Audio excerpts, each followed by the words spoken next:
Good morning, everybody. We are at the 2023 Raw Collegiate Cup, USA Powerlifting Raw Collegiate Cup. This meet has been run since 2013. I am Eric Cordero. I am the state chair of Massachusetts and a referee and a coach in the state. Alongside of me is...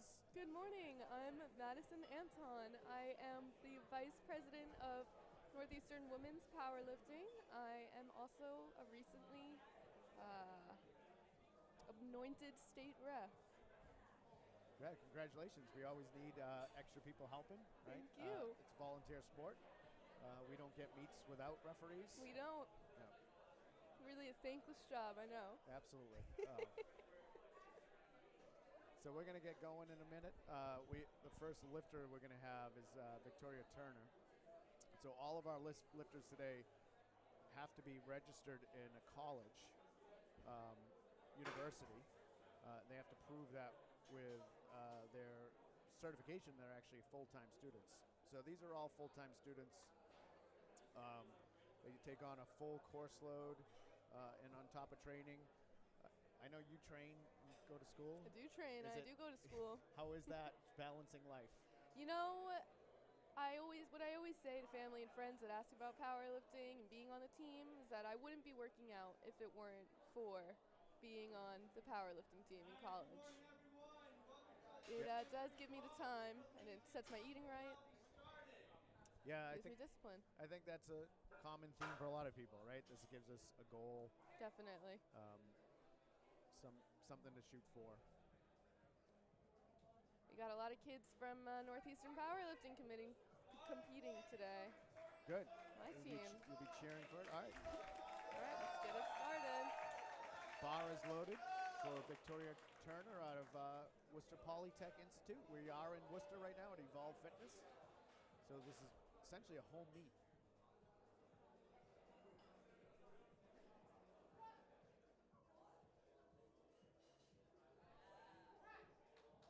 That looked pretty good. What do you think? I looked pretty good. Yeah. We got 5 spotters for 80 kilo squat.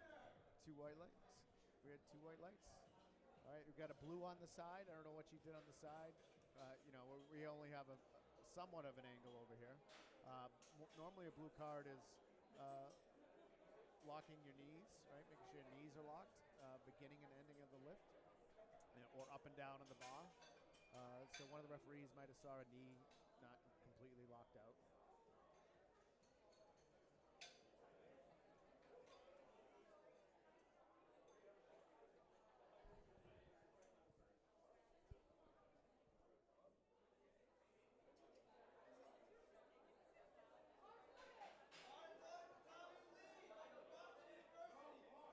Ball's loaded for Tommy Lee.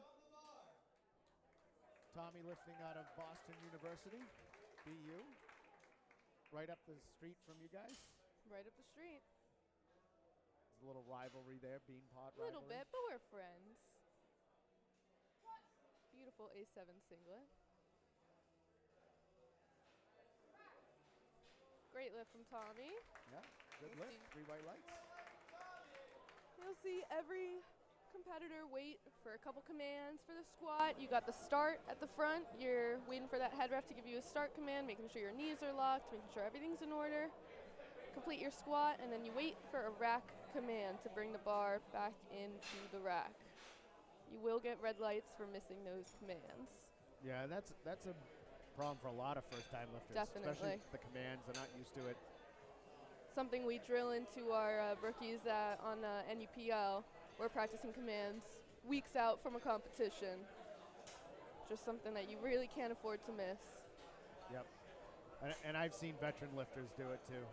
Totally. Sometimes you get a little overhyped. A little too excited, Yeah. a little too much ammonia. Lane is a rookie on NUPL. This is her first meet. Very excited for her. She's been doing really great at practice.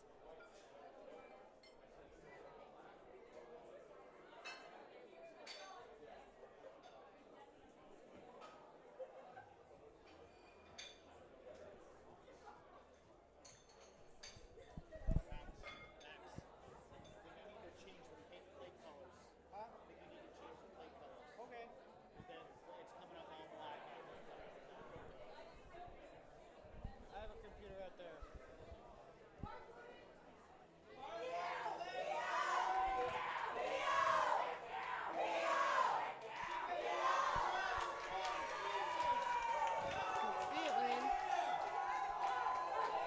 think there's some Northeastern fans here today. Oh, we've got quite the reputation for being the loudest in the room.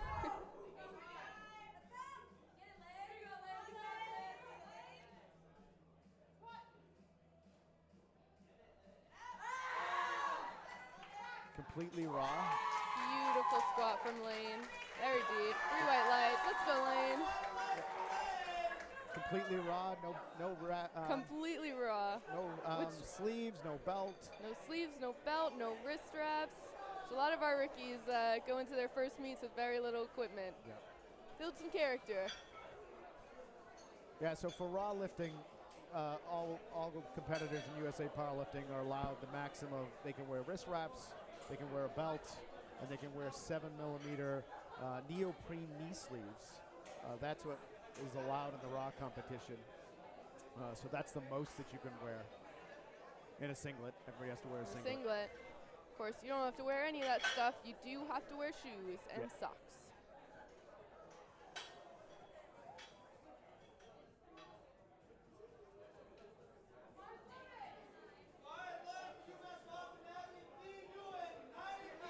UN. 90 kilos, just about 200 pounds on the bar. Out of UMass Boston. I think we have all 3 UMass teams here today. Lowell, Boston, Amherst? Yes.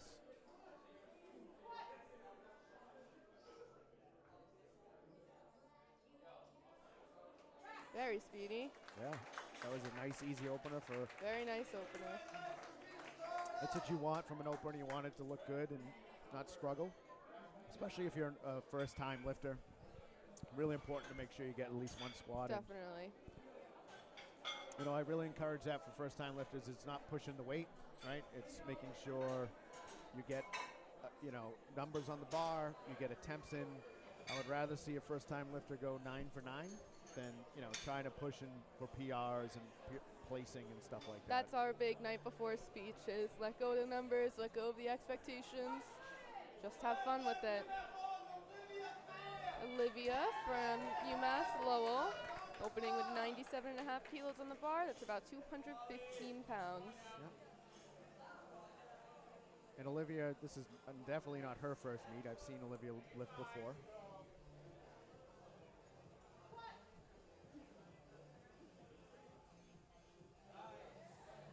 That looked like a good opener. Beautiful squat from Olivia. It is a good opener. Nice. All 3 referees.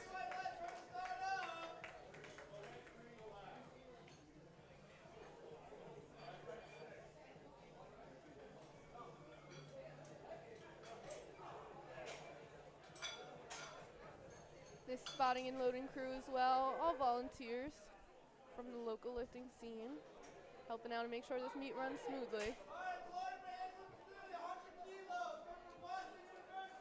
Angelina, another lifter out of BU. I saw her lift earlier in the year. She lifted at a meet back in January. I think might have been her first meet, so she's almost got a full year under her belt. It's crazy some of the progress that you'll see from these lifters in even less than a year.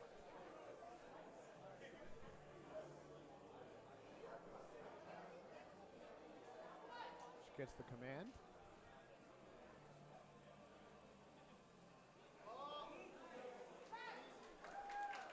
Looked like a good squat. Bounces right out of the hole on that one. Great lift.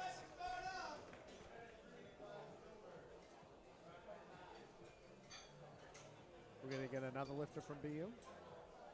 Alessandra Lanz.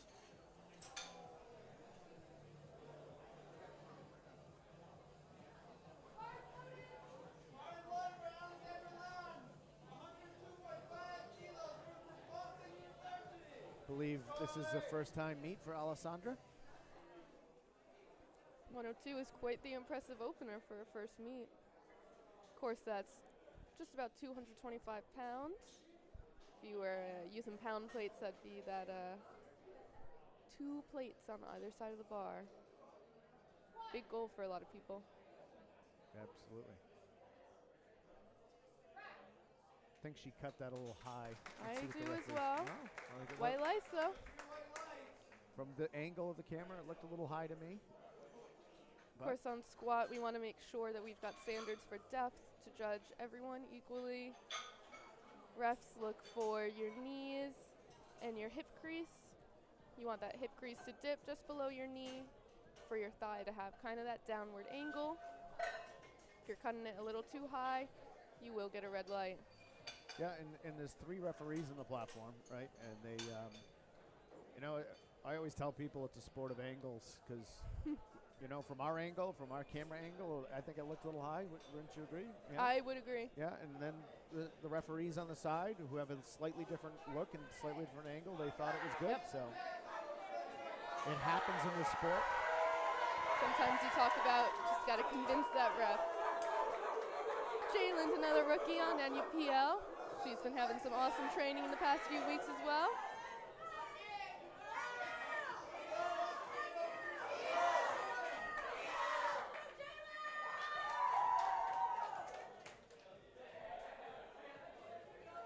Opening with 107.5 kilos, about 237 pounds.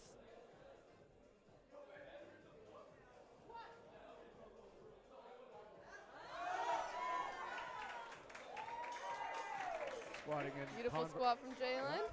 Squatting in Converse. That's kind of an old school kind of shoe for a lot of lifters. Definitely. You know, lifters will wear different shoes depending on how they lift. Flat sole shoes, you'll see a lot of Vans, high top Vans, or Converse. Then you get people who like to squat in a heel that, you know, especially people who have poor ankle mobility. I'm a good example. Or just, you know, get a little bit more depth. I've actually switched over to heels after not wearing heels for about a decade. I've been going back and forth for a while now. I think I've settled on the heels. Isabel is a veteran lifter on NUPL. Yep. She's coming up, but this is her 3rd year on the team, same as me. Opening also with 107.5 kilos.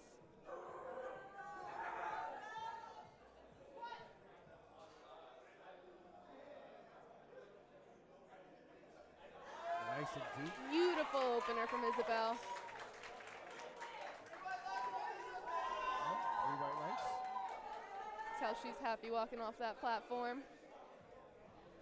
Now Bethany is a rookie on NUPL as well. She also plays in the women's club soccer team at Northeastern. I don't know how she finds She's time a to train. phenomenal athlete.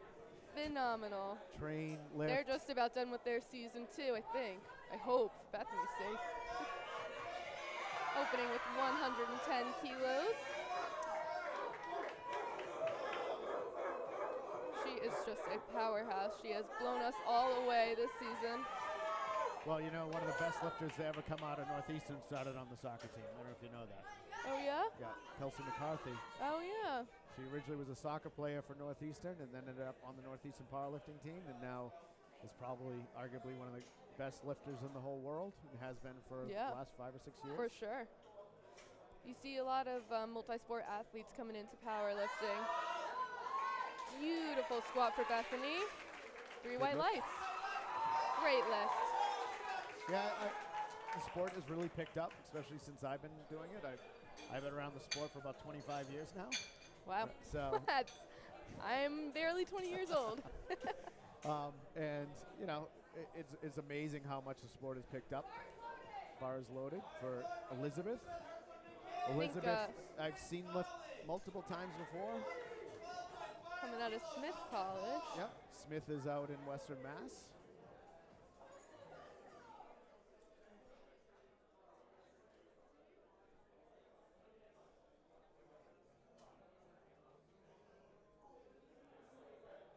It's a 112 opener.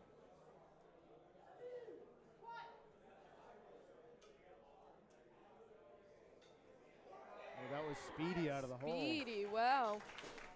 It's a little dive bomb, too. That is what you would call it. I was hesitating to say it, but that is a good dive bomb. Yeah. So, yeah, we're getting a lot of carryover now in the sport. You know, I'm the state chair, so I get to see our state chair, the numbers of membership. We might have 1,000 members in Massachusetts this year. Wow. Look at us go. I think when I started, there might have been 100 or 200 lifters at the most. Wow. So it's kind of amazing the growth we've seen in the sport in general. You know, people coming in, and I think gets a lot more exposure. Gives people Maybe like you you're said, familiar with the phrase gym talk. You're not. TikToks about going to the gym. They've really exploded in the past year or so. Yeah, I think COVID had a lot to do with that. You know, Get a lot of those gym influencers. I think people went either way with COVID. They went into the gym or stopped. That's how I started. Sam's on NUPL as well, another one of our rookies, opening at 115. Oh. Beautiful for Sam. Oh, might have jumped that rock. Oh, no, she didn't. She did, yeah. Great. I think head coach Driscoll's going to have to put a little more weight on the bar. Oh, yes, she is. Now Amanda's getting some loud cheering from the audience. Amanda is the president of Northeastern Women's Powerlifting. It's an honor to lead this team alongside her. She's opening with 125 kilos, about 275 pounds. Bars loaded for Amanda. I think, is this her third year or fourth year? It's her third year, both of our third years. Amanda is looking to be a doctor. I love watching Amanda lift. She's very smiley. She looks always like she's smiling, having fun. always having fun. We have a similar mindset that way. She is just a beautiful lifter.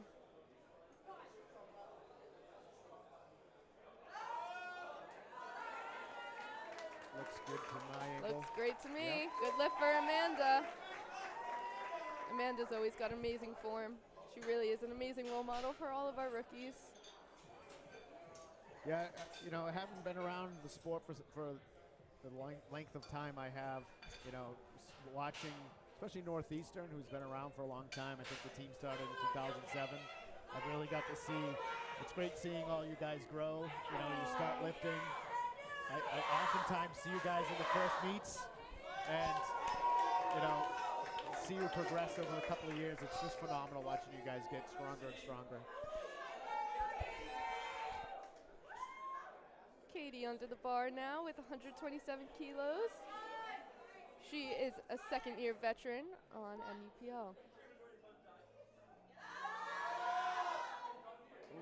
That was a little Very tough deep for her squat for opener. Katie. A little tougher than she probably hoped.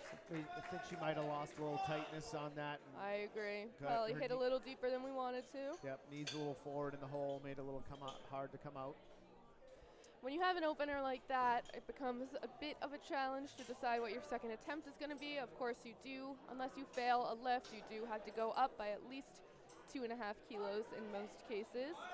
So your next attempt, it's up to you or either your coach to make that call. Kate Henry's up, St. Michael's College. Do you know where St. Michael's is? I have no idea where St. Michael's yeah, is. We're going to have to look that up. I'm not sure off the top of my head where St. Michael's. I've heard of it. I don't know where it is, though.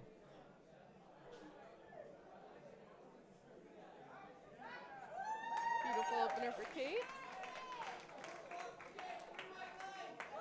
Looks like St. Michael's is in Burlington, Vermont. Okay. A beautiful college town, it says. All right, we're back to the second round of squats. Tommy Lee. The way it works is that everybody squats their first attempts, and then we go into a second round of second attempts. You can increase your weight as the least amount you can increase your weight is 2.5 kilos, Yep. right? Unless it's American record. And we go through 3 rounds, and then we'll get into another. You're not like training where you get to have the optimal music you want on, Yep. or be left alone, or nice dive bomb. Quite again. the dive bomb again. You know, some people it works. Yeah, yeah. There was a lifter in the 90s who used to just, he was a super heavyweight. He used to just drop into the hole the fastest you've ever seen in life. So some people it works. It's not often, right? But some people it does work really well. Of course, if you're going to drop into that hole that quickly, you want to make sure you're still keeping as much tension as you can. And that's a reason you'll see a lot of lifters take a little more time to get down to depth, making sure you're staying as tight as you possibly can. Samantha from NUPL's got 122.5 kilos on the bar for her second attempt. And talking about footwear, as I was talking earlier, she's wearing, essentially what we call powerlifting slippers, I guess, today at this point, right? I call them my slippers. Beautiful second attempt from Sam. Yeah, so that's become popular in the last probably 5 years.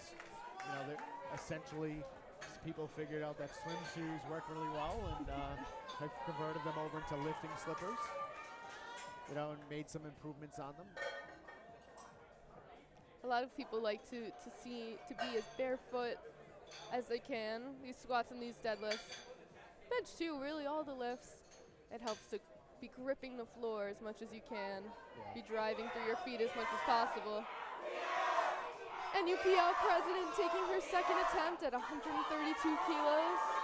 It's a good squat. Big squat for Amanda. Amanda's always got fun meet day socks.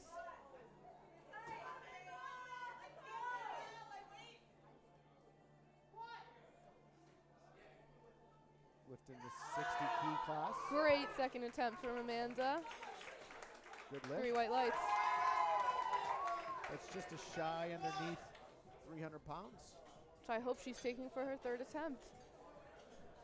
A little fun fact for everyone. Head referee today is actually the past president of NUPL, Lauren Flynn. Past president refereeing our current president. A lot of members of our e-board like to become refs. Just a great way to give back to the community. I think it's also a great way to know what the sport is like. When you see lifts from a ref's angle, you really start to see the issues that lifters have, right? And I think it's easy. Katie gets it out of the hole for a second gets attempt. a little forward on her knees, I think, but not as bad as last time. Yeah, so becoming a ref, I think, helps you understand the rules, right? For sure. I tell people you start to anticipate what people are doing on the platform. Definitely. And it makes you. I think it makes you a better lifter. I agree. You start to see like, a lifter does that. You might say, hey, I do that. Yeah. Or I've never noticed when somebody does that. It looks like this. Maybe I should watch out for that. Exactly. Right? You get to see lifts from maybe angles you haven't seen before or even thought about before. Yep. Kate's got 135 kilos in the bar for her second attempt. Down from Burlington, Vermont, as we've already figured that out.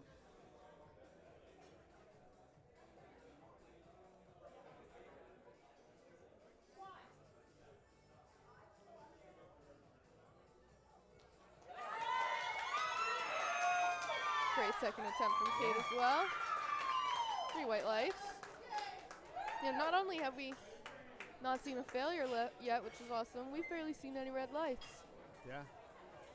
I think off the top of my head, two. I think we've seen 2 blue cards the whole time. Back at the top of the flight, Tommy will be taking her last squat of the day at 95 kilos. So this is where lifters really need to push it, right? They're going to try to put what they need on the bar to get their total as high as possible. Depending on the lifter and their experience, some will be pushing for PRs, pushing for placing. Yeah. Some are just trying to make sure they come out of here with the total that they want. The third attempt squat can be tricky as a coach because, if you go up too much and you miss it, you find yourself in a hole. Right? Yeah. So it's not like at the end of the meet or the bench or even a deadlift where you know where you're at. That's a grinder. Wow. Great grind from Tommy. She didn't have. I don't think she had another 2 keys in her, so that was a good call. And that's what you see with these third attempts. You're looking at 90% and above for maximum effort given. You'll start to see possibly breakdowns in form a little bit under the heaviest loads that maybe they've ever been under. Yeah, I often when I train, I don't hit PRs in training often. I always try to get on the platform, so you know, even going into the meet, I might not hit what my planned third attempt is. Yeah. You know, trying to get that peak to be perfect. Yeah. It's quite the science lining up that peak for these meets. Wow. Victoria. One of the fastest third attempts I've ever seen. She's Good got job. plenty of room left for the rest of the meet. Yeah, so these third attempts, I was saying, like, you know, especially when we start talking about placing, you can't really see the whole board yet, right? You Right. don't know what people are going to Right. bench or deadlift, and if you're fighting for placing, looking at those attempts really can change where you're at. You Yep. know, you can find yourself 7 keys up, or you can find yourself 7 keys Yep. down. You know, so it's really a tricky call for coaches. I've been in that position a lot of questioning my call, you know, making sure I have the right call in there. And You knowing, can't- you know, am I a lifter who can put 7.5 extra keys on my squat, or am I a lifter who can put 7.5 extra keys on my deadlift? Yep. So Lane's coming out for her third. She's done very well for her first meet today. Oh, yeah. There she goes. Wow, amazing throwing from Lane. Waiting for that rack command. See, being extra careful that she hears it. That's what we like to see from our rookies. And those were some great squats from Lane all around. V is going to put 102 kilos on the bar for her last attempt.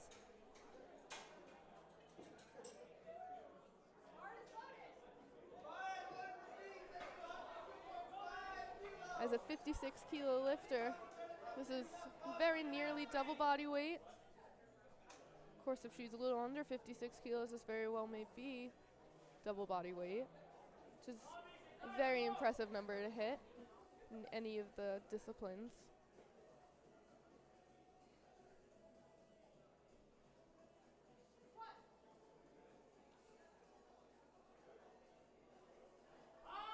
Well, And that'll Just a be our little too first much. failed lift of the day. yep. I remember her second was a little bit tough. Yep. And I don't think she had much to go in that. So Yep. she took a 5. You know, that might be a goal number. Sometimes, you know, you're shooting for that Sometimes number. you really want a certain number to hit at that meet. And, you know, the lighter weight lifters, especially women, of course, you know, that 2.5 keys. It can be a large percentage Yeah. of your total. Absolutely. It really can. You see men take, I get so surprised by the jumps they take, and then I realize it's really not that much for them. You know, you're deadlifting over 200 kilos. Throwing on another 10 kilos isn't that much. Yeah, exactly. The first squat, when you weigh 60 kilos, 10 kilos is a world of difference. Olivia taking 105 for her last attempt.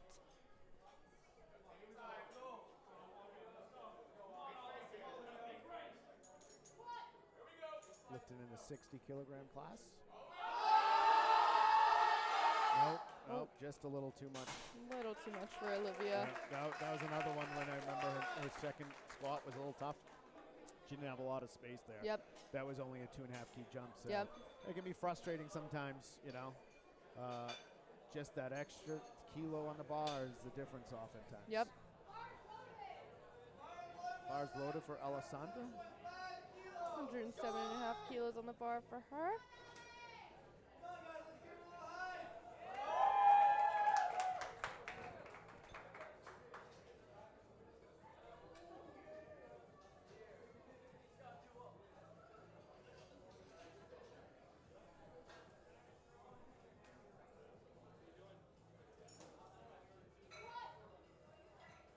Squat says chief referee. Great third attempt from Alessandra. Good lift. 3 white lights. So our 3 platform referees today, as we talked about, one of our sides is Beverly Gentile. She's a national referee.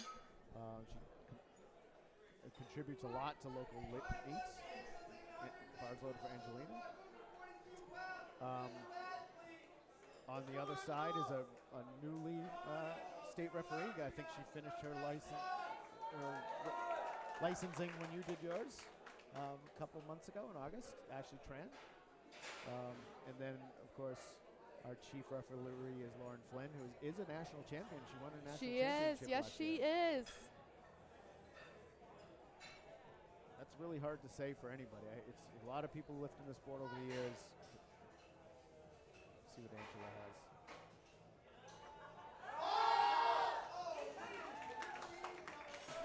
Angela's got quite a few kilos left in the tank there. In a 48 kilogram class, that's a big squat. That is a big squat. 110. So, yeah, so to win the national championship.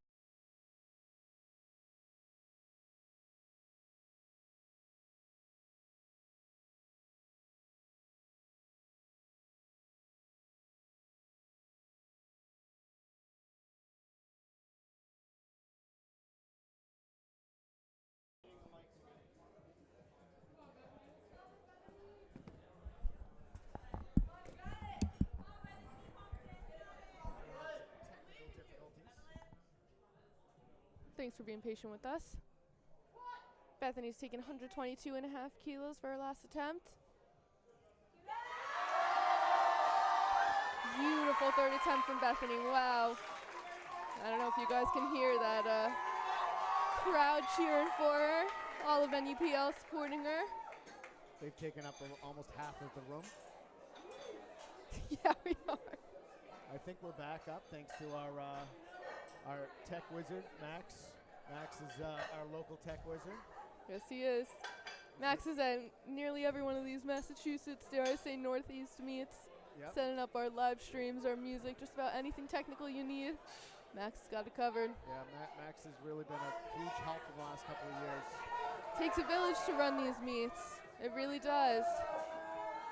Setting up for hours and hours beforehand, afterwards.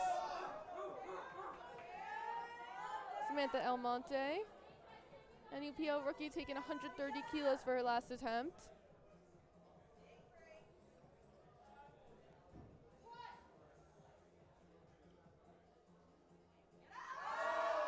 Wow. Great third attempt for Samantha. She's got some weight left on that bar.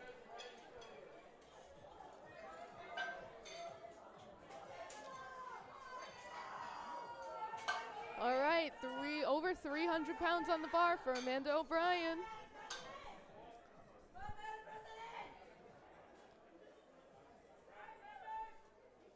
NUWPL president.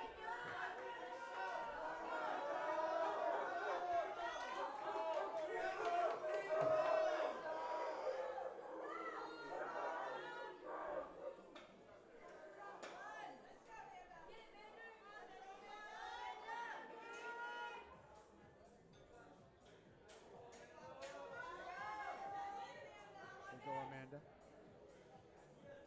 This is the closest you can get to 300. 303 on the bar in kilos. Yep. Oh, she wants this. Come on, Amanda. Oh, not today.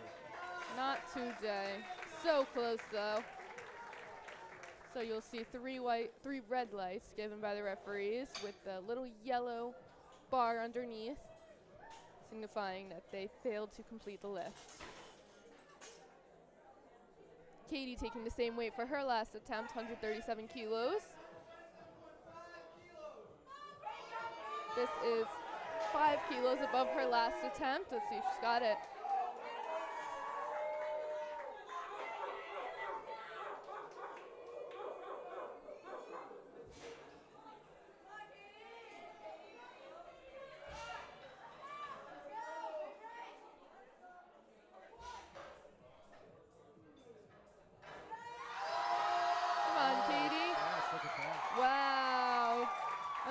Push there for Katie. You can tell she's happy with that. So that's a massive PR for her. Yep.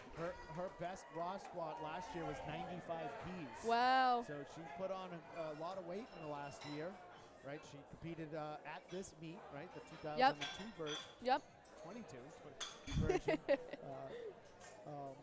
Version of this, and you know, has come a long way. So. Come a very long way. Bars loaded for Kate. You know, that's what you get when you're on NUPL, right? So stronger and stronger every day. So we have 2 lifters left in this round. We have Kate's taking her third, And then Elizabeth's going to come back. They gave her a reattempt on her third squat. They felt the spotters took it just a little early. 140 kilos on the bar for Kate, 308 pounds.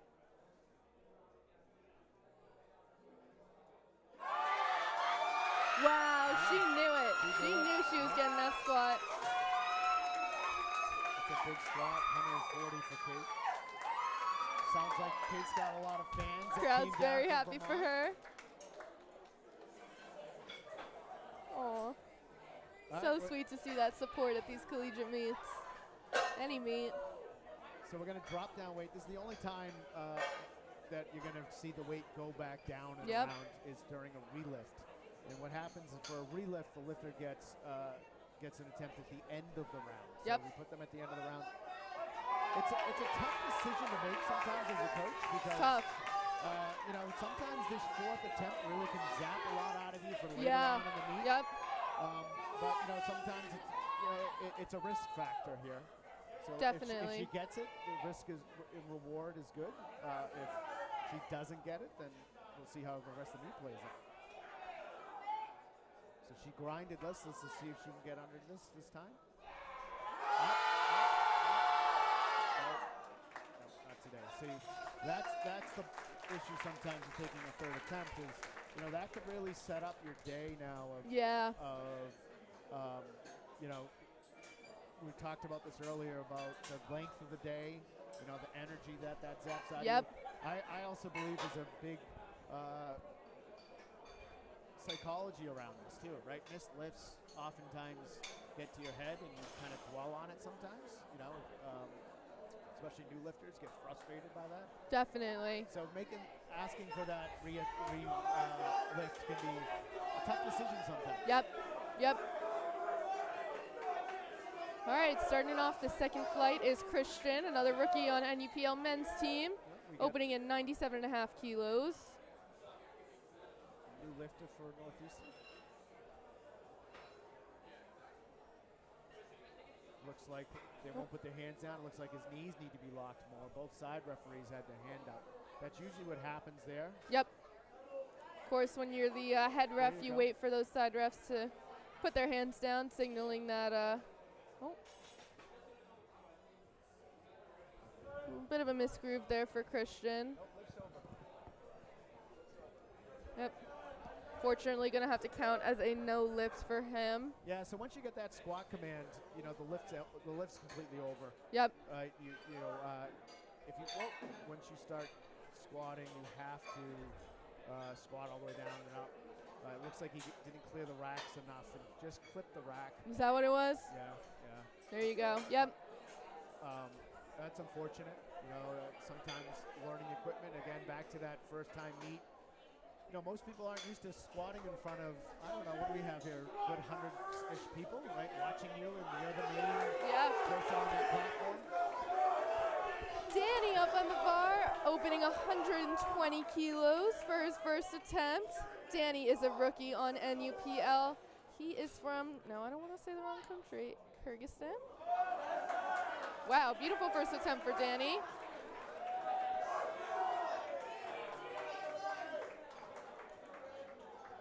He's a rookie that's just brought so much fun to practice every day.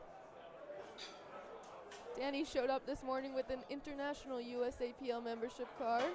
Yeah, so now, you know, years ago when we were part of a different international affiliate, you had to be, you know, college you could lift for your college team, but now you can lift for your country today. You know, wherever you're from, you get a membership from that country.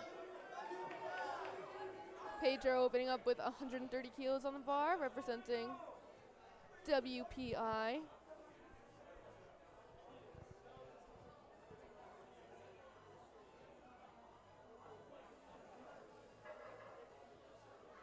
So I think it's our only second lifter from WPI. I know they're a fairly new team. Yep. Very deep lift for Pedro. It's always good to collegiate or high school level. That's kind of the typical size of a male at that age. Oh, that was a really fast, That was easy very opener. fast, easy opener. I don't remember seeing Ben lift before, so I'm assuming he must be a first-time lifter. And again, we talked about that. You want to get that lift. You want to get that first-time lift. Make it look good. Make it count. And then if whoever's coaching or handling him will probably put on some more weight. And like we were saying earlier, these men will probably start taking bigger jumps than we saw from the women. Yeah. Standard jumps for a woman would usually be around 2.5, 5 kilos. 7.5 would be a bigger jump. These men, it's pretty normal to take anywhere from 5 to 12 kilos even on a squat. Tim opening up with 160 kilos, another NUPL rookie.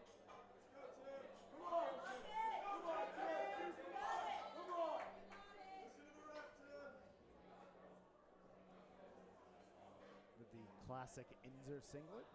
Classic. Probably borrowed from a veteran. That thing has been that singlet has been around the sport for a long time. Longer than me. That's not too hard. No, that's not too long. Great lift from Tim. Great opener. We'll see what he takes for a second. Ron C. Yuan coming up. UMass Lowell. UMass Lowell's really grown as a team in the last couple of years. Really has. Yeah. You know, it goes back a couple of years. Some of the veterans that left there probably had maybe 2 or 3, if I'm looking back around 2018-19. And in the last year or two, they've really exploded into the scene and really become. Of course, we've got a friendly rivalry with them going on. Yeah, that's good. It's always good to have a good Always rivalry. good. Always at this Raw Collegiate Cup too. Usually the two of us competing for that banner that we so desperately want. Those red solo cups for our parties, maybe. For our protein drinks. Yeah, lots of protein drinks.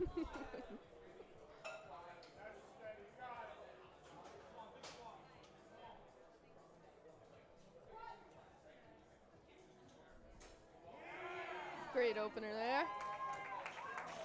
182 is the closest that you'll get to an even 400 lift when you're lifting with kilo plates. Yeah, so the Northeastern team, has a good storied history in the region. 2007 or 8, I forget which year it is. They started as a team. Yep. And there was not that time. There wasn't any other college teams around. They were the only college team in the Northeast. You had to go to New York to get to West Point or Penn State for other teams.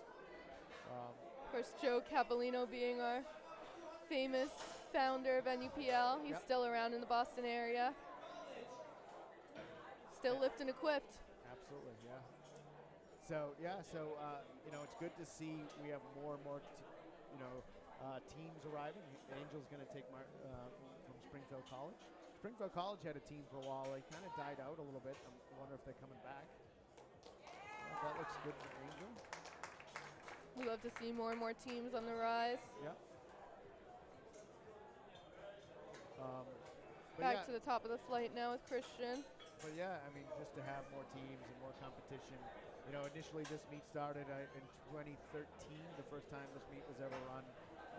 Roy Apostle was actually on Northeastern at the time we ran this meet. Yeah. And it really was to give a meet for initially rookies, right? Right, right. That was the goal initially, and that's really become a much more hyped up meet now. Definitely. We certainly see rookies and, first meet of the season for a lot of teams.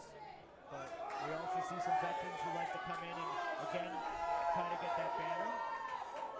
Right, Christian needs to come out and step out a little bit more. Yep. Make sure he locks his knees to start, make the referees on the side happy. There they go. Yep. There he goes and waits for that rack command. I think he retook his opener. I think so too. Yep. He had opened with 97.5. And so now that he got that second attempt and he's got 3 white lights, it's a good lift, he is still in this meet. Of course, you need at least 1 lift from every discipline, squat, bench, and deadlift, to qualify and have a total at the end of the day. If you miss, let's say, all 3 of your squats, you are technically disqualified from the meet. You can still finish out that bench and deadlift, but you won't get a total at the end of the day. Yeah, and it really is about that total at the end of the day. Danny with his second attempt, 130 kilos on the bar. Wow, beautiful second attempt from Danny.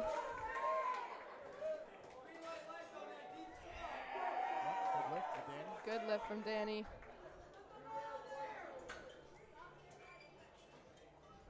Pedro's going to come up out of Worcester Polytech Institute, WPI. Pedro taking a 7.5 kilo jump from his opener.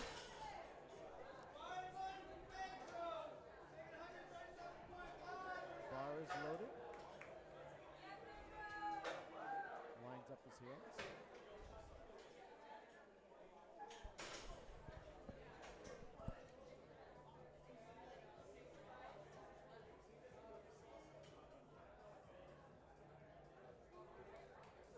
Lifting in just a belt, no knee sleeves.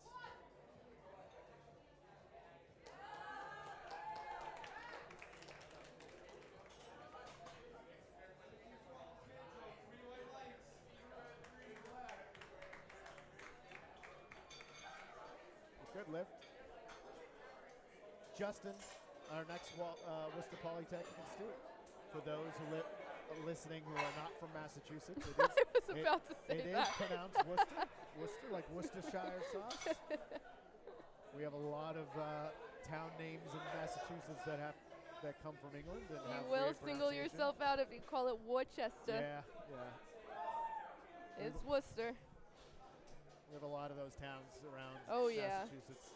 Are you a native from Massachusetts? I'm grew up in New York, New Jersey, and Georgia, so Okay. not really. My dad grew up in Lawrence, right over here. Okay. I knew you So had a little some history. connection. I know Yeah, you told me that before. yeah. I was trying to remember. Good lift for Justin. Good lift for Justin.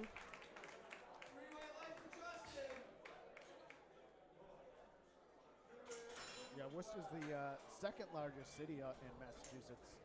How do you after know Boston. that? Well, I teach history. This is like the stuff I need to know. So Worcester's the second largest city, and so it's it kind of goes across the state. Worcester, Boston, Worcester, Springfield, in that order is the largest cities. And then a couple other scattered ones. Eric is known for knowing the facts when it comes to powerlifting and history and just about anything, really. Yeah. Quite the data and numbers man. It's quite the facts man. I don't think my wife would agree with you. Tyler Shue, UMass Amherst. So this is our other UMass school. Let's get the squat in for him. Looks good. Nice squat from Tyler. So there are 3 UMass campuses in Massachusetts as part of the school. There's UMass Boston. There's UMass Lowell. There's also UMass Dartmouth. We've had some lifters from UMass Dartmouth. I don't think they have an active team right now. Right. And then what's considered the flagship, the biggest campus is UMass Amherst. Right. So Here comes Ryan with his second attempt, 170 kilos on the bar, about 375 pounds. Ryan took a 10-kilo jump from his last attempt. Again, relatively standard once you get up in those higher weights. Strong setup for Ryan.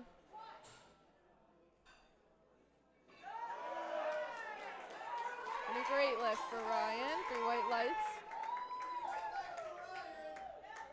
I think he's got a few teammates hoping he'll take a lot more than that for his third attempt. Shows some sign of struggle. yeah, and as we talked about earlier, sometimes things don't feel right going into the meet, and you want to be conservative, you want to hit lifts. So Yeah. rookies are really about getting time under that bar right now. Exactly, and that's what we say to all of them. It's about having fun. It's about learning your way around a meet.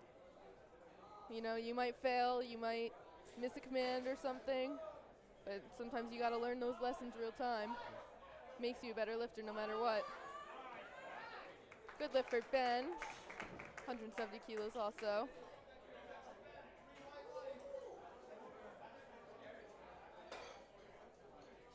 Timothy Tran coming up from Northeastern, 172.5 on the bar. Remember, these are all 75-kilogram lifters, meaning you cannot weigh more than 75 kilograms. If you weigh in at 75.01, you are over the weight class. You will be in the 82.5 kilo weight class. So that's how the sport works. It's all broken down by weight classes, and there's a range that you can weigh.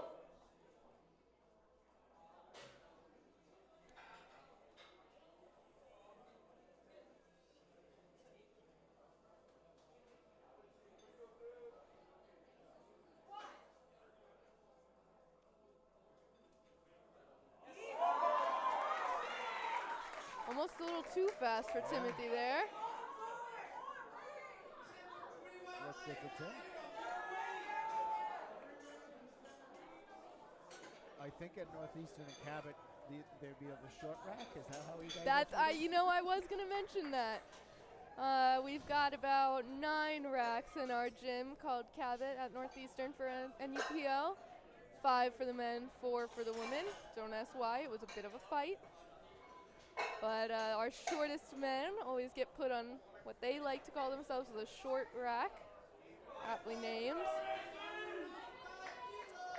Rancy coming up, Rancy, out of UMass Lowell. 195 kilos on the bar, 430 pounds just about. Rancy's got that bright blue A7 singlet, that matching belt. Yeah, I was thinking the same thing. Got a little stylish there. Meet day is always an opportunity to show off that powerlifting style and swagger, fashion. Good lift for Rancy.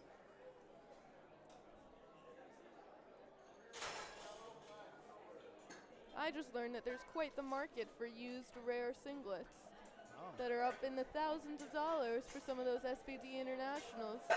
Yeah, I think there's some people that are out there that deal and try to find old. There's old a whole ones. market. I think there's a market for just about anything now. Angel's gonna take 212 kilos for his next attempt. The reds and the yellow on the bar match the banner right now. They do.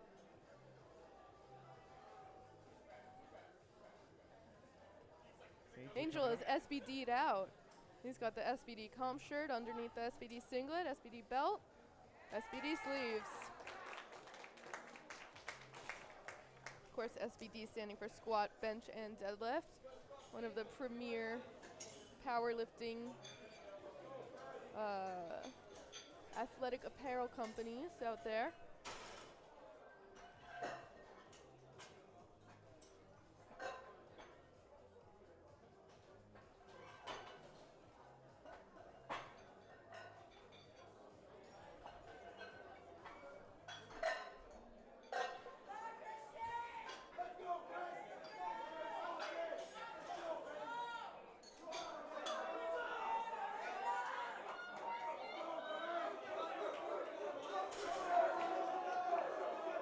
Christian starting off the third round of squats with 110 kilos on the bar. Yeah, Christian took a big jump. And that was really because, he just had an issue on his opening attempt, 97 and a half. Hit the rack and he came back and hit it. So, there you go, Christian. The coach probably decided, take the retake of the same weight. That's always safe. Yep. Doesn't always, as a lifter, make you happy, but it's the safe thing to do. And then, you can gamble a little bit on that third, after that, because you can shoot for what you were aiming for to begin with, especially if everything looks okay. Exactly. So do you take what you wanted for your second attempt? Do you jump all the way up to what you wanted for your third? If you jump all the way up to your third, is it going to be too big of a jump? It's a lot to gamble. It's a lot to think about. Yeah, and as you pointed out, making that a jump for a lot of the male lifters is not as damaging as it can be for the women lifters. Danny's got 137 kilos on the bar for his last attempt, 303 pounds. Quite the benchmark lift for a lot of lifters. Oh. Got a little too deep in the hole, shot his knees a little forward and tipped over. So. Of course, he did get it back up again, but you take that forward step, got any kind of foot motion going on and you will get red lights. Yeah, you got to stand up straight and stop the bar. Once you get that rack command, it's a different story. But Exactly. you gotta That's wait why for the that. rack command is there. Again, those lessons learned from your first meets. Pedro coming up with his third. 145 keys on the bar.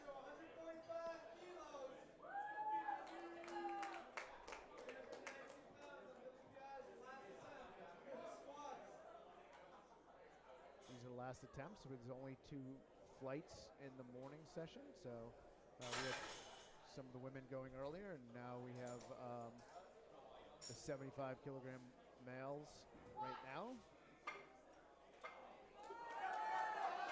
Look good. Great third attempt from Pedro. It'd be a little deceiving Good over lift. here. We get a little delay on the live stream, and I'm watching the ref and the ride scene at the same time. Sometimes I think they jump the rack command because I can see the chief ref at the same Yep. time. And I realize I got 2 views going on from Yeah. here. But that was a good lift.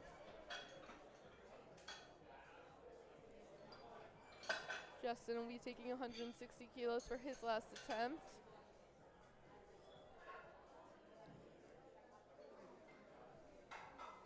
Now we've got 3 spotters and loaders on the platform right now. Don't know if we'll see it during this flight, but once those attempts start getting over, usually around 500 pounds, maybe more than 225 kilos in the bar, you'll add 2 extra spotters on the sides. Yeah, and it's really about the safety of the lift. Exactly. You know, and you can, you know, a lot of people look at a weight on a bar and think, like, how can you catch that? But, you know, if you can divide out that weight by 3, Exactly, it or gets you divide out by distributed 5, amongst that's plenty right. of hands. You know, the lifter really needs to stay with it unless it's something catastrophic. And to be honest with you, in my years in the sport, I have rarely seen catastrophic. Very rarely do you see that. Thank goodness. Yes, you know, it's a fairly safe sport. Yeah. Justin's going to take his third. Tell that to my herniated disc. It's Just a fairly kidding. safe sport. We do get injured here and there. Oh, it was blue card. I think that's probably for locked out knees. Probably. You know, at the end, doesn't fully lock out the knees, and I guess the rack command is not there. But yeah, I mean, when I have to convince parents at the high school level to compete, you know, a lot of people are worried that, you know, you're going to get hurt or you get stunted growth or something like that. And a lot of that doesn't really exist in the sport. Yeah, Again, it's something that people have really come around to in the last few years. Realize it's not as scary as it does sound. Yeah, absolutely. And again, injuries happen. You're nursing a little injury Of right course. now. But again, meets themselves, always very safe. Rarely do you see injuries happen on these platforms. Ryan taking 175 kilos for his last attempt. Got 385 pounds.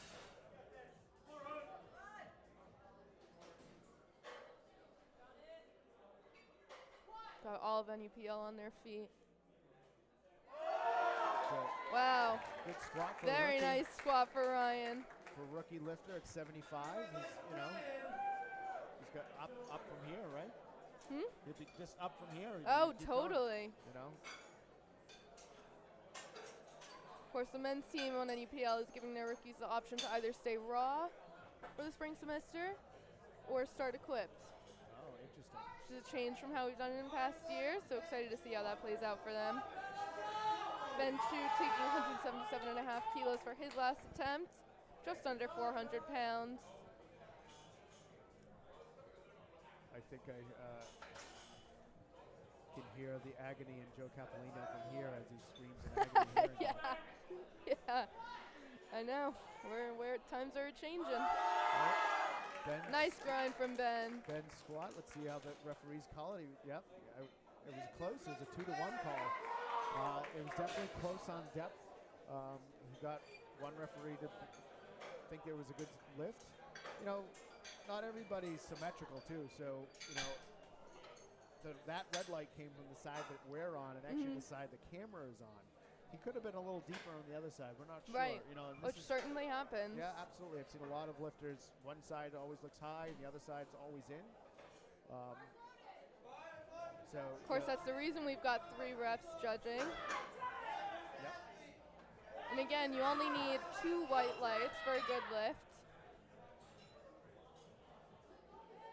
You know, One ref doesn't agree, that's okay. you know, that last lift is what I always call a typical 2-1 call. You're not really sure which 2-1 you're going to get. Right, But right. it's going to be a 2-1 call one way or another. Nope, a little too much today. Just a little too much. Kind of lost his positioning out of that hole at the bottom there.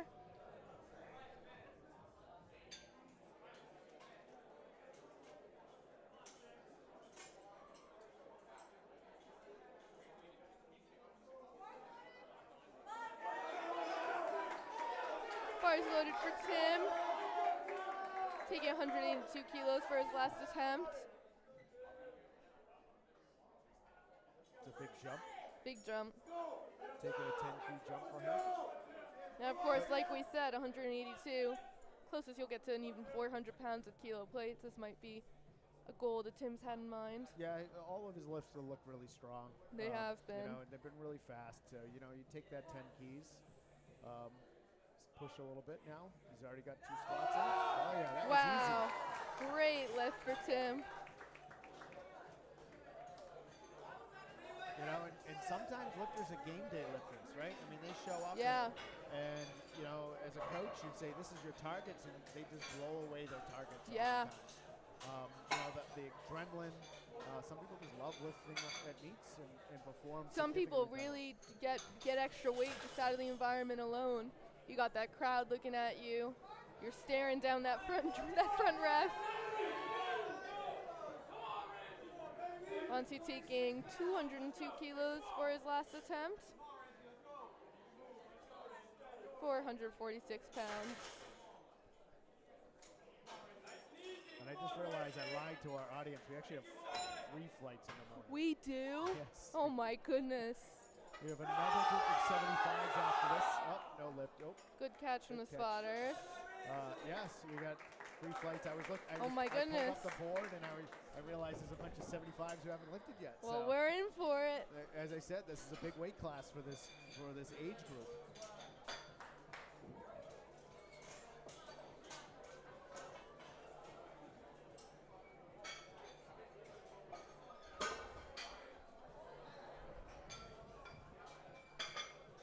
Angel's going to come out. Looks like we have Angel Angel's the last lifter in this. Yep, of this flight. And then we'll go right into flight C. There's no break. The clock runs as soon as the bar is loaded. And the chief referee announces bar is loaded. They got 1 minute to make their lift, right? From that bar is loaded call. Yep. So you need to be prepared and ready. You can actually see on the live stream in the corner, you can see the clock running on the scoreboard. So down to 45 seconds.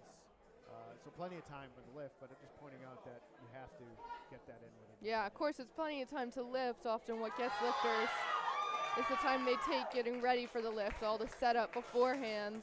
And also timing your warm-ups, too. Right? Yes. Making sure your warm-ups are on the right time. You know, you've taken up everything that you need to take at the moment you're at. Unfortunately, over the years, I've seen lots of lifters who don't do that timing right and find themselves lacking on either warm-up or running out to that platform in the last minute. So, again, back to that, you know, meet day is different. Meet day is a lot different than it is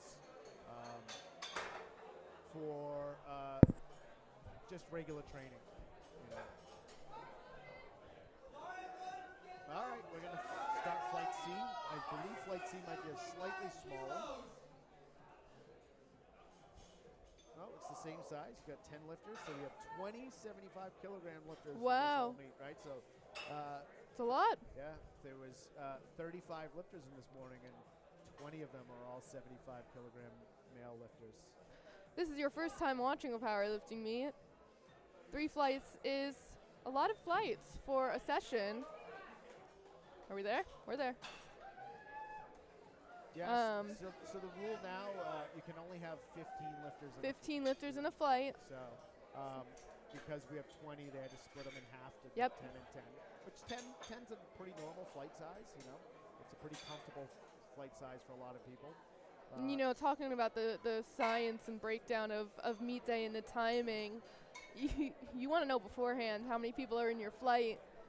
You're trying to do the math on, okay, when do I take my warm-ups? Yep. what time should I be taking them, how many minutes in between, and then once you've gotten on the platform, okay, how much time do I have before my next attempt? And that's why you want to have a good amount of lifters in a flight. You don't want it to be 5 lifters, because then you're going back to back practically on your lifts. That's just exhausting. You got Ibrahim here out of Worcester Polytech, first opener. I also believe this is a first-time lifter. See what lights he gets there. 2 2 white lights, 1 red. 2 to 1 call. Could stand to go a hair deeper on his next attempt. Yeah. Again, that was what I was saying a couple minutes ago, that classic 2-1 call. You look at it and you say it's going to be 2 to 1, and you hope that 2 to 1 is 2 whites and not 2 reds. Exactly. So another lifter out of UMass Amherst, George. 145 kilos on the bar for George.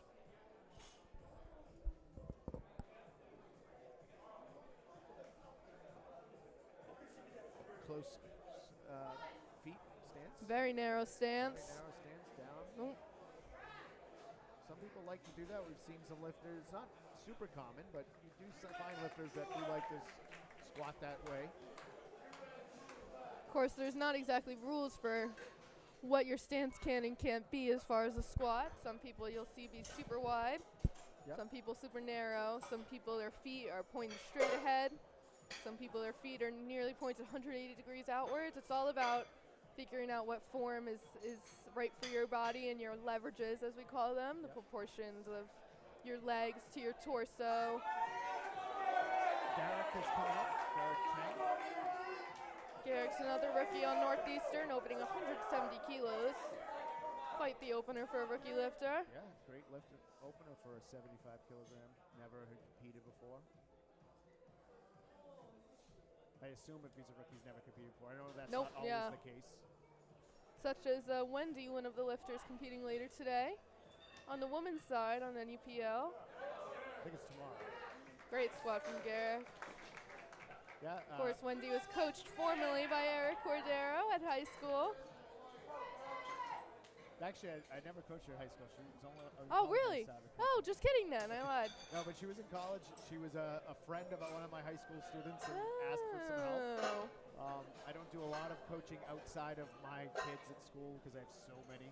Right. In fact, I had 114 kids sign up this year. I didn't know. Wow. Congratulations. I don't think I'll have 114 lifters through the season, but again, back to the idea of the sports grown. Brendan Pham, he's a very active in the sport. He spots and loads for us often. I know he's in the process of getting his referee testing done. Oh, nice. He's a great kid around here. Huge opener for a 75 kilo, 185 pounds, almost 185 kilos, almost 410 pounds. Again, this is one of these lifters that I've had the pleasure of watching grow in the sport the last couple of years.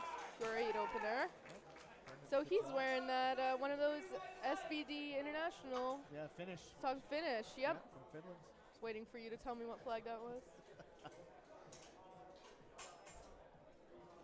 Another UMass Lowell up next. Charles taking also 185 for his opener. Yeah, so Wendy, who's now in Northeastern, she started with me in college coming out of COVID. I had some kids on the team. She didn't know what she was doing, wanted some help, and said, I'll help you a little bit. And she did 2 meets underneath me as coaching. She did one in 2019, and then, not 2019, go back too far. Yeah. 2021, and then one earlier this year. She's just been an amazing addition to our team as well.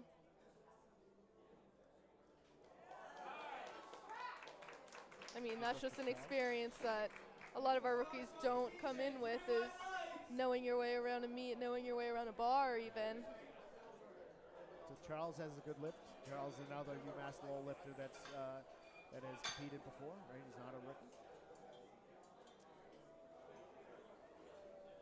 Josiah is going to come up. 187 kilos on the bar for him.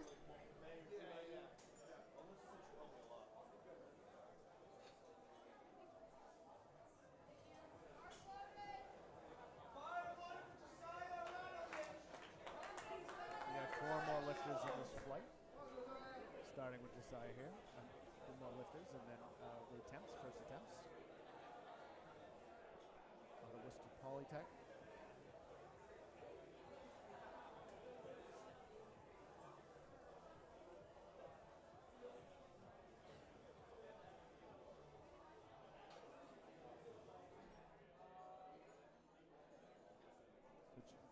Josiah has lifted before. This is his second meet. He lifted back in January of this year, so it took some time. Nice opener for Josiah. Built up some strength. I believe that's a PR just to open with. Oh, wow. So. And you'll see that a lot of times from new competitors at their second or third meets where their strength is really just skyrocketing within months. Yeah. You could be hitting numbers for openers that you've never even hit before. Yeah, newbie gains are great. You know? Newbie gains. Miss them. Yeah, there's a certain point where sometimes just adding that 2.5 keys, 5 keys on the bar. Sometimes you're grind. grateful for the tiniest little chip on the bar. Yep. And of course, powerlifting is dissimilar to a lot of other sports in that you're not competing nearly as often as you're, say, playing a game of soccer where you're playing maybe once or twice a week even. Powerlifting, you don't want to be competing more than, what do you say, 3-4 months? Yeah, I think that's once typical every for, 4 for months. most people older. You'd be surprised at the high school level how That's often true. they compete. I know in Texas, some of them lift almost every other week, sometimes weekly. That is actually really crazy. And it explains probably why there's such big amount of lifters in Texas. Texas is a huge community of powerlifters. Yeah. 195 kilos on the bar for Carl. Carl gets this. I don't know. Let's see what they say. Yeah. Our angle, I think it's he's Bit got high. 2 to 1 again. Good 2 to 1 lift, call. yeah. I would have said a bit high. Again, we see the same angle that the referee gave the red light on, so Right. that might explain some of it. Yeah, for the high school level, Texas, Louisiana, Mississippi, Wisconsin, Nebraska all have huge programs, and they do run them as high school sports, so oftentimes they are competing every couple of weeks. Of course, that's some of our biggest competitors at Collegiate Nationals. Texas A&M, all those Texas state schools. Yep. Midland University out of Nebraska, Louisiana. Yeah, University of Louisiana. You Yep. got Louisiana Tech. Obviously they have a lot of feeder programs feeding into those places. I know Midland at least recruits as well. Got scholarships for powerlifting, which is relatively new. It's awesome to see. I think this is pronounced Ural? Choi? Ural Choi. Out of BU.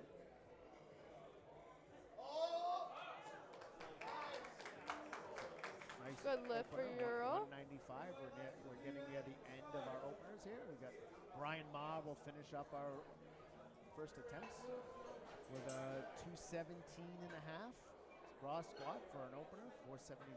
Maybe I'll have to take back what I said about possibly seeing some 5-man spotting this session.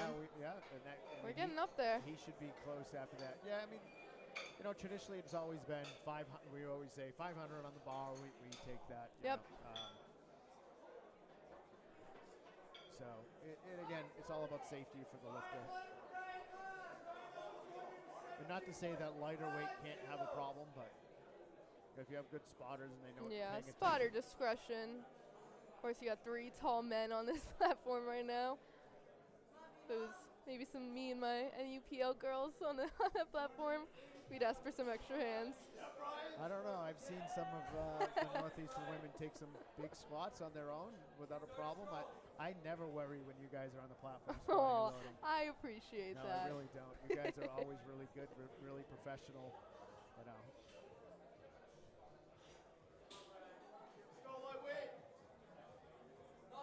All right. Strong setup and walk out for Brian.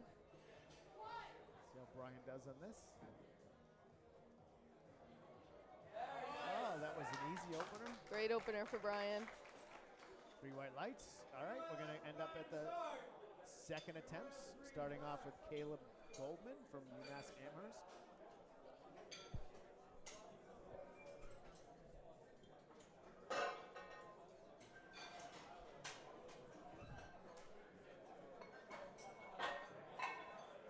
Now, did you play sports in high school? I did not at all, Really? which I'm is pretty. really surprised. It surprises a lot of people.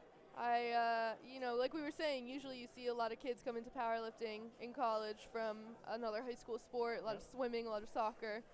I was all music in high school. The president was a track star. Track, I think lacrosse, Yeah. maybe even soccer too. She did everything. Yeah, she's very athletic. Her and I have talked about that. Caleb taking 150 keys on the bar. I think a 12.5 kilo jump from his first attempt. But what I have found, especially like some of my kids at high school level, is some of the band lifters, kids that are in band, actually enjoy lifting, and I think it's a very similar environment of like, perfecting yourself and a lot of perfectionism, a lot of discipline. Yes, for absolutely. sure. I was having this conversation. Looks good. Good lift for I was having this Caleb. conversation with a colleague at work who actually lifted. Oh, look, nope. Oh, no good. Called on blue cards and depth. So referees weren't happy with that. Again, we don't That's see not. everything from our angle. A lot of this is we're watching on the live stream with you. If we try to look at the platform, the spotters are a little bit on the way over here. We can see a little bit. But yeah, so one of my colleagues who actually lifted like in the 70s and 80s, right? Wow. We were talking about, some of the kids at my school. Cross over for Abraham. And we were talking about how it's a sport that has a tendency to attract people that are, I don't know, introverted, but like, Yeah. perfectionists, Yes. people who have no problem with just kind of Certainly fit that dedicated- bill. Yeah, absolutely. Yeah, I was all music in high school. Marching band, jazz band, orchestra, chorus. See what they say Yeah. about that squat. The light in the background makes depth. Yeah, I was going to say depth a little high. Yeah, a little high. Yep. I think his first one was a little bit high as well. Yeah. So he's just got to get that a little deeper. So we'll either take same weight again for the third attempt or risk going up a bit. Sometimes, it doesn't look too hard, so just hitting that, make that a little adjustment. Right. Sometimes you need a couple extra pounds on the bar to maybe get you a little deeper. Yep. It's usually a big guy problem or a grip problem, but Yeah. it happens to a lot of people just sitting into that groove a little bit better. George is up, UMass Amherst, 155 on the bar.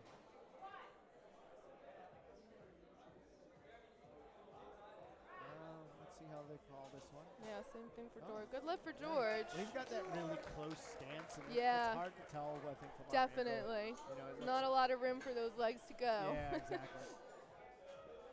I think you see pretty much two approaches to depth on the squat, and you either sink into a hole and let your body turn around when your body turns around, or you're kind of cutting it off where you want to cut it off, like we saw with George there, kind of slowing down into that turnaround. Yep.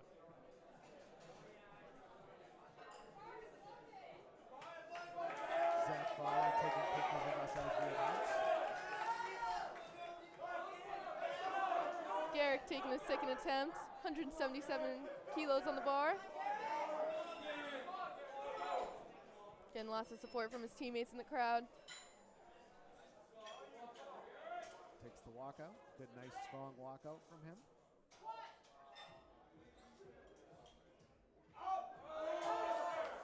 There we go. Good lift for Garrick.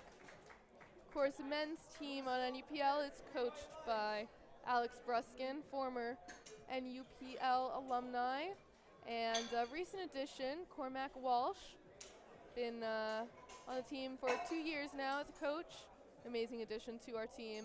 Yeah, and I believe Alex was president He was. for a year. Yep. He was. There's a lot of former presidents here. We'll talk about Lauren. Yeah, quite a few. Lauren Flynn is on chief referee. We also have Jason Steinley. Jason Stein. Yep. Who's helping referee today. Former Kate- men's president as well. Kate was the president, I was think? president. Of course, that's the women's team head coach, Kate Driscoll. Yep. A lot of people stick around the sport, really find love in the sport, even if they stop lifting, back to coaching or giving back and roughing. Elizabeth Taft, another good example on e-board of Yep. NUPL, and now is a meet director and ref in the area. Oh, that was Great speedy lift from for Brendan. just an amazing community that you find yourself in once you start lifting. Yeah, it's very Of course, supportive. we have you to thank for so much of that in this area. Oh, come on. No, I do my best to help the sport. That's all I do. Eric is quite about the biggest name in Northeast area powerlifting. I think that's just because I haven't left. I haven't found something else to draw me away. I don't know Charles if has it's a good thing or got 195 kilos on the bar. You see Eric's name on a meet, you know it's going to be a good meet. not. I appreciate that. I think it's really all about making sure lifters have a good space to lift. Yep. Charles is gonna have 195.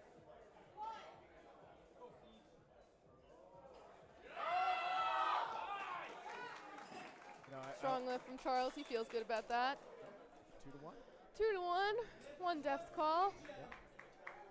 Yeah, so, you know, I've always had that philosophy of just making sure lifters have a good time at meets, making sure there's safe, good meets that they can have, you know, try to get that production value up for people. Yeah. You know, when I started in the sport, it literally was throw a plywood down on the floor and, you know. Looking at pictures of some of those earliest collegiate nationals, Yeah, it's very literally different.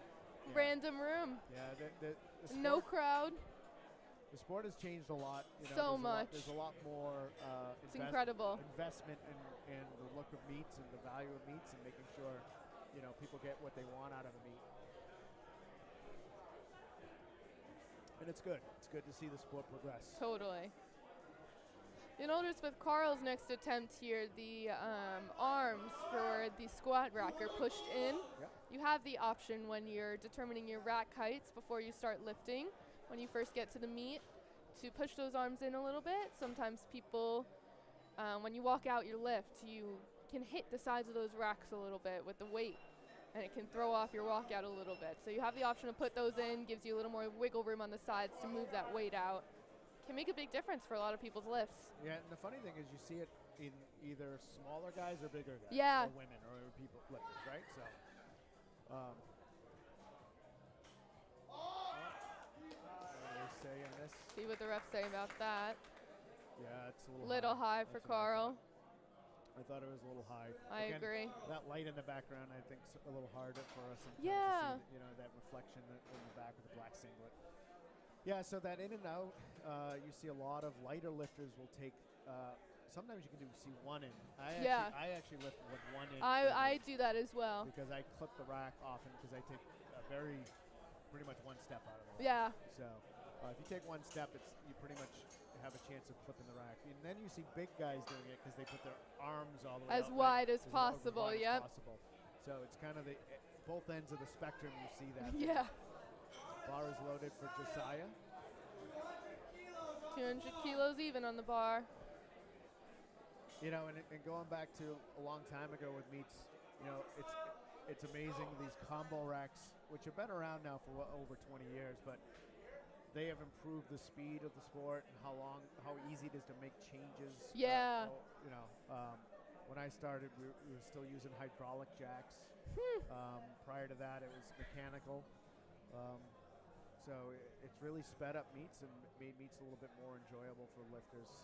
Yeah, you can see on this rack here, we got these different rack height options. Good grind for Josiah. So depending on your height, you pick your rack height, where the bar rests, how high it's going to be on that rack. It's up to the spotters and loaders to change that rack height between every lifter. Shorter you are, the lower it'll be. Of course, the taller you are, the higher it'll be.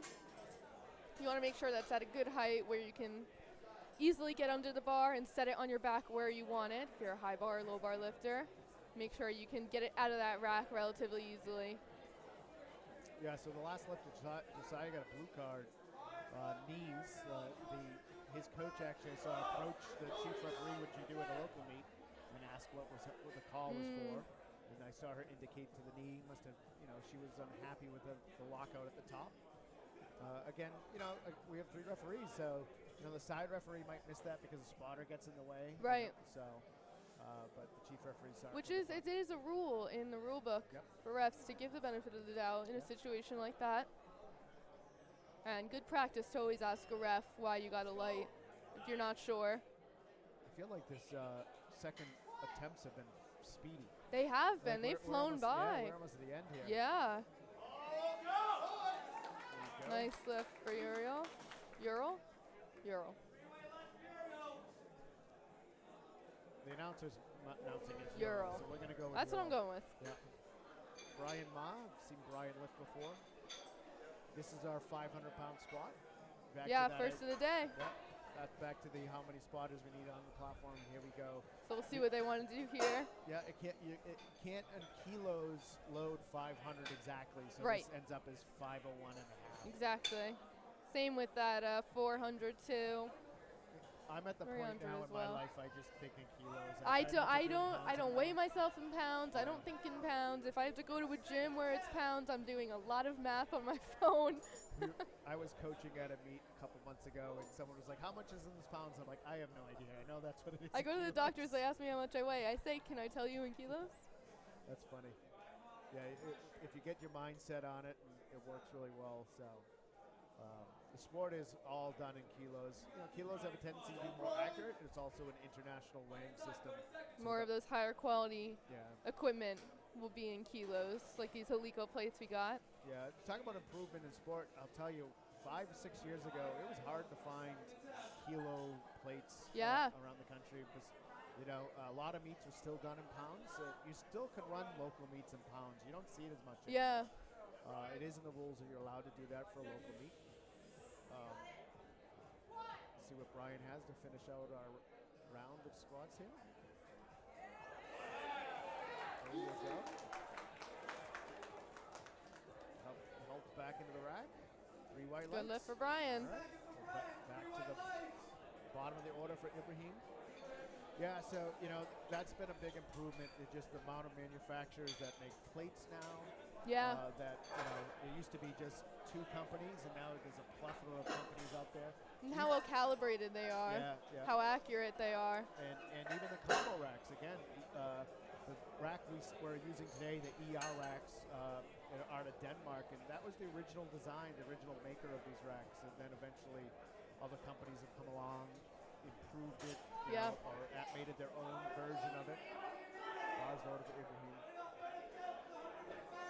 A lot of nerdier lifters will get really excited to compete just to be able to use some nicer equipment that they haven't been able to use before. Yeah, and it can be difficult for new lifters coming in and trying to learn kilos for the first time. Ibrahim taking his third, 155.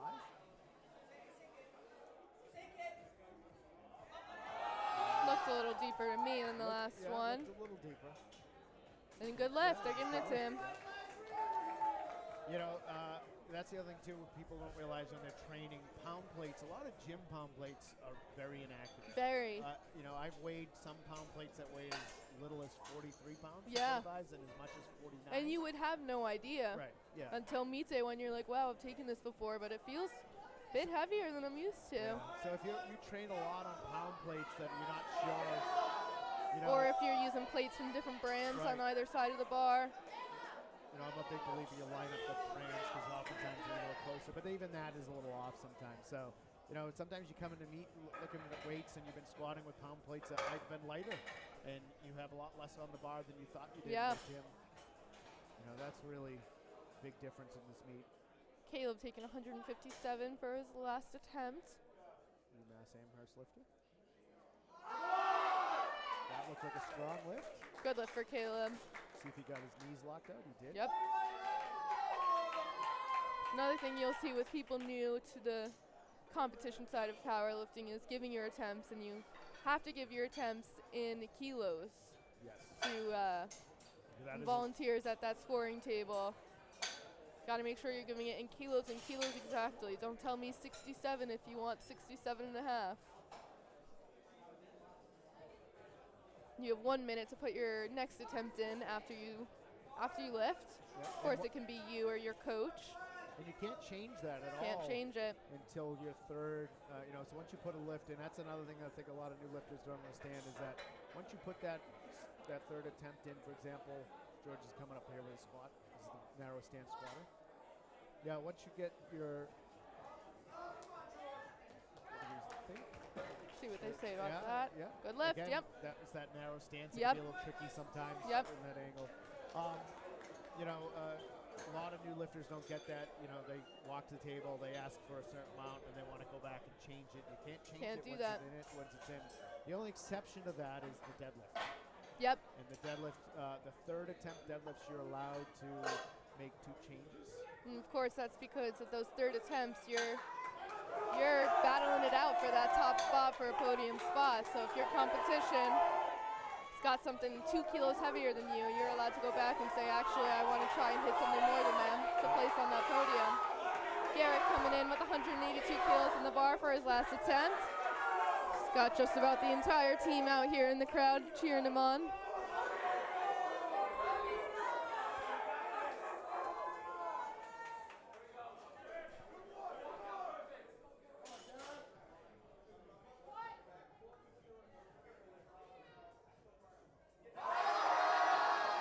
Wow, great lift for Garrick. Let's see what it looks like here. 3 white lights. Lights. Oh, and you can tell he's happy. That big Northeastern cheering section looks happy too.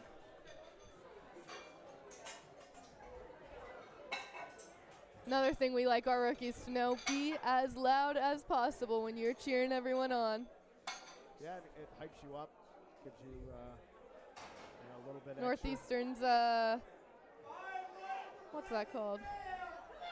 The Husky is our mascot. Hear a lot of barking from us. Brendan's got 202.5 kilos in the bar. Just under 450 pounds.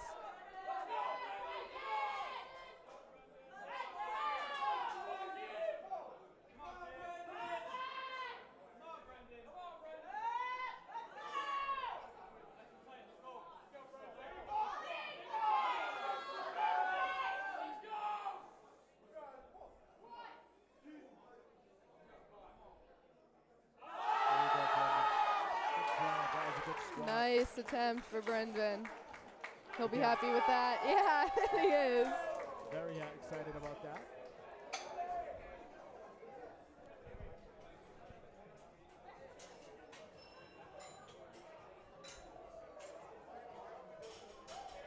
Charles Perot's coming up. Brendan's teammate, right? Yep.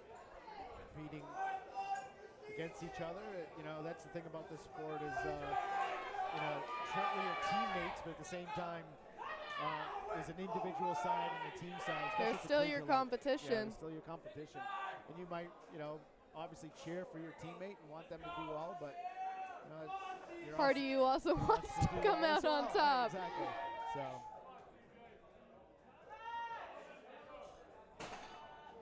Which it's all for fun, really, at the end of the day.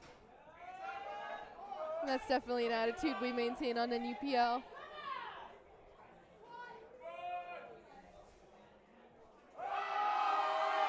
Good grind for Charles. He's happy about that.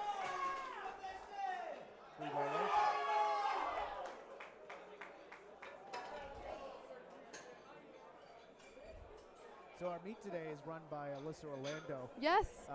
Alyssa runs powerlifting meets in Massachusetts locally. She is an unbelievably well-structured meet director. She really is. Put on a great production today. She puts on great meets. And surprisingly, she just had a baby. She did. This year. And she did. She's still running meets, so she does a great job. The funny thing is, when she got into this, of course, it was 2020, and her first meet was supposed to take place. Oh. Her first meet was the fact that she came back and still running meets. Her first meet, we did it half outside so we could run the meet. Wow. And of course, she had a thunderstorm roll through. Oh my gosh. Wow. What a great introduction to meet directing. Carl Wang's coming up. Yeah, so her first meet was actually on the loading dock of Audio Spectrum, who does the video walls for us at Nationals. Oh my gosh. It was on the loading dock. That's where the comp took place, and the warm-ups were outside, and then they had a a thunder shower roll through Wow. during the time of COVID restrictions. So Carl takes it down. Yeah, so the fact that she came back and is running meets quite regularly, it's a big help to the sport. 2-1 on Carl. Good lift for 2-1. Carl. 2-1 white lights. So we do have, a little bit more experienced referee on the side that sometimes you see the red lights. Yeah. It's our national referee. Yeah. Who has a lot of meets under her belt, including national meets. And the Arnold, I know she was at the Arnold this year. Oh, wow. So,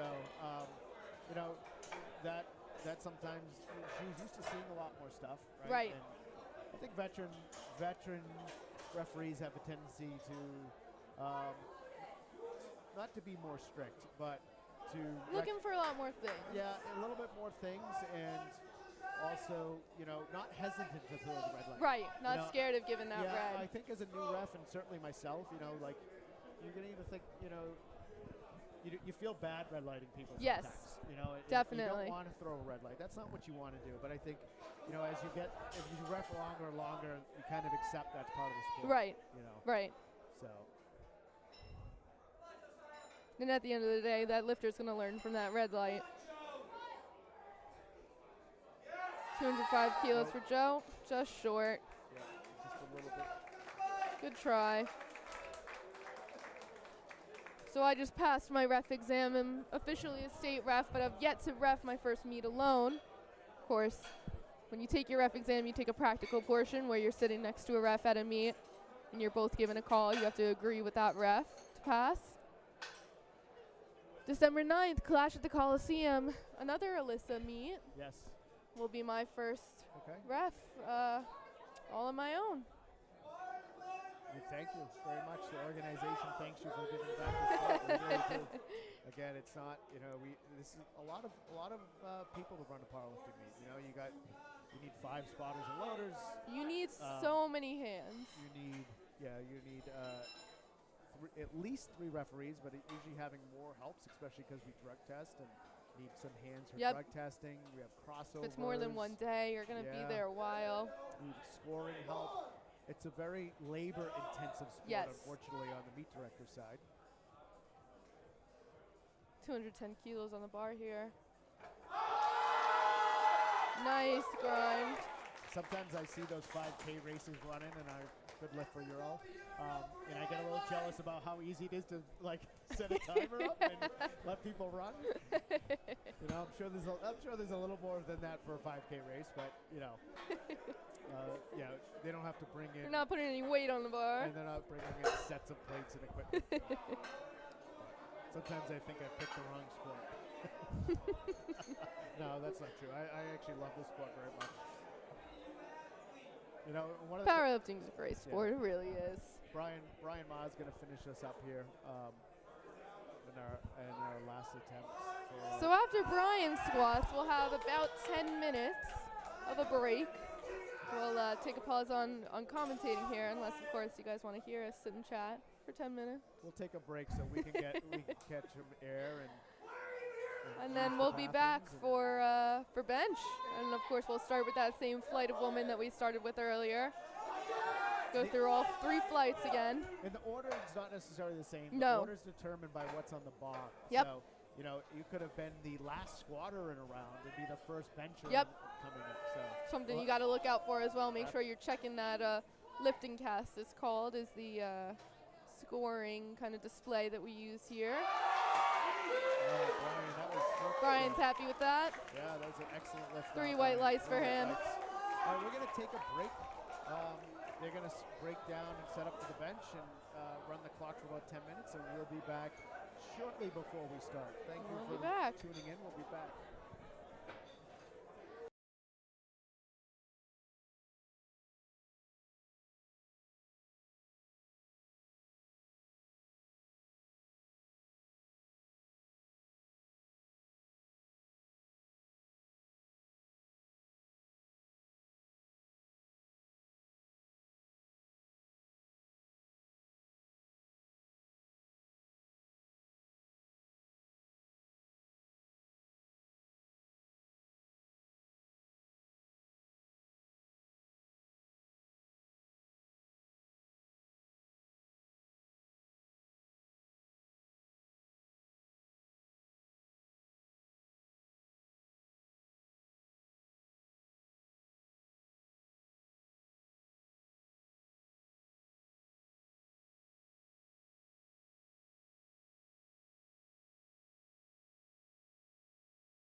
Welcome back. We're starting bench.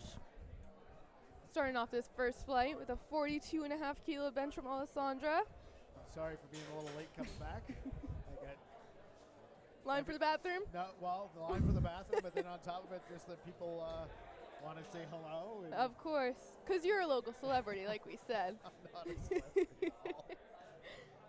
And like we mentioned earlier, Alessandra was not the first squat of her flight before, but because it is the lightest bench, she is the first one to bench today.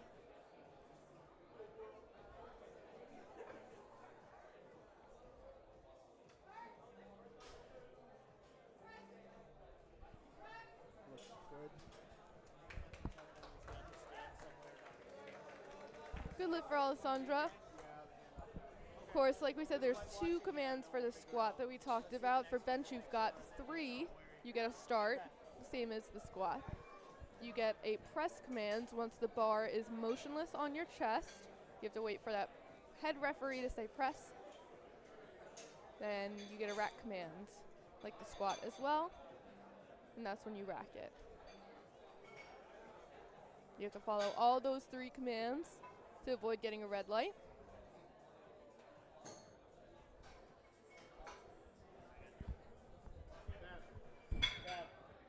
Behind you. Those pins have to go up. They can't be on one. They got to be at least on 2. The safety. Sorry, just trying. I actually try to let everybody do their job, but as a state chair, and sometimes am I the elder now? The old man. Sometimes I see stuff. I just need to have things fixed. 50 kilos on the bar for Victoria. Great opener for Victoria. Got quite the range of motion there. Got pretty long arms and a pretty narrow grip. Yeah, so go back to equipment. That's the same rack that we squat out of, right? Yeah. So I think, that's something a local gym you don't see often. You got to really go to a powerlifting gym or meets to see this.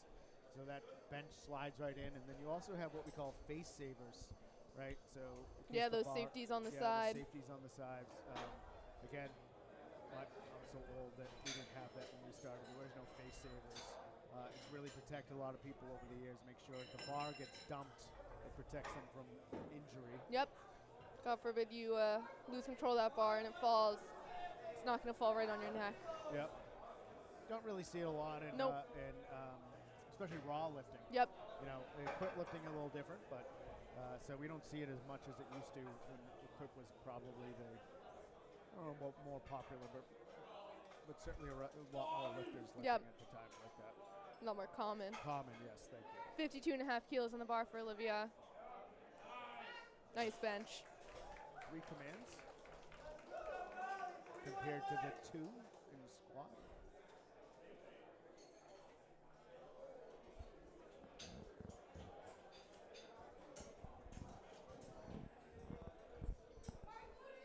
So I think it was Tommy that started out our squats. Yep. Now she's the 4th or 5th of this flight. Also taking 52.5 kilos. It's about 115 pounds, roughly equivalent to those 35-pound plates that you see in a pound gym, I guess. Yeah. And your regular commercial gym. And at 56 kilo body weight, she's almost benching body weight. Very impressive. Oh, it looks like no good for her. One ref with the blue light, and one with the yellow. I missed that. Do you know what the blue might have been for? Hmm? Do you know what the blue might have been for? I don't. I'm guessing that yellow was some kind of jumping command. Okay. Nothing stuck out to me. It could also be, yellow could be the butt came off or their Right. foot came up. So Of course, there was that other ref all the way on the other side of the platform, away from us, in the angle that you're seeing on the live stream. What you guys are seeing on the live stream is roughly the same as what we're seeing. Lane from Northeastern opening up with 55 kilos. You'll see a lot of lifters, competitions ask that one spotter for a lift off. Yeah, and in USA Powerlifting, it has to be our spotters. Right? Yep. They have to be people that are working the meet. Yep, you have no control over who's going to give you that lift off, but of course it is going to be the same person for at least everyone in the same flight. Yeah, so Probably the whole session. there's a couple of reasons for that. I can go over.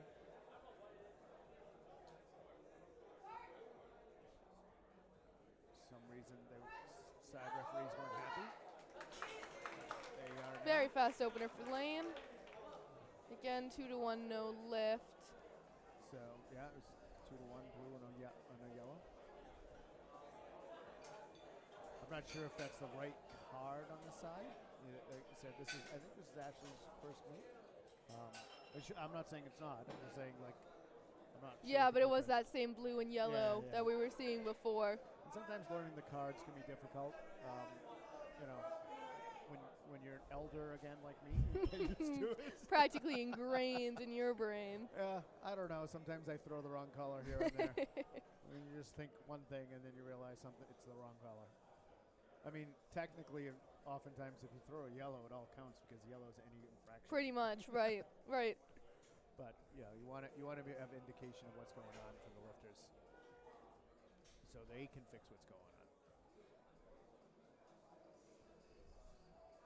So you see a lot of lifters start like this, with their butts up in the air. Yep. And as they take the hand off, that was a good lift for B. Yep. As they take the lift off, they lower it down, but you can't get that start command until your butt is down on the bench and stays down. Yep. Set up a very similar way to B there, and you want to make sure that your whole lower body's as tight as possible so that when you do press that bar off of your chest, your butt's not coming up with it, because you will get a red light. Yep.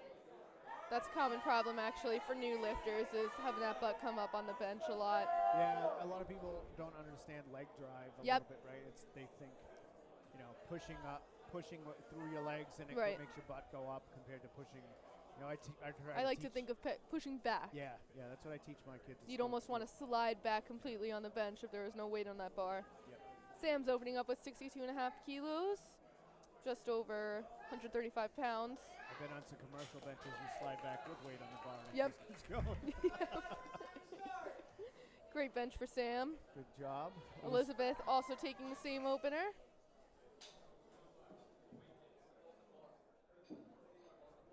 So Elizabeth has requested blocks at the end of her bench. A lot of times our shorter lifters use these blocks to get just a little more height for their feet. Perfectly allowable.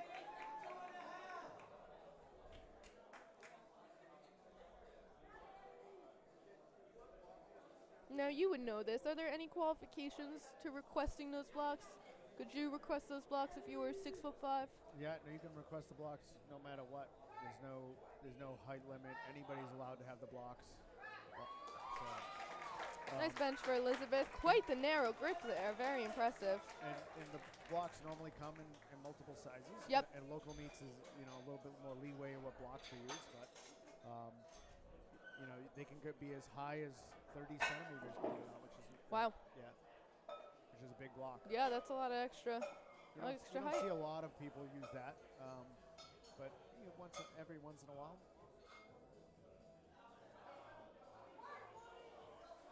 Bethany opening up with 65 kilos on the bar. The only problem you have sometimes running with the block is that, occasionally they'll slide a little bit on you. Yes, they'll slide. Right, so you don't get as great of traction as you do with that carpeted platform. It's one of those things that you run that risk a little bit. If you're adding another layer on top of the carpet. So. Yep.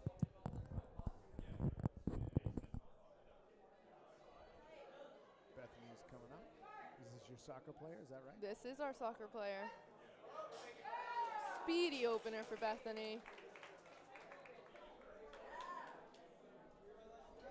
It's another one of those things we've been seeing from these rookies is, benching a plate as a girl in the gym is a huge accomplishment for a lot of people, and these rookies are coming in and just blowing right past that benchmark, that milestone. Some of us took years to get to that amount of weight. It's all relative. Of course. Katie opening up at 65 as well. Do you mean lifting up your instruments didn't make you strong enough to bench your plate? Of course, I played the cello, so there was no lifting involved there. Caitlin Scott. We talked about how her squat improved a lot. Let's see how her bench goes. She should be happy. Good opener for Katie. Opening up over that plate, right? So, again, when we talk kilos, 65 keys in the bar. 62 is 137 and a half. Yep. You know, 60 is 132. So you're in that ballpark once you're there, and that's a little bit over. We've got all of our Northeastern girls in a row here. Jalen opening up with 67.5 kilos.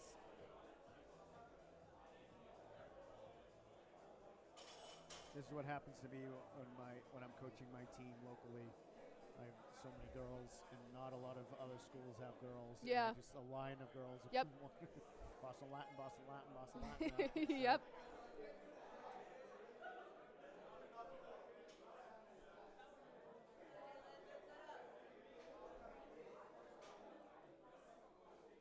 When you talk about the explosion of lifting in women lifting has been incredible as well. It's so amazing to see. Yeah, it's been really good. That was speedy. That was very speedy for Jalen. Great opener. 3 white lights for her. Yeah, absolutely. The women's side has been tremendous. You know, sometimes I talk to some of the women who started even long before I did, and they talk about what they had to go through just to start. Yep. You know, how far we've come in the sport, especially on the women's side, is impressive. Bars loaded for Isabel, also taking 67.5 kilos. Isabel, you'll see, is wearing wrist wraps. That's one of the more common pieces of equipment that you'll see lifters wear for raw bench. Of course, you could wear a belt. You don't see that very much in raw benching. Especially in lightweight women. Exactly. Yeah. Or just the lightweight lifters in general a lot more. Those wrist wraps you'll use to help stabilize and keep those wrists motionless and straight. There you go. Great opener for Isabel. You know, talk about women in the sport. We do have a committee, women's committee. We do. That's brand new, right? It's been around for a while, but it's recently elected. It's a little bit more active right this moment. Yeah. Right. Heather Foss out of South Carolina is the current committee chair. Yeah. And you know, they're really trying to find space for women. Yeah. In the sport. There's a competition that's done in many states, Ladies of Iron. Yeah. Beverly Gentile will be running ours on May 4th, I believe it is, in 2024. And these meets take place all across the country at the same time. You know, we got Amanda with her opener at 70. Amanda's bench has been gaining so much momentum recently. Great opener for Amanda. Very happy. Match the smiley face on her back. Yeah, so that meet is run. Dana Snow in Washington had this idea a couple years ago of having this meet at the same time across the whole country for women. So very cool. If you're a woman out there and you haven't competed, or if you're a woman out there who has competed, you should look into that. Great opportunity Great to start. opportunity. And of course, no qualifications needed to compete in your first meet. No. A lot of coaches like to get their new lifters in a meet as soon as possible, even just so that they know the way that the sport works. 70 for Kate.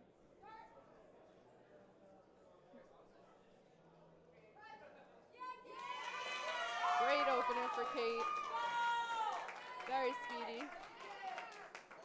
Yeah, and I think that's a big thing for a lot of lifters is they think they need to be strong enough, or they need to have this much weight. Right, on the bar. exactly. And you know, my advice for everybody is if you wanna compete in the sport, you should do it. Just do it. You don't need any kind of numbers. You hear that all the time. Oh, I would compete, but I don't feel ready yet. Yeah. There's nothing to be ready for. Yep. Learn those commands, learn kilos, and that's all you really need. And with the kilo charts and the conversions, Exactly. you can get away through it. So, you know, this is a really big bench for Angela Opener, 75. Huge I bench. think she's a 48. So this is a really massive bench. She had a big squat too. I think she squatted like 110 around there. I know she's competed in the past. I know she competed at one of my meets last year. Believe she might have won the Collegiate Nationals. I'm not 100% sure. I'd have to pull up her stats. I don't have it in front of me right now. You mean you don't just pull them out of your brain? No,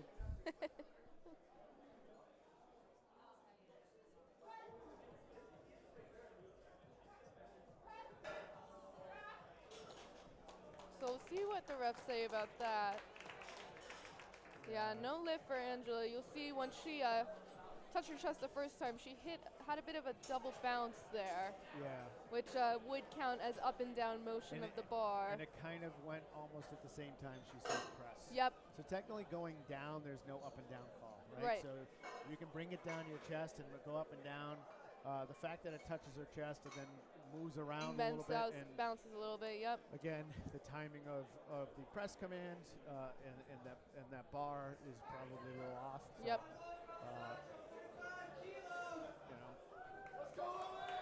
She'll probably take that again for her next, or maybe she'll go up. Just be more careful about that touch. Personally, I would stay with her, but that's my opinion. But, again, coaches have targets, lifters have targets. Exactly.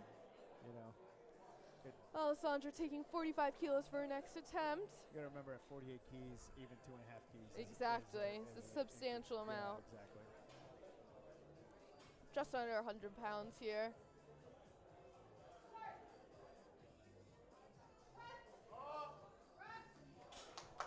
Great lift for Alessandra.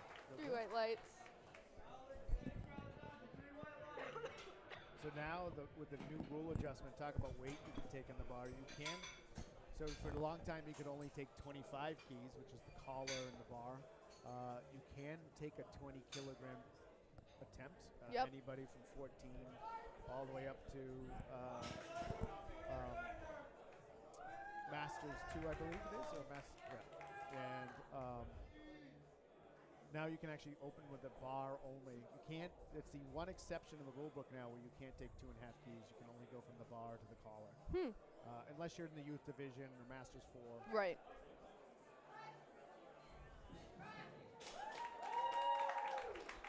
Speedy again. Yeah. First time lifting.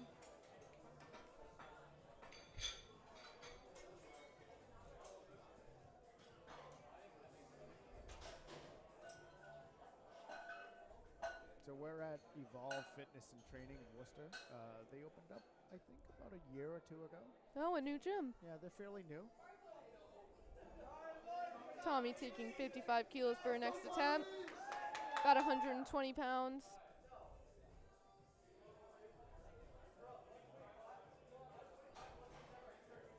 Big arch on her. Yeah, something that a lot of people consider unique to powerlifting, as well as a big arch on that bench. And a little too much for Tommy today. Yeah, that's She'll try that again on her next attempt. Exactly what we talked about. Yep. Just, it's amazing with lightweight lifters, especially female lightweight lifters, just what that will do to you, just a slight increase from here to there. That was... Unfortunately, that was her second attempt. She missed her first. Oh, she did. Yes, on cards. All right, so Tommy's got to get her next attempt, her third attempt to stay in the meet. Lane taking 55 kilos for her next attempt. Yeah, so this was her opener, and she's also the one, she got those cards on the sides. Yep. So she'll pay extra attention to her form on this one. I know your coach is quite the perfectionist. Of course. And if little things are off, I know it drives her nuts. Yep.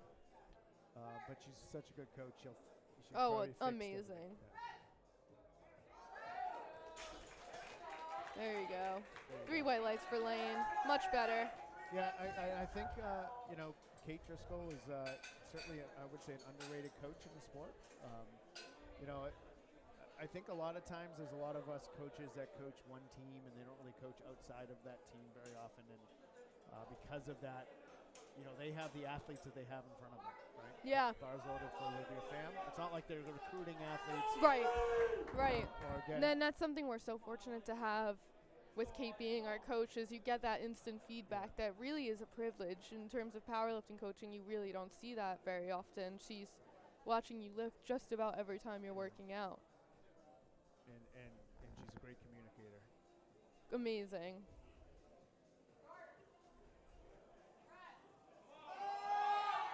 There you go, Olivia. Good lift for Olivia. That was a 5-key increase for Olivia. V taking 62.5 now. UMass Boston's my alma mater. Oh, yeah. And I graduated from UMass Boston. And my daughter is now attending UMass Boston. Oh, Yeah. that's very sweet. Yeah, she started this year. A legacy, that's called. Yeah, I don't know if we have legacy at UMass, but that's what it is. Yeah, she is not a power lifter. No, she's never competed, but I never convinced her to compete. My son, I actually started lifting because of my father. He got me into it. Actually, like you were saying, how a lot of lifting exploded during COVID. I was one of them. Nothing else to do but work out.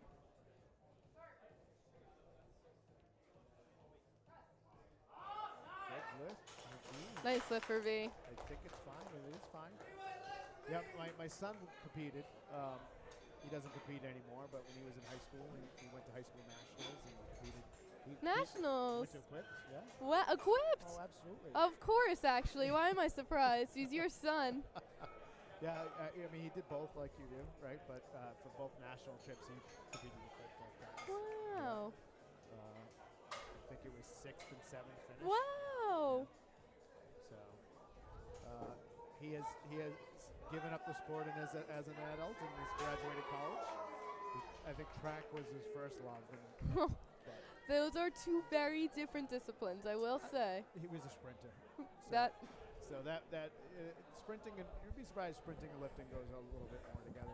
That is the only cardio I like to do, is a good sprint. Elizabeth taking 65 kilos for her next attempt.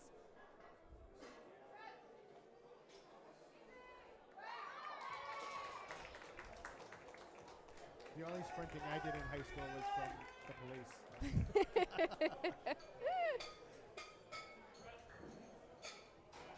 So we're both quite the powerlifting family. I've got my dad. Does he compete? My dad's still competing, Okay. even in his whatever he is, Masters 1, Masters 2. My little brother just went to Vanderbilt. He's lifting as well. Does Vanderbilt have a team? They did. Also died out a little bit. He's hoping to restart it. Yeah, Which would be awesome. It can be really tough, you really need a good environment and Yeah. kind of a legacy going on. Caitlin's coming out for 67.5. It can be tough for teams, collegiate and high school. If you don't have a coach that's there that's committed. There's a high threshold to pass to even get it going. I know some schools have had issues with Nice lift for Katie. some Almost better than her first attempt. Some lifters have had issues trying to get club teams going. because Yeah, a schools lot don't of want them. bureaucratic tape to Yeah. have to cut through. It's unfortunate, but we're here as resources for those lifters. Who Yeah. need help. Sam also taking 67.5 kilos for her next attempt.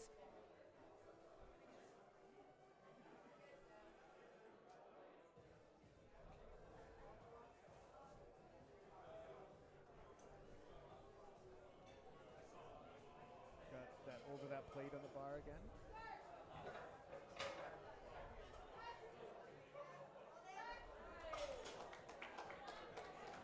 Good bench for Sam. Bethany coming up, 70 keys.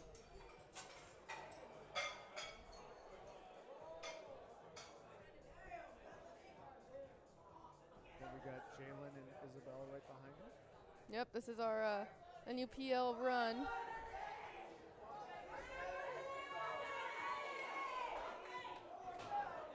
So for bench, like we were talking about earlier, you got to listen for that press command when it's on your chest.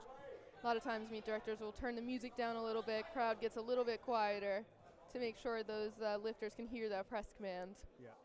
they got to make sure that. Because, of course, you're not seeing the ref like you are with squat and deadlift. I have a hard time seeing the ref no matter what. I don't look at the ref. Yeah, you just look straight back. Yeah, some people like to stare those refs down. I don't.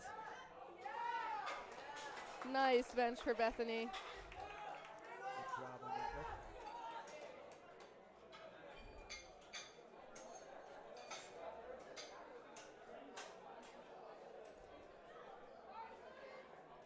Bars loading for Jalen. Jalen taking 72.5 kilos, about 160 pounds. I guess, again, it's Northeastern, just that Northeastern group coming right through here. Coming right through. How many girls on your team right now? I think we're around 24 or 5. Okay. Pretty even with the men's team this year. I think they've also got around the same amount. You guys got busy racks this year. We got busy racks, let me tell you. But My rack's got 7 girls. That's a lot. A lot. We try to aim for 5, maybe. So 7 is a lot. I bet your coach has been doing a great job balancing. Oh, she's amazing. You guys are really good about loading and knowing what to load on the bar. So, I'm sure you guys show up to do work. We got good systems going on. Yeah. You got to know what you're going to load when it's going to be your turn. No dilly-dallying. Isabel taking 72.5 for her next attempt. Yeah, and I think that's what's big about, having a collegiate team, right? An actual team where you're training as a team and you're pushing as a team. It's so unique to be on a collegiate powerlifting team because powerlifting is, at the end of the day, an individual sport.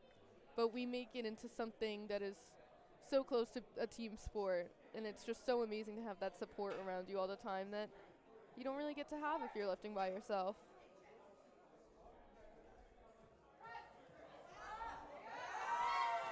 Great bench for Isabel. Her bench has just been exploding in the past few months. So I'll be talking about college teams in Northeastern just real quick. The current version of Northeastern's been around since, 2008 or Yeah. There was actually a bunch of lifters from the 80s that had a team there in the 1980s. Oh, wow. I had no idea. One guy I know is living in Arizona now, contacts me once in a while, but Ernie Hackett actually won worlds at the first 125 in India. Wow. Yeah, way back in the 1982, I think it was. But he was a Northeastern lifter. Went to collegiates for the Northeastern team. And then it died out for about 2 decades and then returned. You've got quite the history I didn't even know about. I'll have to tell everyone. Amanda's got 75 kilos on the bar.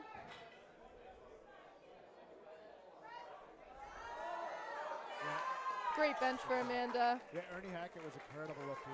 He was a 1,000-pound squatter back in Wow. 1982. And Wow, 82 is like early for a 1,000-pound squat. yeah.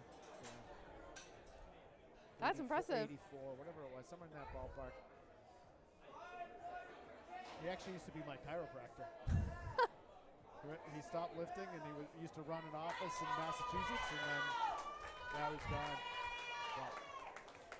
Kate taking 77.5 for her second attempt. Coming all the way from Burlington, Vermont.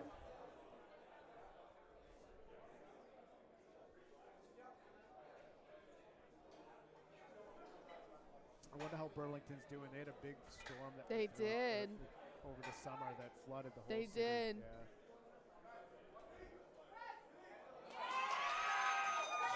Great bench for Kate. Good lift. Yeah, Kate's been really strong and consistent. Very. Angela also taking the same amount for her second attempt, 77.5 kilos.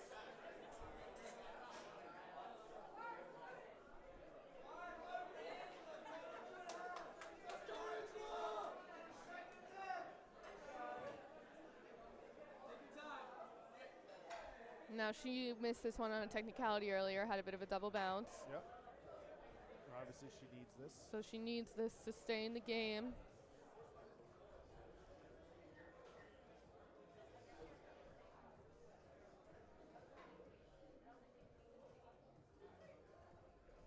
you know, when you have that big arch, and you're trying to do that light touch, sometimes, you know, it can be difficult to control the bar. It's extremely technical, and the smallest misgroove can really throw you off sometimes.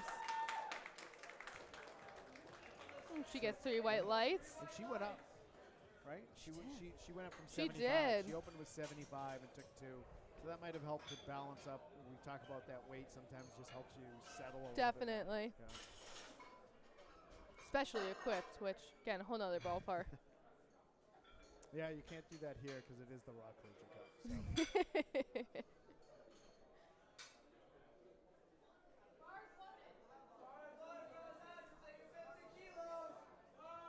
So. 50 kilos for Alessandra's last attempt. Nearing body weight here. And I believe she's a first-time lifter, so again, experience Yeah. on the bar, learning the sport.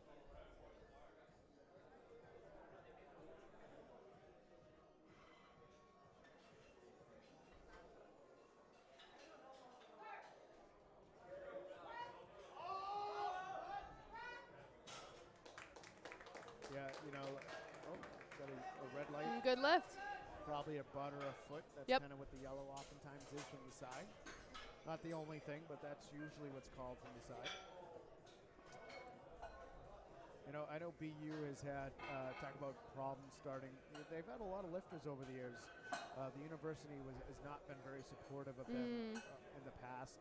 I think they're getting a little better and finally have a club. Good. I don't think their club is strictly powerlifting, but I believe it's like a barbell club. Right. So Barbell club.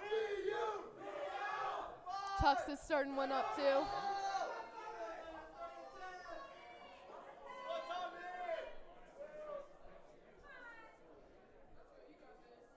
Tommy with her big arch.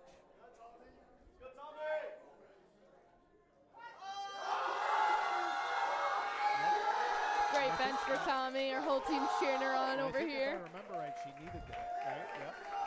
She needed Oh, that nice. Lift. Yeah, she needed that lift. Oh, great. Yeah. All right, good for Tommy. She's still in the meet. Yeah, she went for 2 for 1, and as long as you get one in, that's As long all as that you get matters. one. You can go 3 for 9. As long as you get one of those lifts in your squat, bench, and deadlift, you're still in the meet. You still get a total. Maybe not happy about it, but you're Yeah. still in. Victoria taking 57.5 kilos for her last bench.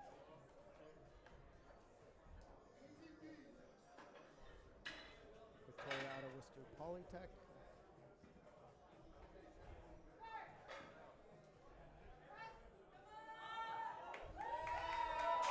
You were saying it earlier, and now I'm falling for it. I'm watching the live stream thinking everyone's jumping their press and rack commands. I know, because you can hear the referee. You hear it, and then it's lagging. It lags a little bit. Yeah, we're a little behind on there. But it's a little, can be a little confusing to us as we sit on this side.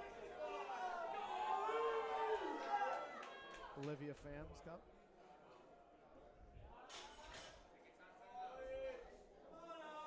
$60 kilos for her last attempt.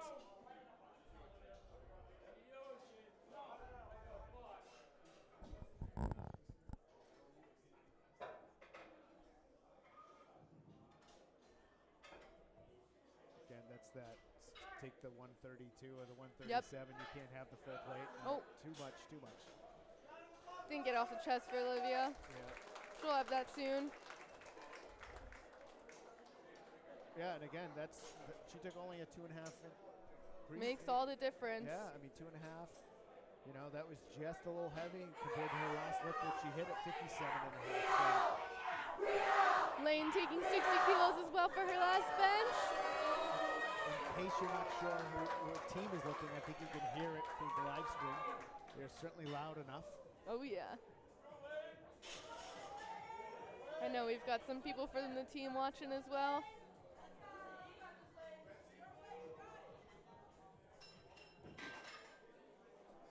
Sure, we got plenty of parents tuning in. No, we've got a teammate abroad tuning in. Oh, you got a teammate on co-op? Ronan's in Malaysia. Oh, Malaysia. That's a little off time, too. Yeah. You might not be awake. So, hey, Ronan, if you're listening. Hope the weather is nice over there. It's supposed to be. Is it a co-op? I think so. Yeah. Wow. Yeah, because you guys run the co-op program. How does that work? Yeah, Northeastern's got this whole involved co-op program. You basically work for a semester instead of taking classes. Okay. So you get a lot of work experience on your resume by the time you graduate. I'm on co-op right now. I'm working at an animal hospital down in Seaport. So I'm not taking classes right now. Dee's got 65 kilos on the bar for her last attempt. That must make training a little easier? You know, for some of us it does. Yeah. I've got long shifts at the hospital a lot of times, so sometimes I am just exhausted. Been fighting with dogs and cats all day. V's coming up, taking that 65. Are you trying to be a vet? Is that? Maybe. I'm not sure. Okay. Oh, so close for V. Trust me, at your age, you're not always sure. Wasn't too sure. You know, I took this co-op to try and find out. Think I want to work with animals, just not sure how. Okay. But no, I've loved it, and the whole co-op program is a big reason why people say they came to Northeastern at all. That's a lot of people's deciding factors, this whole co-op program. It really is unique. Not a lot of other schools have it. No, you're right. Not a lot of schools have that year off. It's crazy to think that if I went anywhere else, I would be in classes right now. It changes your whole outlook.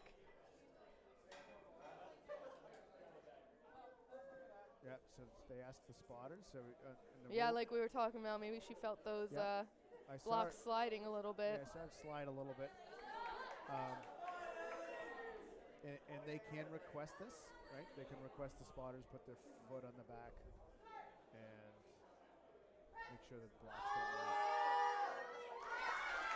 Great lift for Elizabeth. Yeah, she has that really narrow. Very narrow. You don't really see that too often. A lot of people try to go as wide as possible to reduce that range of motion. Yep. A lot of times you'll see super high arches with that super wide grip. To reduce that range of motion as much as possible, have to move the weight as little as possible. But it really is biomechanics. It's biomechanics. You would think that everyone would want the shortest range of motion possible, but a lot of times you're just not built for that, and you're stronger, a lot more narrow. Maybe you got really crazy triceps. Katie's taking 70 kilos for her last attempt.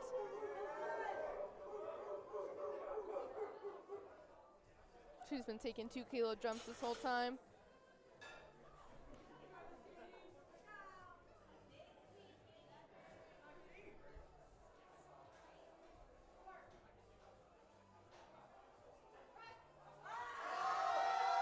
Oh, so close for Katie.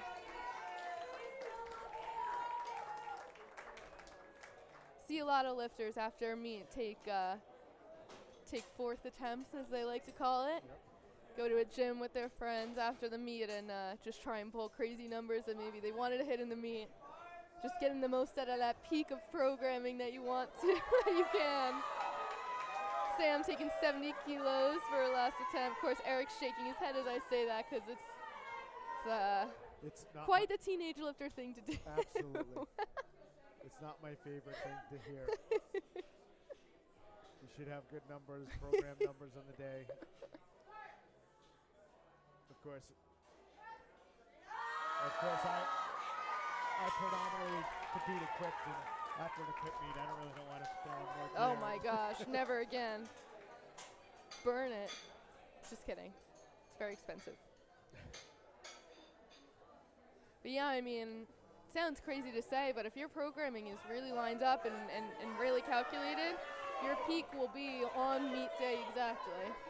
And you'll be as strong as you will ever be on meet day. And even the next day or the day before, you wouldn't have been as strong. Bethany taking 72.5 keys for her last attempt. We're back in the middle of our Northeastern run. All my girls.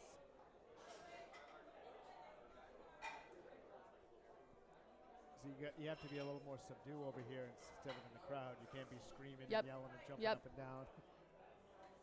Got to hear those commands.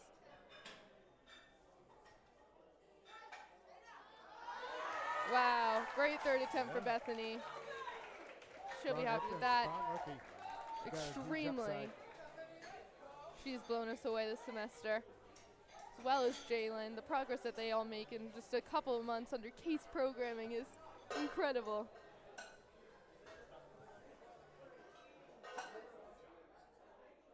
Jalen's going to take 75 kilos for her last attempt.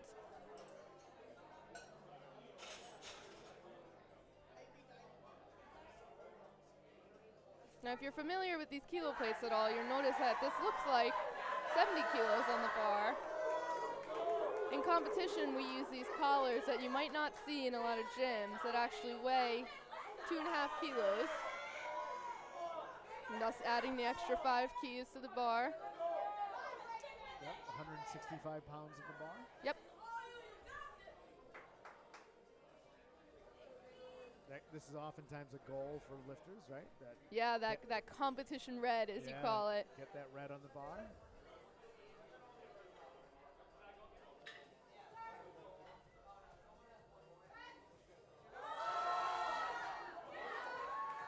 See what they say. Good lift for Jalen. Crowd's very happy to see those white lights.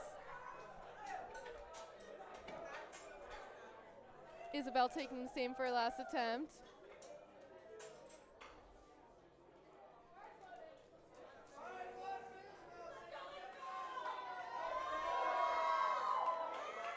Isabel telling them how they want the handoff.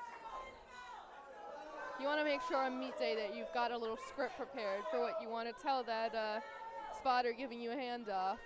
Some people like their lift-offs or handoffs to be very exact. Yeah, and if you're a very technical bencher, right, big arch and stuff like that, you really need it in Yeah. the exact right spot. I know I hate when I get a lift-off that's a little too fast, a little too hard, and it can just rip you right out of position. Yeah, you know, sometimes the bigger guys doing handoffs forget that, you know, there's... That Isabel weighs 60 kilos. Yeah, exactly. And oh my yeah, goodness. that was a great bench. That was a Awesome PR for Isabel there. Great number call for her. Yeah, great.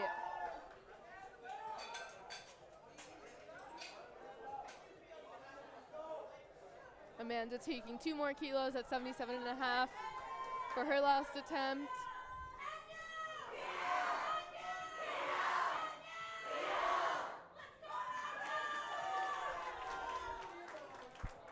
Just about 170 pounds on the bar for her.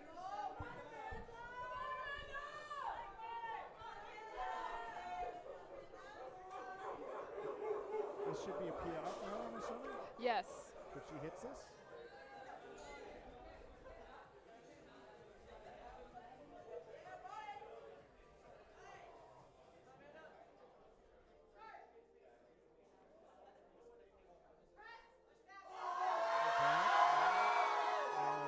Oh, so close for Amanda.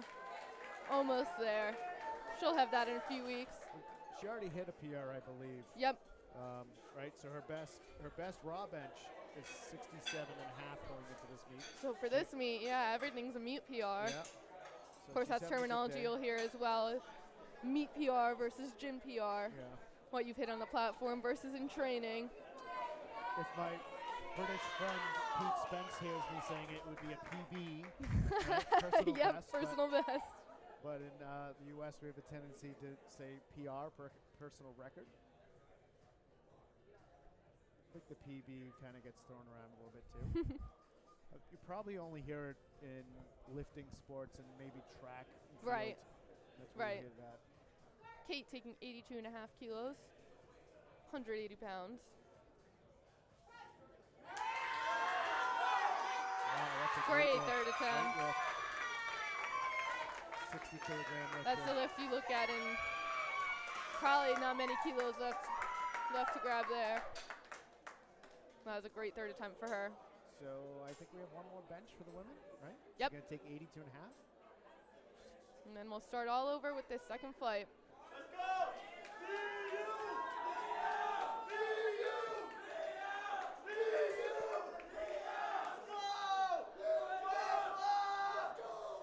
Angela taking 82.5 kilos. This has got to be close to the American record for Really? Yeah, because my lifter at 52 has the collegiate record, and it's 85. So I can't imagine 48's too far off of that.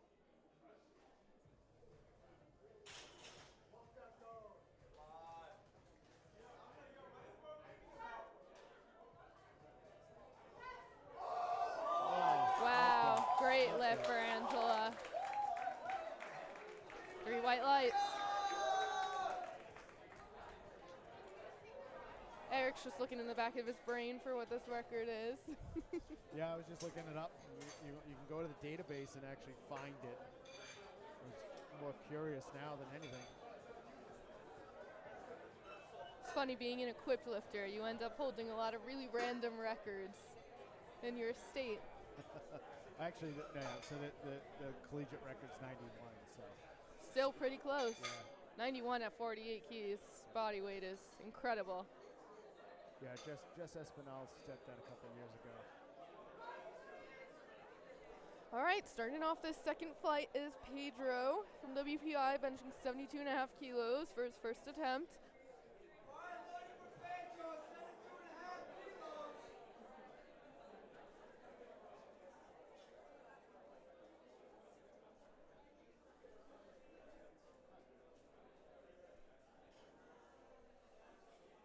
Takes out that 72.5.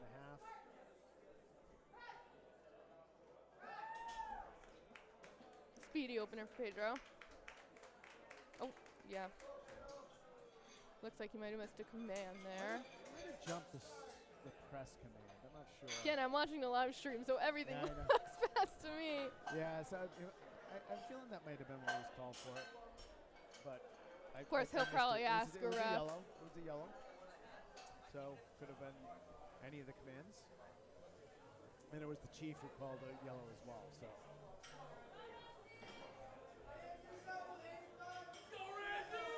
85 kilos here for a first attempt. and sometimes when you're a side referee, you know, you're paying attention certainly, but you know, you miss the rack command or something as well, and you throw the white and you missed it. Yeah, there's a lot of things to look out for. Yeah, bench, you know, for a ref can be.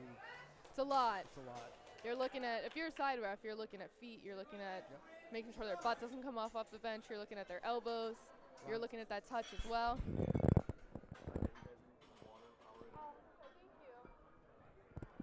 Yeah, so, you know, as a ref, when I'm a side ref, you know, I like to actually sit further back.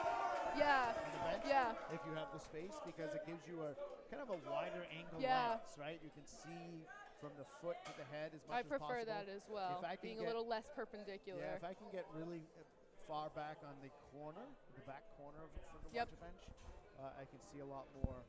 You get a better angle. But sometimes, you know, Timothy taking the opener 90. Great opener for him. Sometimes, you know, the space just doesn't allow for it. Yeah. A little tighter. Sometimes it can get so crowded on that platform. Yeah, you know, a lot of like local meets like this meets in the gym. You know, gyms aren't endless amounts of space. Yep. So you still need space to warm up. You need the space for audience. You need the space for the platform. So, you know, you try to find the best position as a referee. And again, you see a meet like this that has plenty of space for lifters, for the crowd, back in that warm-up room. Alyssa chose a really good venue and set it up really well. Yeah, looks good. Justin taking 95 kilos for his opener. And when I'm the chief for ref, I have a tendency to move forward a little Yeah. bit. To make sure that they can hear me. Just nice courtesy. Yeah, and I also will sit a little to the side. Yes, that as well.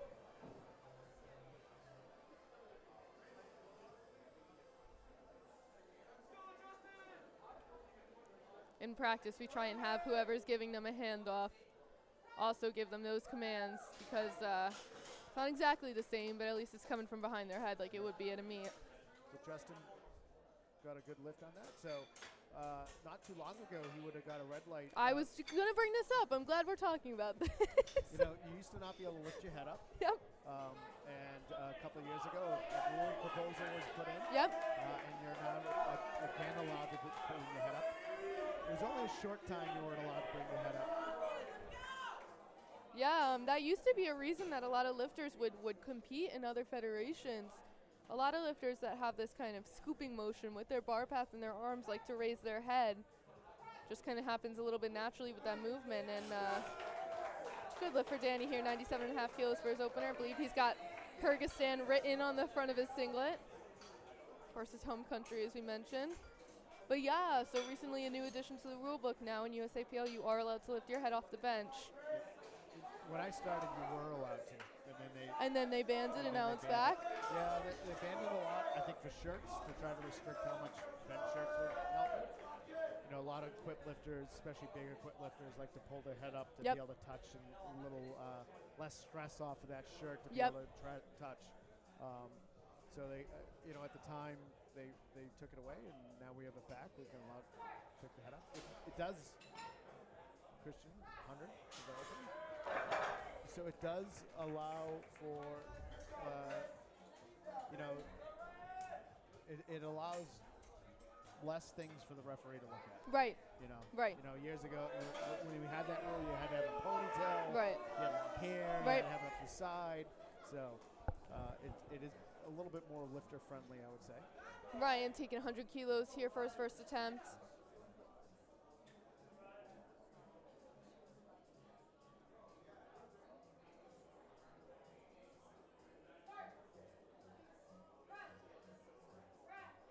Speedy opener for Ryan. Good job, 3 white lights. And to be honest with you, you're talking about the girls have coming in and benching a plate.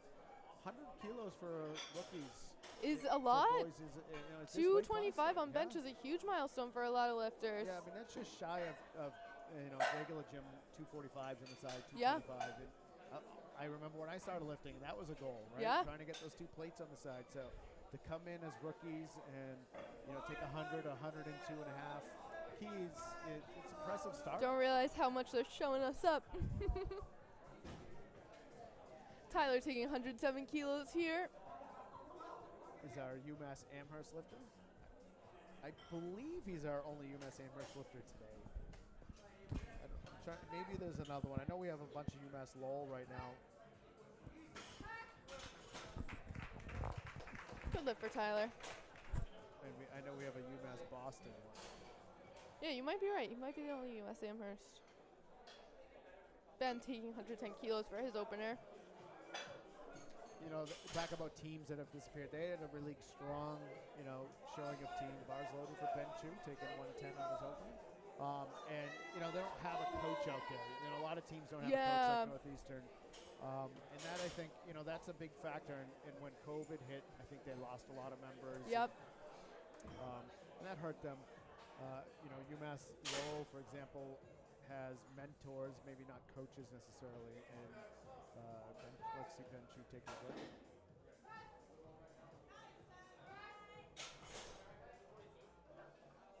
Good bench for Ben. Their alum, Katie Ann, who's a national referee from Massachusetts. Took my ref test under her. She started in our high school program. She started as a high school lifter in Oh, Massachusetts. wow. Went on as a collegiate lifter. Now she's an open class lifter, right? And then Dan Howell, who's also a phenomenal lifter out of Massachusetts. Phenomenal. Massive deadlifter. Competing in a couple weeks at Mass States. Looking to get that 90 kilo open title. Yep. We're looking forward to seeing him lift. So they actually act as mentors and sometimes coaches for the UMass Lowell team, which I think has helped them. Yeah. So, UMass Amherst is coming back. We're seeing a lot more of those lifters. But, you know, it is hard when you don't have that coach or a structure like that. You know, Definitely. just a club run by students. We are so fortunate to have that guidance with us in the weight room every single day. Angel taking a big Great opener for Angel. We are now back to the top of the order. All the way back to the top, back to Pedro, taking 72 and a half for his next attempt.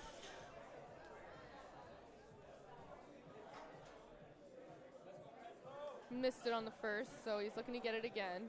I believe it was commands or technicality of some kind.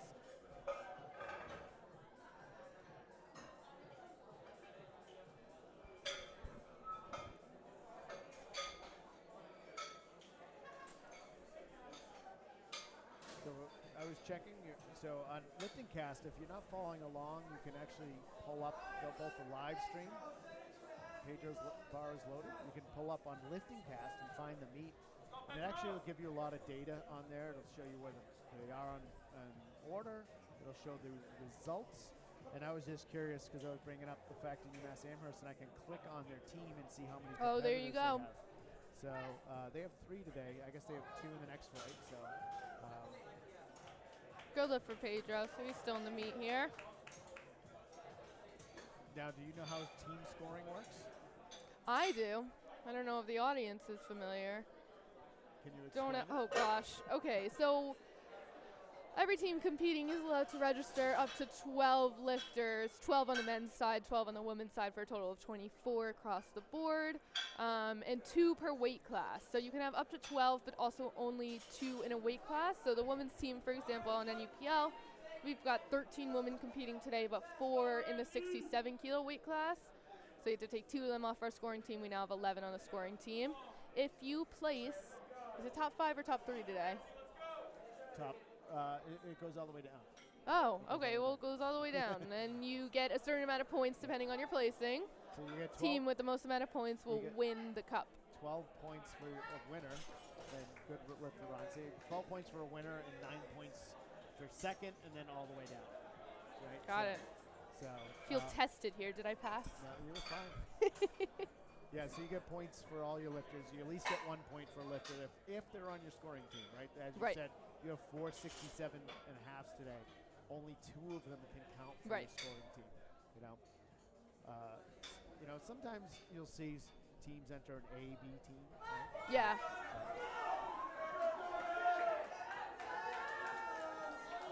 Tim taking 97.5 kilos for his second attempt. And I think this is a great friendly rivalry in the spirit of people who want to win this. Definitely. I don't know what she has for Best Lifter Awards. I know in the past we've given out for teams those red cups and those solo cups, yeah. Massive pack of solo cups. Coveted prize. Again, started by Roy Apostle when he started this meet as kind of a gag joke, but it kind of works and it's fun. It works. We want them. Also a banner, I know, always gets given out. Justin's coming up, take a second, 100. It's a pretty good benches for all that we've seen today. Yeah, we've seen really good benches. From the women and the men. Some good weight on the bar. And of course, just because this is a collegiate meet doesn't mean that there won't be individual placing as well. That's right. You can see the banners in the background of the live stream. There'll still be a best male lifter overall, best female lifter overall, and placings in individual weight classes. Now, normally at a meet, you'd have placings across age ranges as well. Yep. But everyone's collegiate here.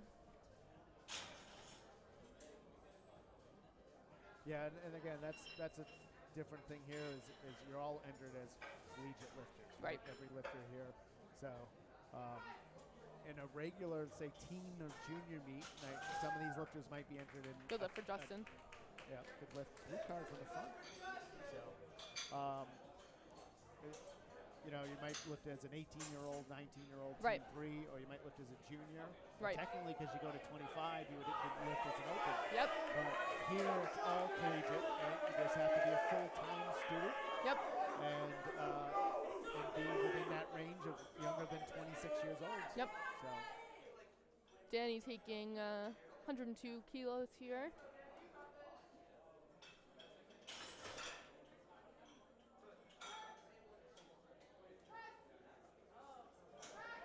Great bench for Danny. Team's asking him to put more weight on the bar. Ryan coming up, another Northeastern lifter. There's an interesting point that you bring up. Collegiate can be, there's what, 6, almost 7 years of difference there. Absolutely. You could be competing against someone way older than you. And that age range is not that wide for any of the other weight classes, or age classes until you get all the way up to the Masters. And there can be some advantage for some people, you know, obviously the longer you train, you're going to have more training time. You know, compared to somebody that's a true freshman coming in at 18 years old, right, typically,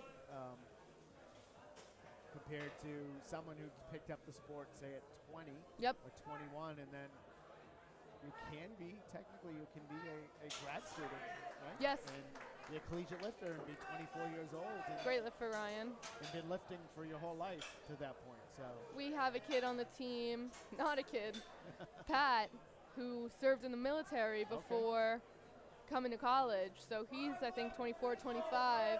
This will be his last year on the team. Yeah, he's 25 because he'll age out. It'll be his last year on the team. But he's still collegiate. I believe Pat's lifting at States in 2 weeks. He is. He's actually in Japan right now for some marine-related thing, and he's going to come back and come straight into the meet. Good lift out of Nice lift for Christian.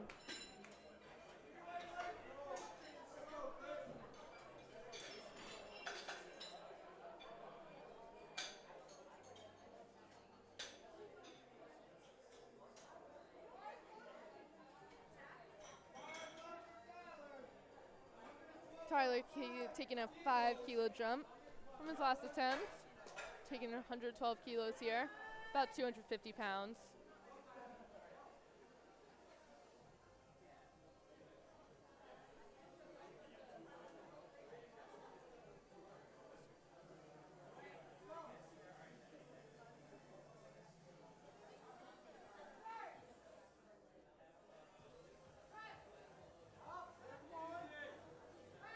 Bit of a grind, but a good lift for Tyler.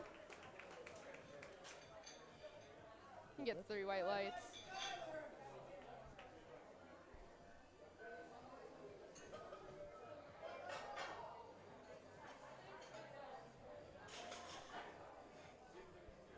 Almost at the end of second attempts here.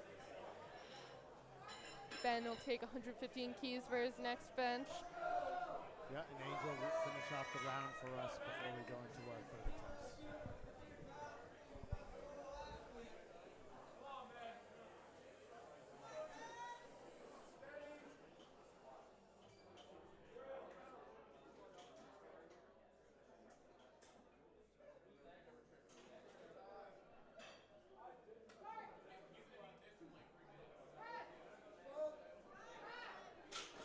Good lift.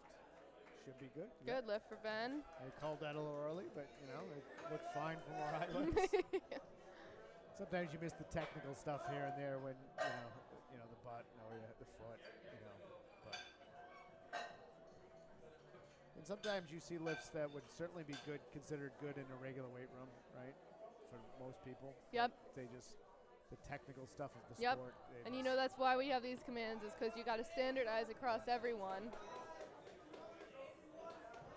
I'm a rack captain of my rack in the weight room for NUPL, since I'm on the e-board and I'm a veteran, and I always make sure I give extra long press commands in the weight room so that we're not jumping them on meet day.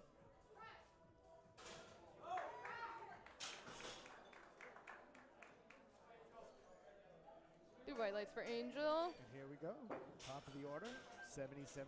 They drop that bar back down. Pedro's going to come up, shoot for his third bench.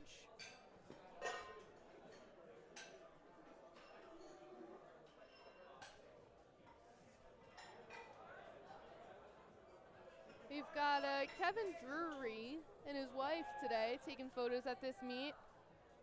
Yeah, Kevin does a great job. Great job. He's at a lot of these meets in the area.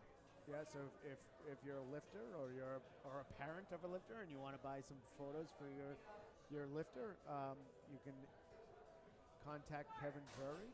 He's got great packages there. Takes great photos. Yep. And those are always fun to have after a meet. Good job. Yeah, he's out in New York. Yep. He comes out, he shoots out I-90 for us and does meets out here. He's been a great addition to the area. Does a great job with both of them do a great job with the photos. They will be back in 2 weeks, back for States. Back for States.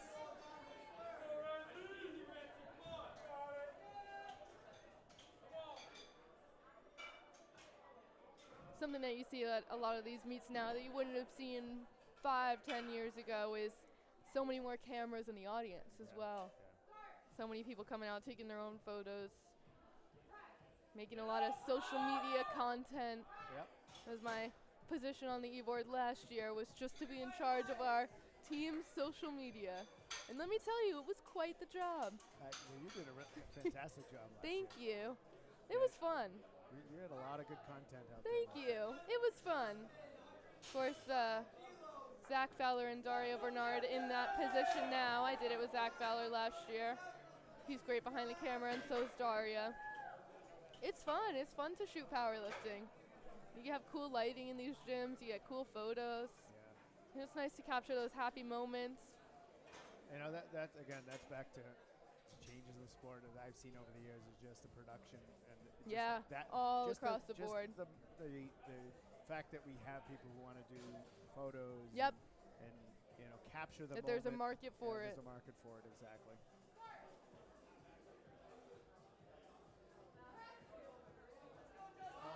A little too heavy for Justin today. Heavy. Looks like the bar kind of rolled in his hands as he tried to push up a little bit.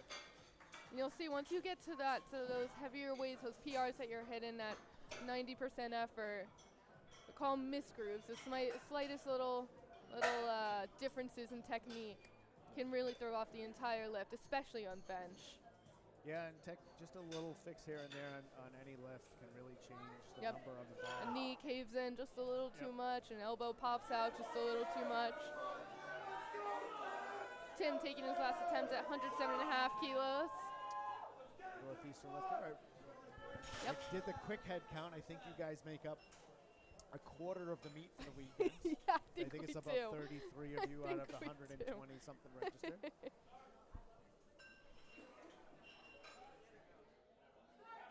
We'll also have a huge presence from UMass Lowell, most likely from UMass Amherst. Which has been that's how it's been for the past couple of years now. Us and UMass Lowell and a handful from all the other nearby schools.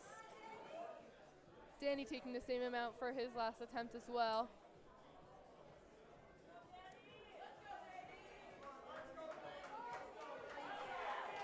Another fan favorite for the largely NUPL compromised audience.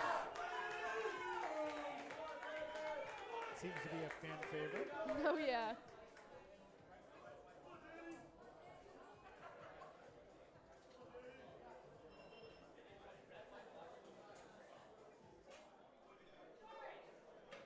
It's also a kind of a close grip bencher. Very close. Quite the elbow lockout as well. Good lift for Danny. He's happy about it. There's been a lot of great lifters from that part of the world over the years. Yeah. Absolutely. Some world-class benchers and world champions that have come out of that country.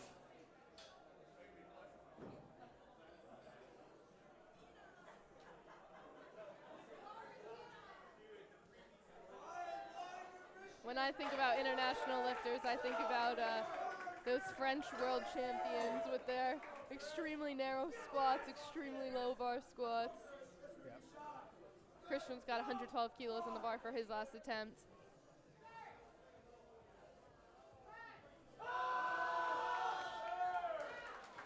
Good lift for Christian. Solid third attempt.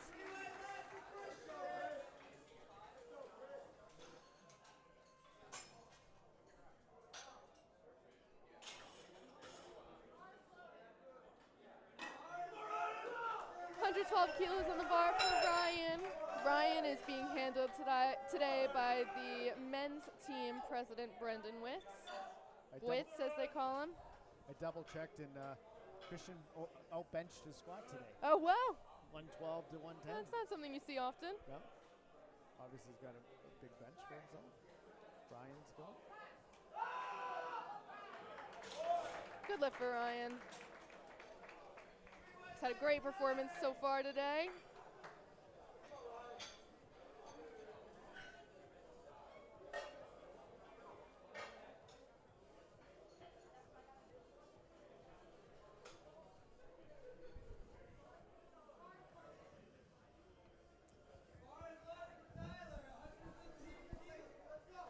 $115 keys on the bar for Tyler, just about 253 pounds.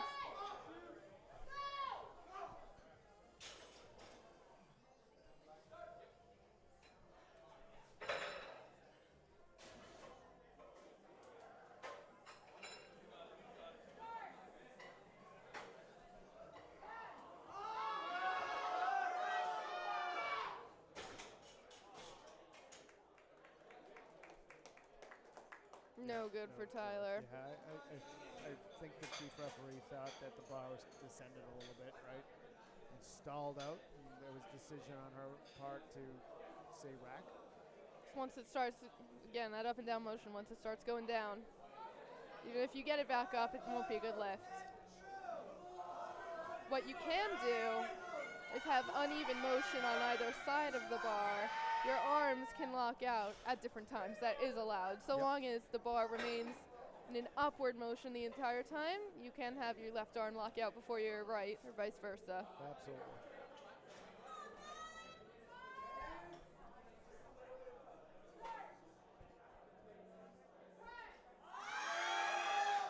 So close for Ben. Touched a little high on his chest there.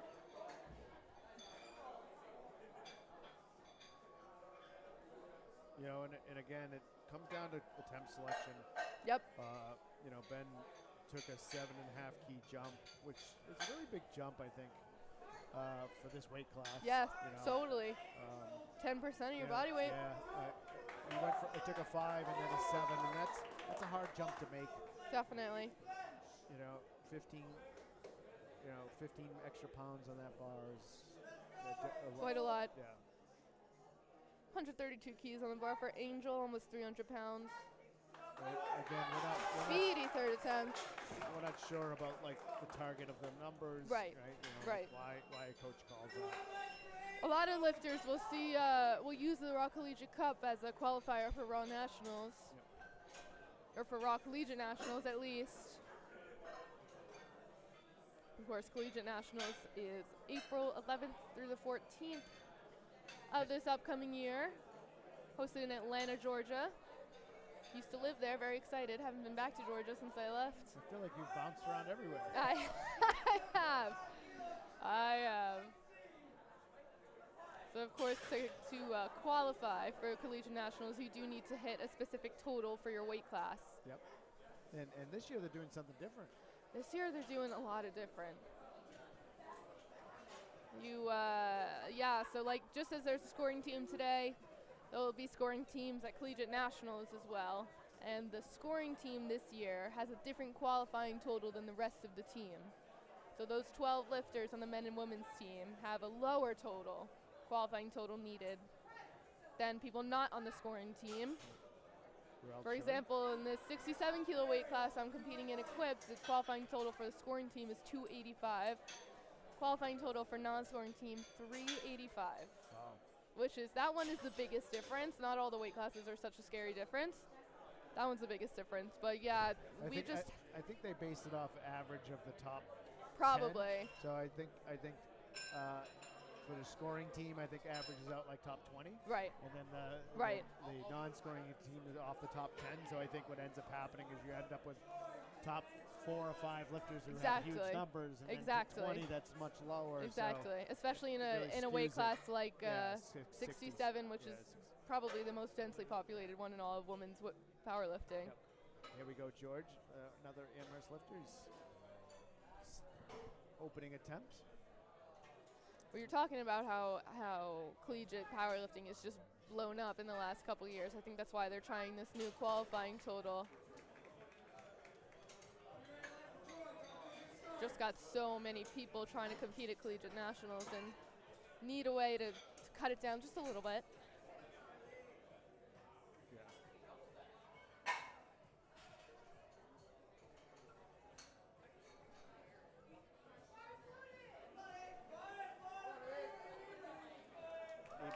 Ibrahim coming up, taking 95 for his opener.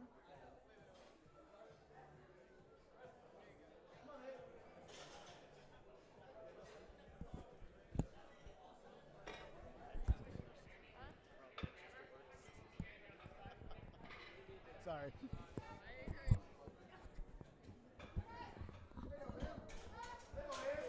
There you go. Good lift.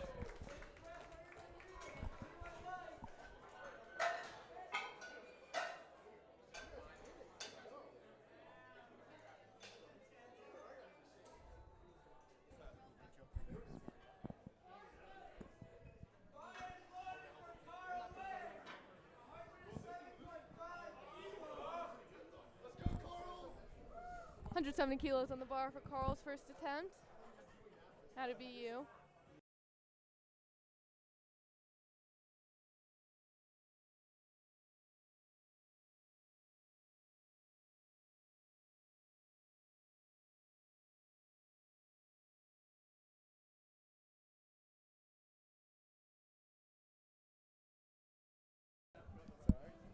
Carl, he got a re-rack, so there was something about his setup that was not okay with the referees, and they asked him to re-rack the bar.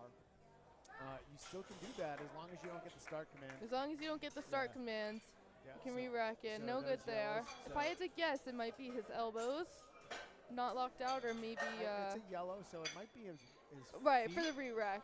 Oh yeah. For the So we're for the not lights, maybe his feet. Yeah, that might have been. They might have not put their arms down before. Yep. And that's why they get the rack, and then he puts it down. And I see a lot of lifters do that. They'll fix themselves, but then when they start pushing through, they end up, out of position. Out of again. position Yeah. again. Yep. So it's definitely something to work on. It's another difference between lifting on the platform and lifting at the gym. Yep. You can do anything you want in the gym. Not so much here.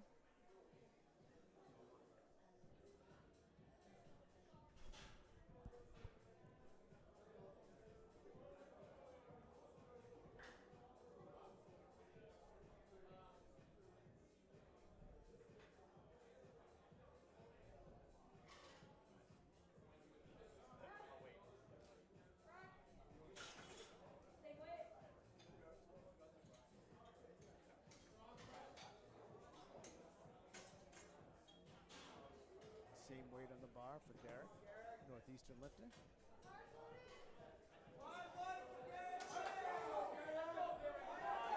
Huge opener for a 75 kilo lifter. Yep.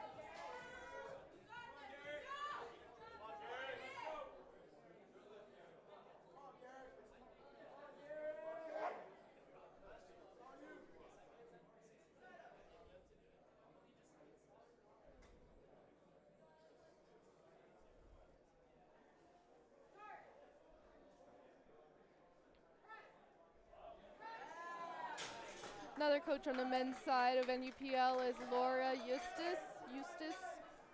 She joined last year as well alongside Cormac. She's usually more on the weightlifting side of things, but she's been dabbling in powerlifting for the last 4 years. She's been an awesome addition to our team. It's great to have the hands and the help. So many hands. Especially with boys competing. They can get a little rowdy. Get a little all over the place. Are you trying to say that young men No, have a no. little too much testosterone? Never. flowing? I wouldn't put that on the record.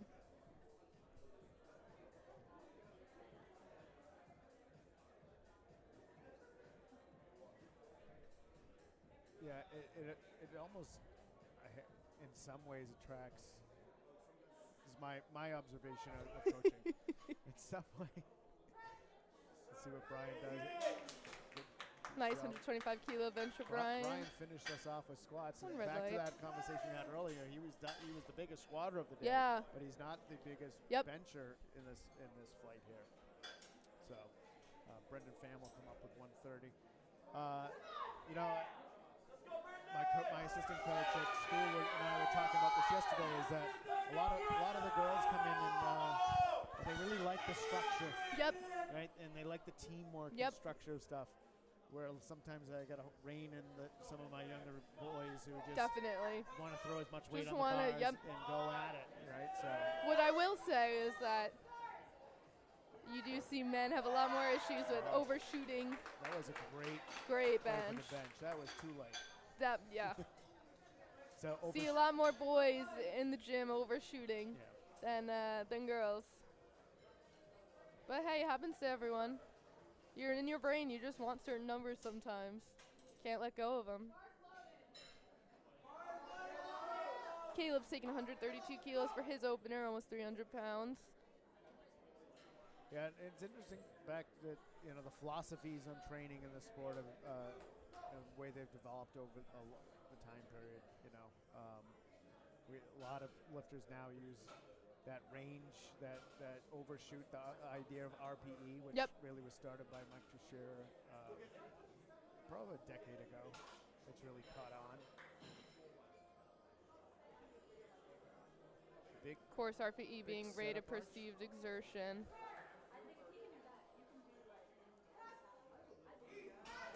Easy opener for Caleb. 3 white lights. When you talk about a third attempt on the platform being 90% or above of your maximum effort, you're talking about an RPE 9 or above, 9, 9.5, even a 10, where you probably couldn't squeeze out another rep of that weight, couldn't hit it for a double, could barely put any more weight on the bar. You're looking for your opener to be somewhere around an RPE 7-ish. Could maybe hit your opener for a triple. Something safe, you know you're going to hit it. Charles has got over 300 pounds on the bar now for his opener, 140 kilos.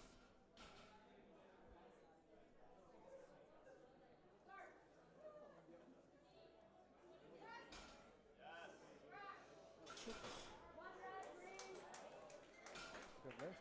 All right, that finishes up opening attempts. With flight C, we're going to drop down. Ural's going to come out with 95. Boston University.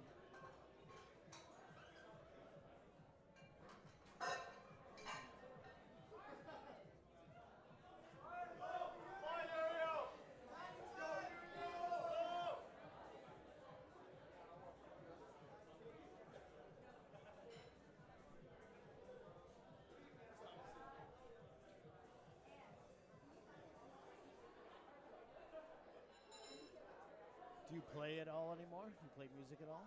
I do on my own, Yeah. not really in an extracurricular kind of way, but yeah, I got a keyboard in my apartment and my guitar. Cool. Almost every day I'm playing. I love it.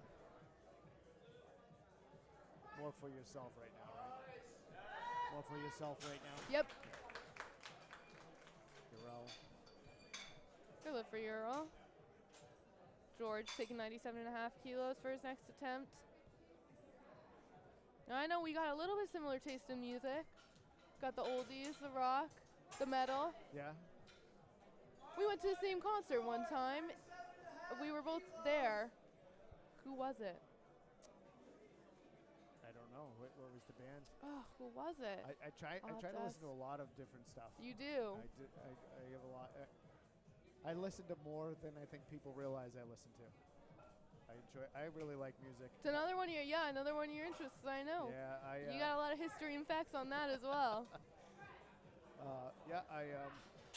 Before I decided to become a teacher, I thought I was going to go into the music industry and get into recording and producing. When I started down that path, and like I said, when you're young, you go to one path and you go other paths sometimes. So, hey, you're telling me. So I ended up as a teacher, but I still really, really love music. It's a really big part of my life. 102 kilos on the bar for Ibrahim. You were in a band at one point. It's been a long time. I was too. So now I just play in my basement. My kids are adults, so.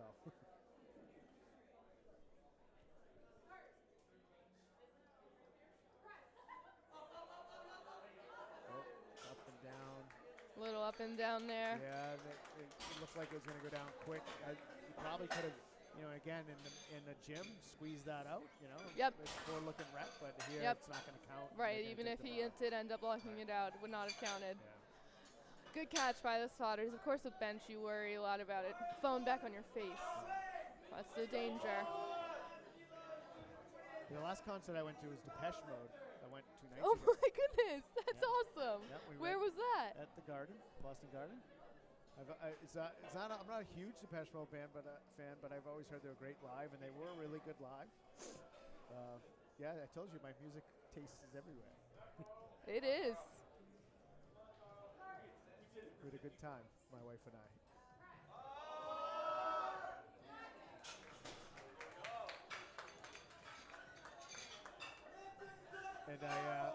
And as a teacher, it's tough going to concerts every night. It's funny because the other band I was going to see on Sunday, and I decided I just couldn't do 2 concerts in a week. I was going to go see Knocked Loose. So if you don't know who Knocked Loose is, in Depeche Mode, a very opposite band. Yeah, yep. So I missed out on them because I promised my wife I'd go to Depeche Mode. So. Josiah taking 127 kilos.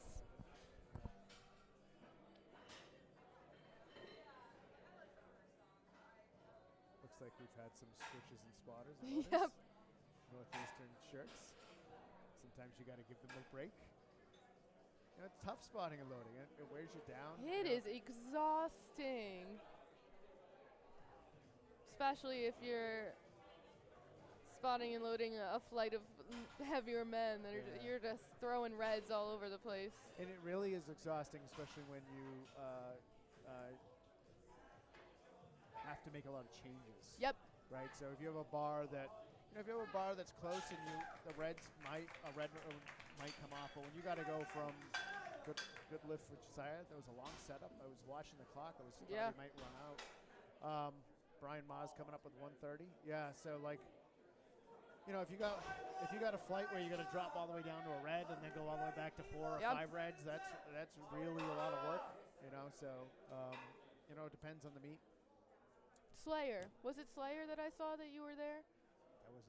Oh my God, what was it? It's gonna drive me crazy. I did see Slayer the last time they came, but I think it was that. Was it at a the pavilion? Outside? No. Then it wasn't Slayer because that's the last time they played. Oh, dang it. Because they haven't played since. What venue was it? Is it Blue something? House of Blues? Yeah. I saw Anthrax there. Yes, that's what it was. Anthrax 40th tour, yes. Nice grind for Brian. We're 130 kilos. 2 music nerds over here enjoying both yeah, sorry if we're boring you. Both the lifting and our music choices. Okay, so for those who don't know who Anthrax is, the funny thing was that was their 40th anniversary tour for that album, and I had last time I'd actually seen them was 1988. Wow! That's crazy. Yes. I think that somewhere around there was the Headbangers Ball tour. So, and he said, "Who was there?" And I was like, "I was there." I was 13 years old at that show. That's awesome. So. Garrick taking 130 kilos for his second attempt. Got the whole crowd on his feet. There you go. Awesome lift for Garrick. So easy. Dare I say, opener level easy.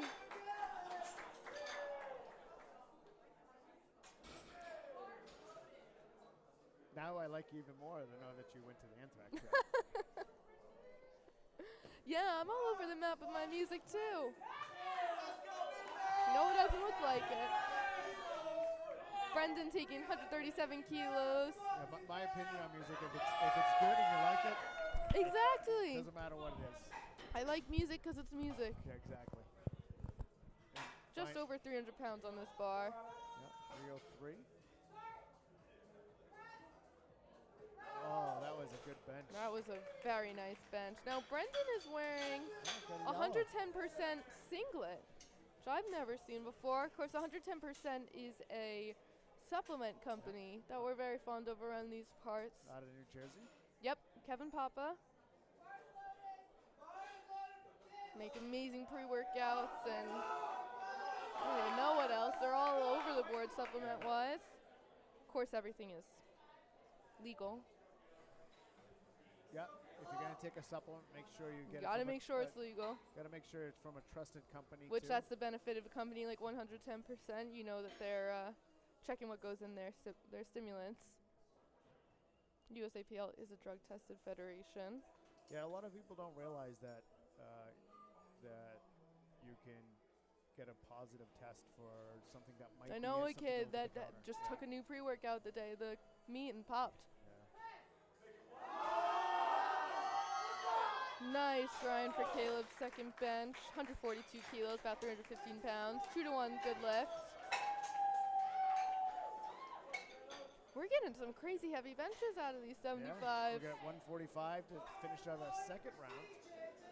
For CJ, I think he goes by CJ. Oh, CJ. I think they Sorry called for calling you Charles. Yeah, I think I just heard him call him CJ, Yeah. right? And he's actually helped spot and load before. I've recognized him from spotting and loading from UMass Lowell. Oftentimes when I run meets, I have either Northeastern or UMass Lowell spot and load Yep. for my meets. That's our other half of the friendly competition, not only on the platform, but the spotting and loading as well. We like to out-spot and load each other.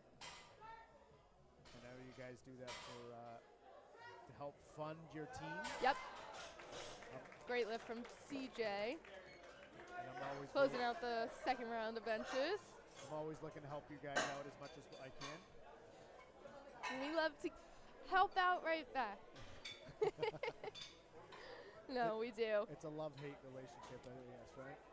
As far as doing We've been doing a lot of spotting and loading this semester. We've got so many meets under our belt already. That's good. And, you know, we really like to have a lot of our rookies spot and load as soon as possible, too. It's a great way to learn how a meet is run, Yep. see the platform before actually getting on it. And I think you appreciate the sport a little bit more when Totally. you realize it. When you do help out and you see the extra stuff. How much goes into Yeah. it, and Urel's, Urel's going to come out with his third at 97.5. 215 just about.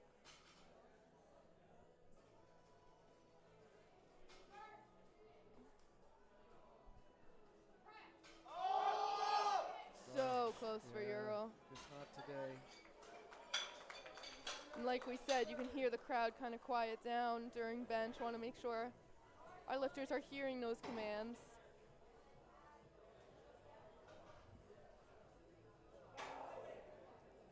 Ibrahim. At this point, we can only see the screen. Yeah. We have a lot of spotters and loaders in front of us right now. You guys can't tell, but we can tell. This is a good position for the camera. Yeah, absolutely. Usually you end up getting spotters behind half the time.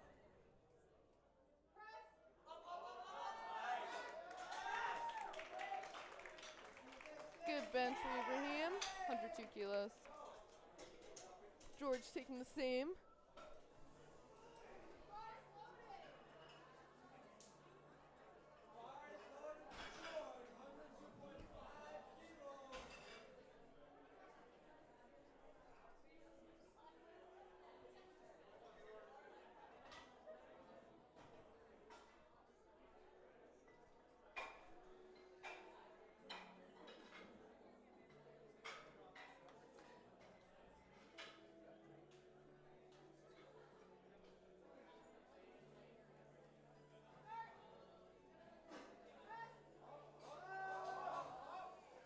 Good grind for George.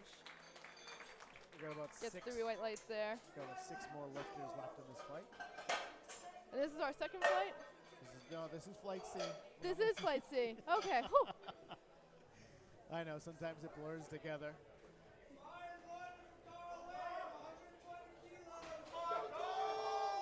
Of course, after this flight, same as after squats, we'll get 10 minutes of a break. And we'll move on to deadlifts, start with that first flight again. Deadlifts is when the heat really gets cranked up in here. Yep. Turn the music way up loud. Audience gets really excited. I think for a lot of non-power lifters, deadlifts can appear the most visually frightening a little bit. Yep. So close for Carl. Just a little too heavy today. Yeah. Again, that's that 7.5 key jump. Wow. Yep. That's- You know, that's the risk you take. Yep. Especially on your third.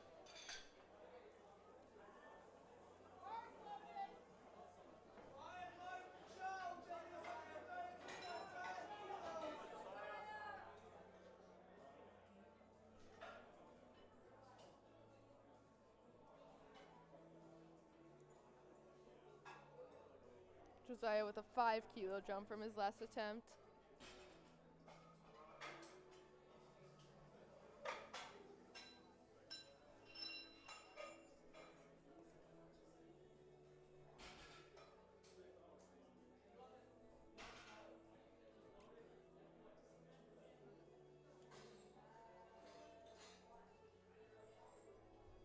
Seconds left on the clock. I think you and I were thinking the same thing at the same exact time. Yep. one Little up and down motion there, yeah. Let's It's see what unfortunate because he did get it locked out. refs caught that.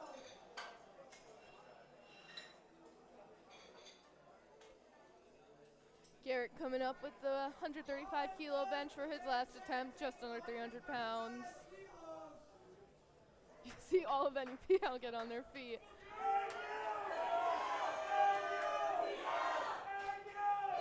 Probably hear him through my mic.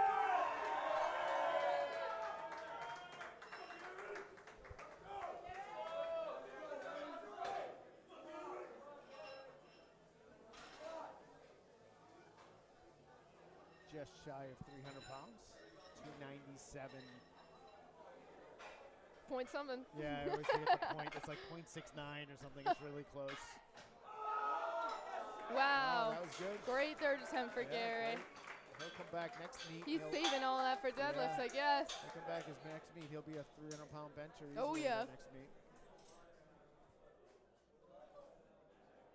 142 and a half for Brent.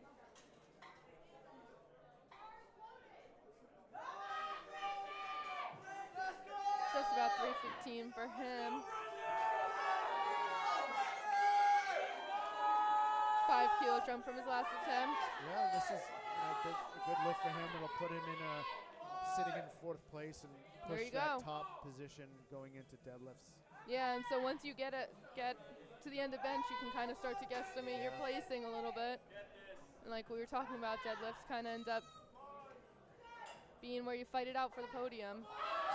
Great bench for Brendan. And again, We left kilos on that bar for sure. and he is from UMass Lowell, so they're also thinking about points for teams too, right? Yep. So, you know, I think that's one of the things that changes a lot when you got a collegiate meet or a high school meet. You want to score for your team as well, right? So even if you're not that top placer or top 3, you want to get as high At least as many points as you can. Yep. Right? And that's a really important part of the sport that people miss when we're talking about teams in the sport. Now Caleb's last bench was a bit of a grind, so we'll see how this goes for him. 145 keys. This is our last 2 benches. Caleb and then CJ will come up. Took just 2 keys more than his last attempt. Yeah, that makes sense on a second that was tough, right? Now you're just looking to see if you can squeeze out that extra 2.5.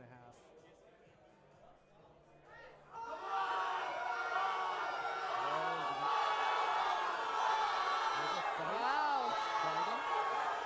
Wow. It looked good for me. I don't know if it went up and Looked good down. to me. There Yep, you go. and he gets 2 white lights. That's a good lift for Caleb. Wow, that was incredible. Might have shot the butt up for a second or foot up. Might have got Kyle's on the side. That would be my guess for yellow. Yep. And then we're going to finish us up for benches in the morning here with CJ taking 150. It's a good bench for a 75 Huge kilogram bench, collegiate lifter.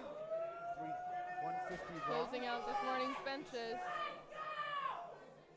It's the biggest bench of the day. See it, CJ. So far, we also have more lifters in the afternoon. But Yep.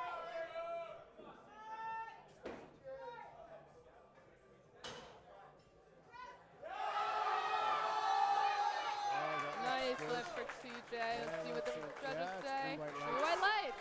All right, that concludes our bench. We will be back shortly in about 10 minutes or so for our deadlift.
are back in deadlifts.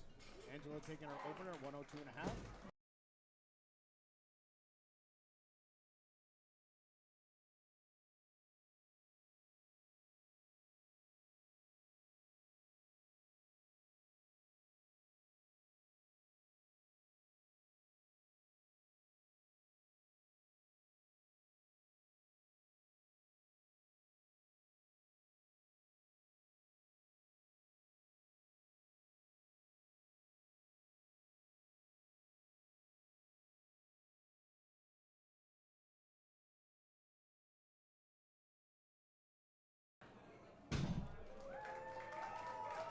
Victoria, good lift.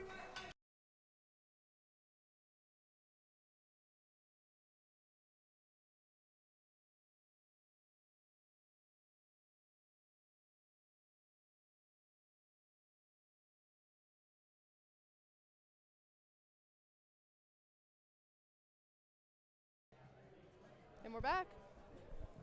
V's got 107.5 keys on the bar. Speedy first attempt. V's had a pretty good meet so far. She's 5 for 6, I think. 4 for 6.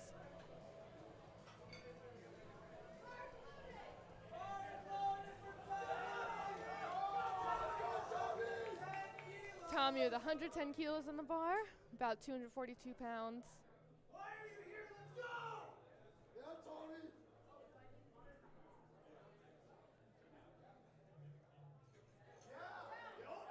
Speedy first lift for Tommy. 3 white lights.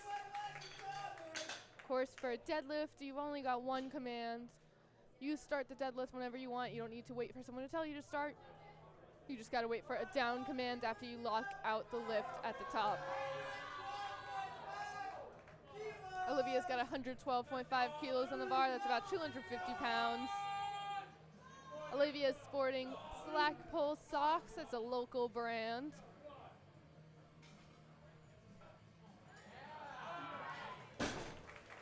Very speedy for Olivia. 3 white lights. Of course, deadlifts always go a little bit faster than the other 2 lifts.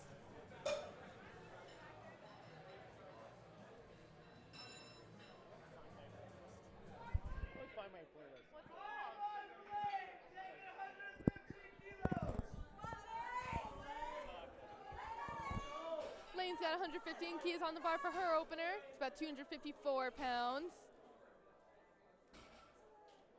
2 different types of deadlifting that you'll see in powerlifting.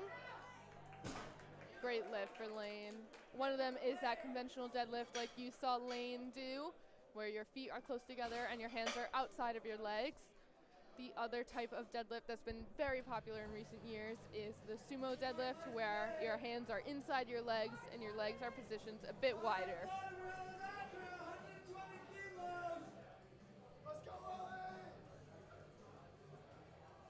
So you see Alessandra setting up for a conventional deadlift here, 120 kilos on the bar.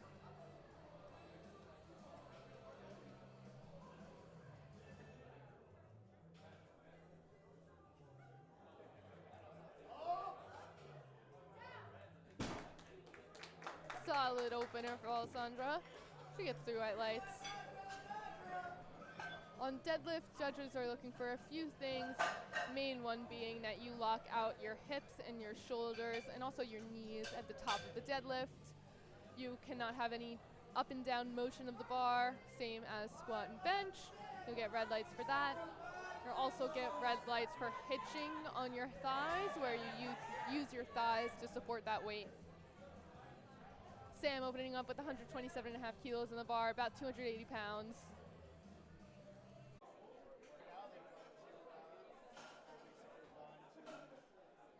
Oh.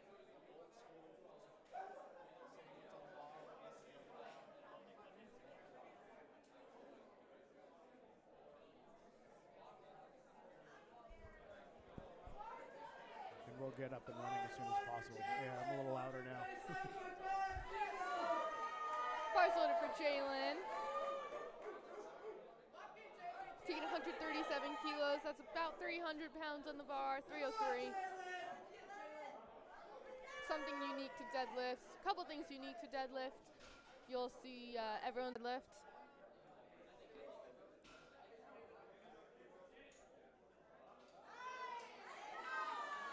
Beautiful lift for Bethany. That'll be a good 3 white light lift.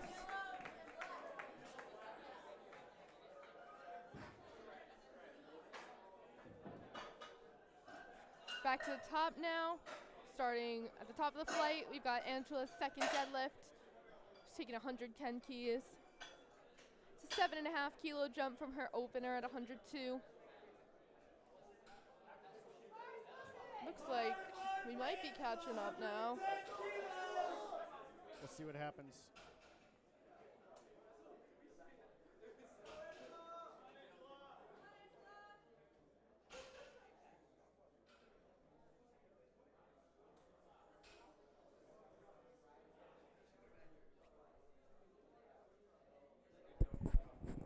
This caught back up. This caught back up.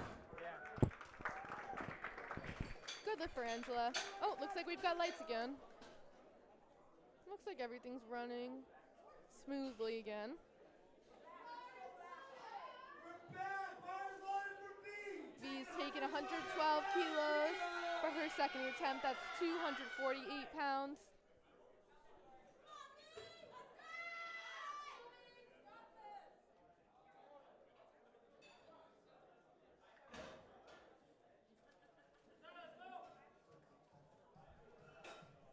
There you go. Now we got music running. Thanks, Eric. All right, now we can really feel like it's a powerlifting meet again. All right, we're back. Just had some technical issues, in-house technical issues. Looks like our screen is back up properly. We lost all our music in-house. Yeah, now these lifters get the music they deserve. Yep. Of course, this playlist being brought to you personally by Eric Cordero. Fire line for Victoria. Victoria's taken 117 keys for her second attempt. Victoria has been very smooth sailing this meet. Beautiful lift for Victoria. That'll make her 8 for 8 today. She's got one more lift. She could have a perfect meet.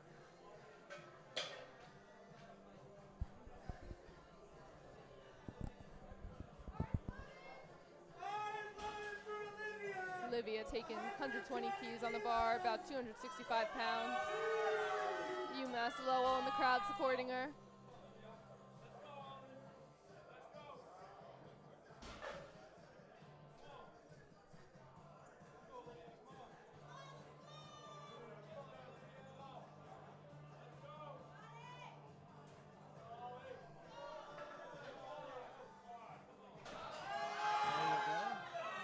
Beautiful lift for Olivia.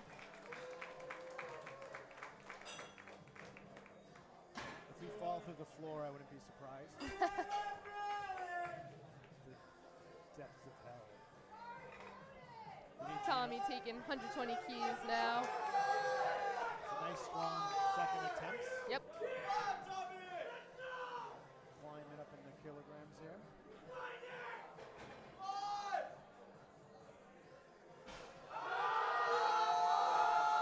Oh, just a little short. Couldn't get the lockout. She'll try it again on her next attempt. That goes back to our conversation earlier about having, being in a meet and having the energy to make it through the meet. And, Yep. A lot of first-time lifters don't understand of eating during the meet. Yes. You have to put calories in you. There's so much to think about when you're doing your first meet. Yeah, you need a lot of those fast-acting carbs. Get you that sugar to get you through the meet. Lane taking 125 keys for her second attempt, about 275 pounds. Beautiful lift for Lane. That'll get 3 white lights.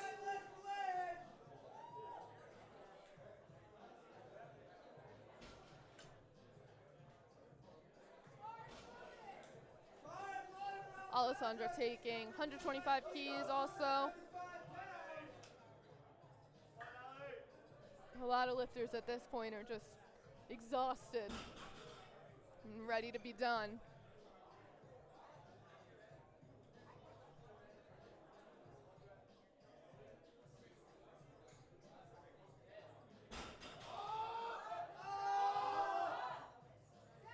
Good grind for Alessandra. She'll get 3 white lights.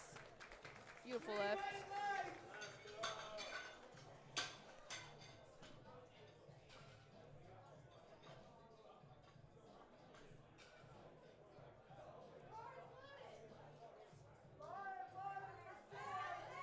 Sam taking 137 kilos for her second attempt, just over 300 pounds. Sam's had a great meet today as well.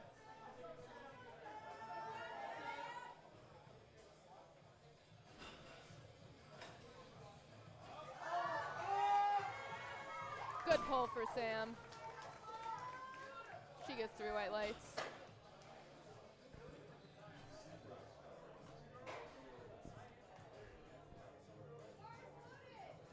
Allie coming back for a second attempt.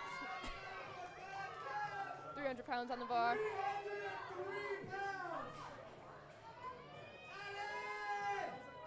Crowd is definitely getting excited for these deadlifts. Over 300 pounds, second attempt for a 60 kilogram lifter. Very impressive.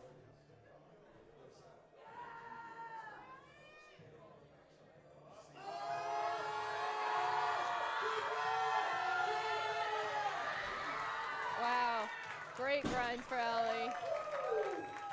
The lift is good. I don't know how much more she has in her. Yeah. It looks like she pulled that one out. Got to take at least 2 kilos more for that next attempt. Isabel taking 140 kilos for her next lift. Almost 310 pounds.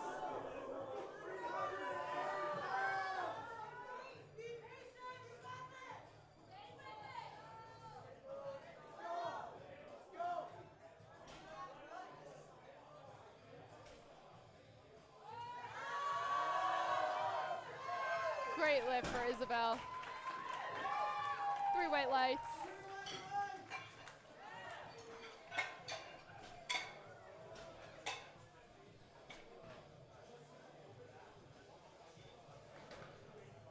Jalen coming up for a second.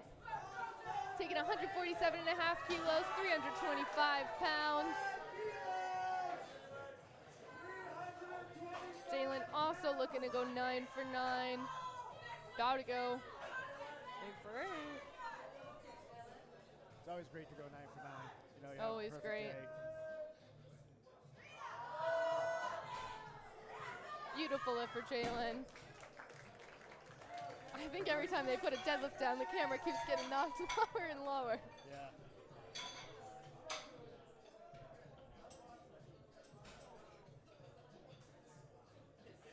Of course, when you're in a powerlifting competition, you got to be respectful on that platform. There's no throwing the bar down, letting it go at the top of the lift. Katie taking 152.5 kilos. Very speedy. Great lockout for Katie. 3 white lights.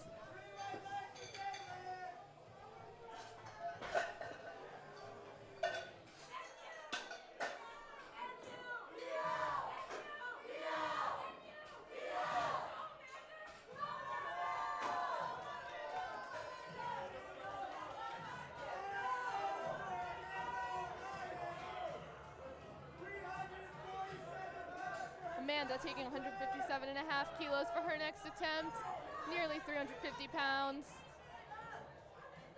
Said it before, Amanda's always got great meet day socks. Just like SpongeBob, is that right? It is SpongeBob. Beautiful lift for Amanda. Yeah, SpongeBob on the back of those. Unfortunately, I'm going to have to leave you shortly. I have to go do Wayne's. Leaving me all by myself. The amount of people it takes to run a meet. This is the hard part, right? That's true. Kate also taking 157.5 keys.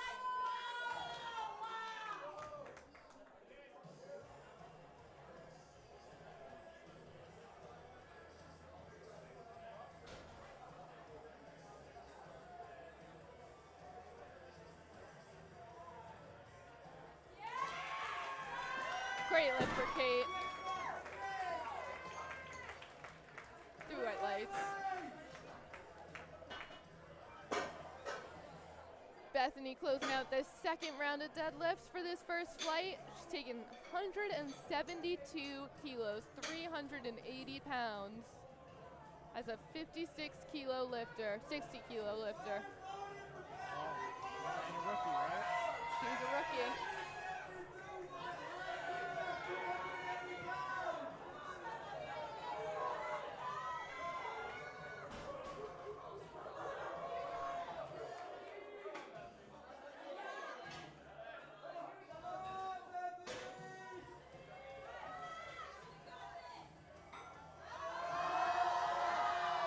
Beautiful lift for Bethany. The crowd is in awe. And she still has one more left. Oh yeah. All right, we're back to the top. Stripping off those weights. Angela's gonna be taking 115 keys, 253.5 pounds. This flight of deadlifts flying. Flying. Yeah, we're on thirds already. Sped up. It always happens though. Bench slows down Yep. the meet, and then we get to deadlift. Yep. Changes a little faster. Less setup for a lot of lifters.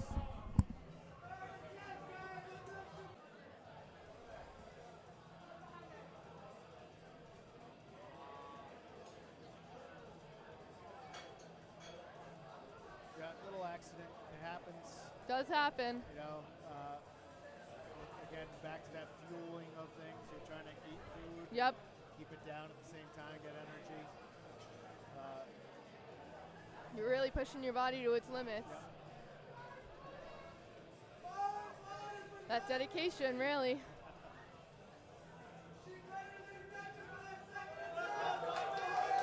Bar is loaded for Tommy. Last lift of the day. 120 kilos, 265 pounds. Well over 2 times body weight.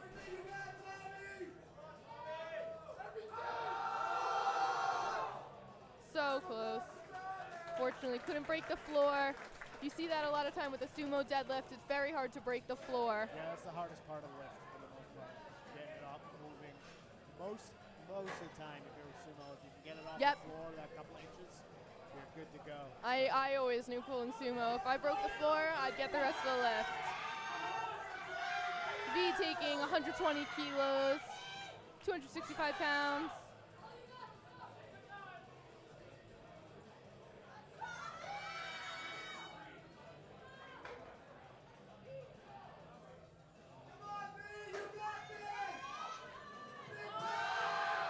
Great third attempt for V. She's happy.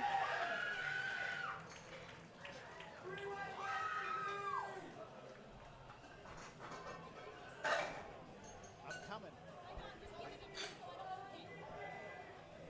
I am now being called away for the most part.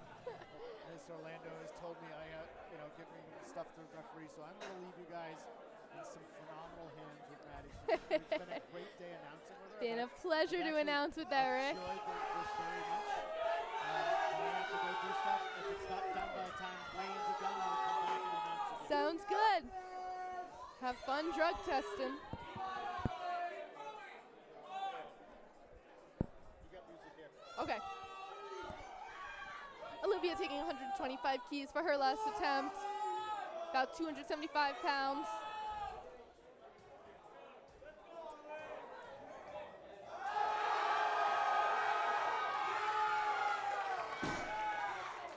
Great lift for Olivia. The lift is good.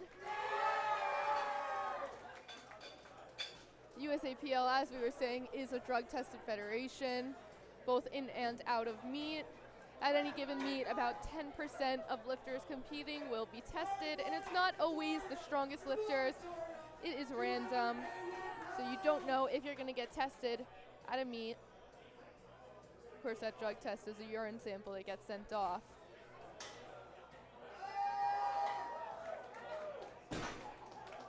It is considered a bit of an honor to be chosen for drug testing in a meet.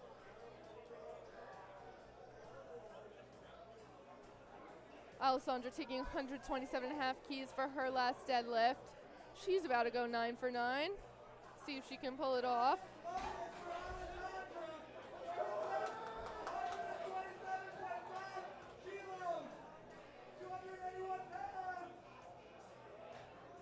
2 kilos above her last attempt.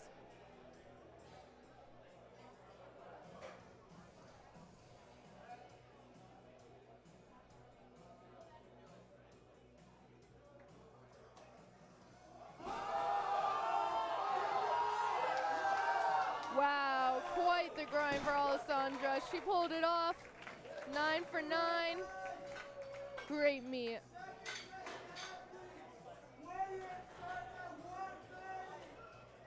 And of course, as this session is ending, we're getting ready to start the next session of lifting this afternoon.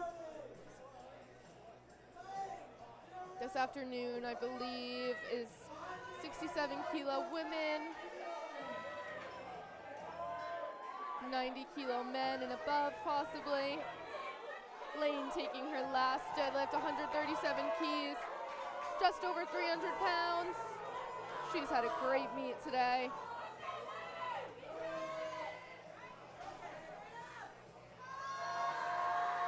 Beautiful last attempt for Lane. Manages to lock it out.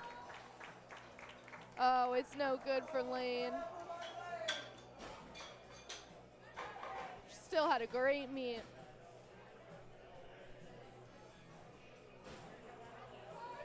Isabel up next with 142 keys on the bar, 315 pounds about.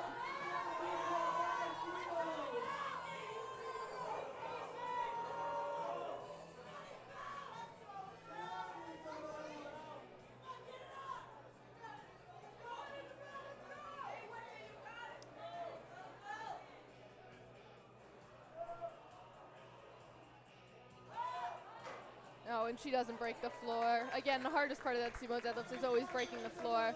But a great attempt, and she still went 8 for 9 today, which is an amazing accomplishment for any lifter. Sam taking 145 keys for her last attempt, about 320 pounds. She's looking to go 9 for 9 as well. A rookie on NUPL that has just seen amazing growth in the past couple of months.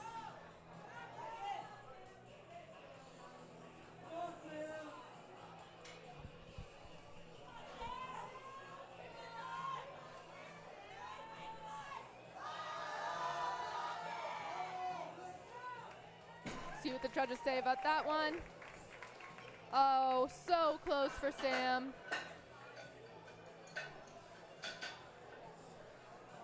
Still a great meet, went 8 for 9. Jalen taking 157.5 keys now, 347 pounds for her last attempt. Got people standing on chairs in the crowd here. Everyone's getting really riled up. All right, let's see what Jalen. We love to see our rookies go 9 for 9.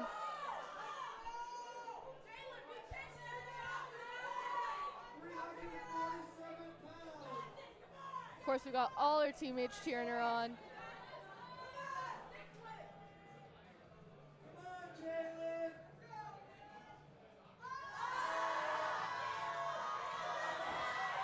Beautiful grind for Jalen. Beautiful lockout at the top of that lift. 3 white lights. Jalen has gone 9 for 9 at her first meet. Now, breaking the floor is often the hardest part of a sumo deadlift. Locking it out at the very top is often the hardest part for a conventional deadlift. And Jalen managed to do that beautifully. Katie taking 160 keys for her last attempt, about 353 pounds.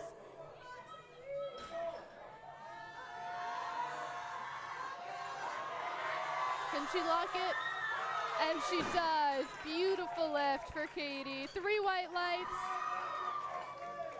Believe she's gone 8 for 9 today.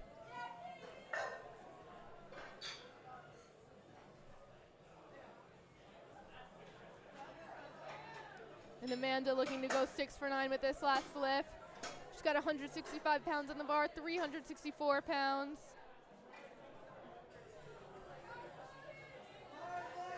Women's team president got the whole team behind her.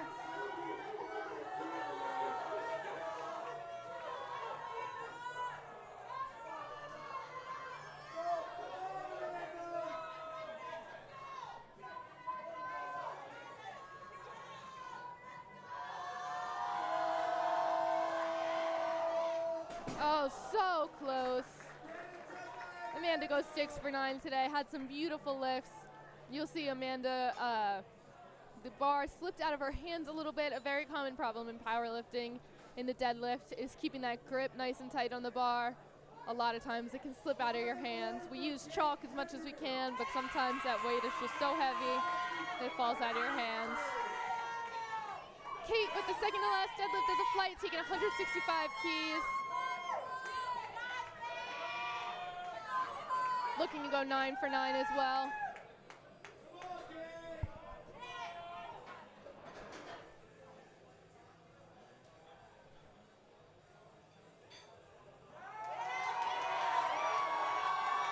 She's smiling the whole way. And she's done it. 3 white lights, she's gone 9 for 9. A beautiful meet for Kate.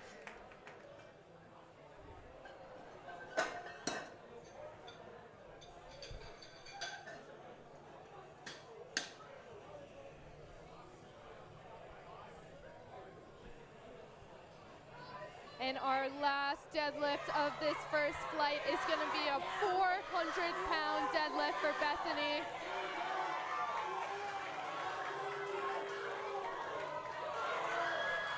She's got this gym going absolutely crazy. Of course, her coach, Kate Driscoll, is right there behind her.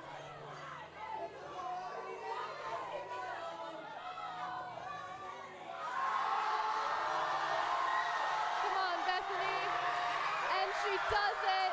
400-pound deadlift for Bethany. She's gone 9 for 9 in this meet. Her first meet ever. Second meet, if I'm correct, actually. A beautiful performance from Bethany, and I believe she just got called to be drug tested.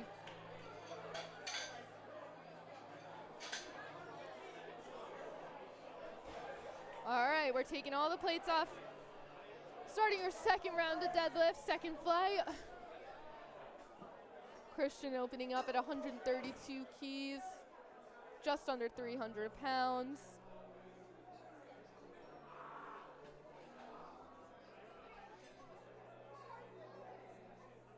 Bars loaded for Christian.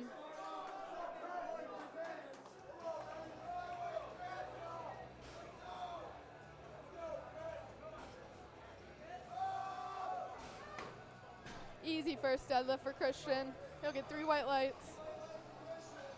Danny up next. 162 keys, about 360 pounds.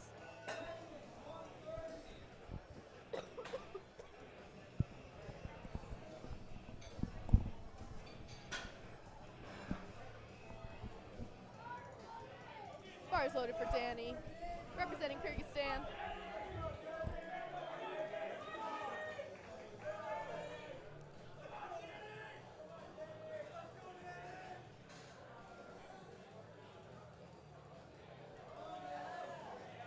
Beautiful deadlift for Danny. He'll get 3 white lights.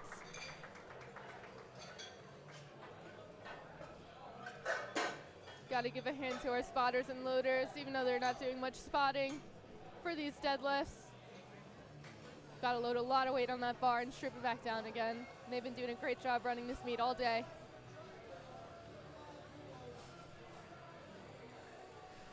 Justin opening up with 165 keys on the bar.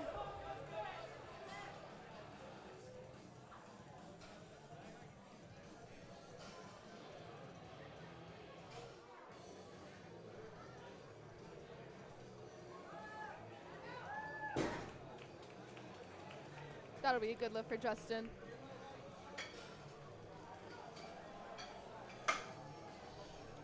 Pedro opening up at 170 keys. Bars loaded for Pedro.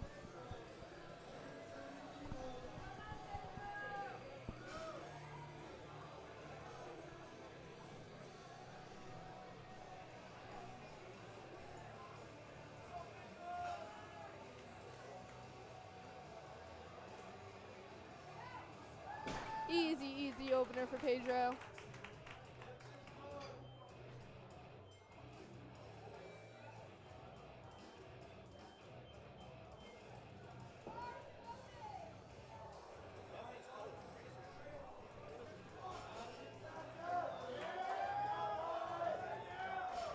Tim opening up at 170 keys, about 375 pounds.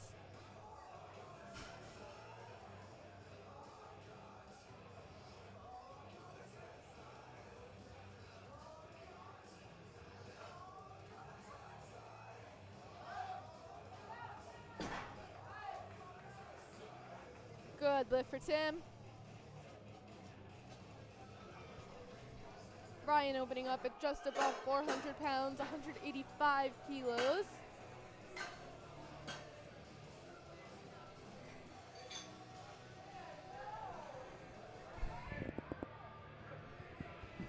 Bars loaded for Ryan.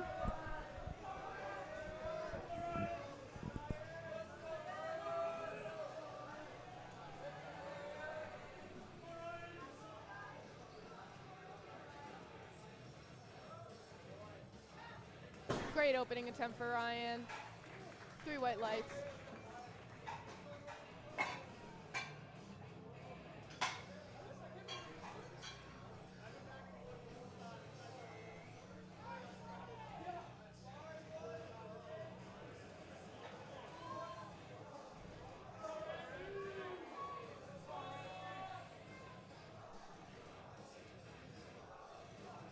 Ronci taking 200 kilos as his opening attempt. That's 440 pounds. Easy opener for Ronci.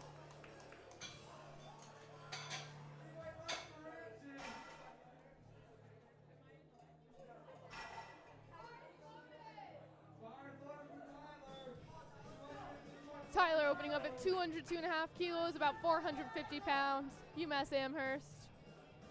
Got UMass Amherst socks as well. Can someone tilt the live stream camera up a smidge? Yeah.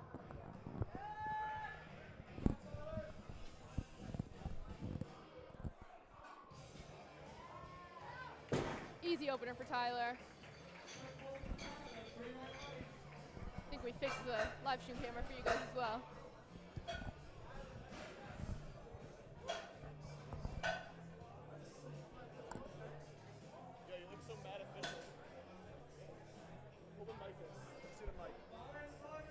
Bars loaded for Ben Chu. Taking 210 kilos for his opener.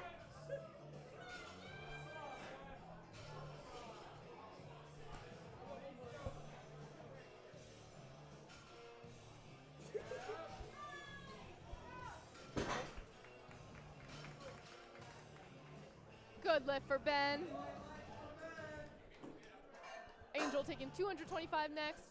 Just under 500 pounds. Closest thing to 500 pounds in kilo plates is that 227.5. This is the last of the first round of deadlifts. We'll come back up to the start of the flight next. Strip down that bar.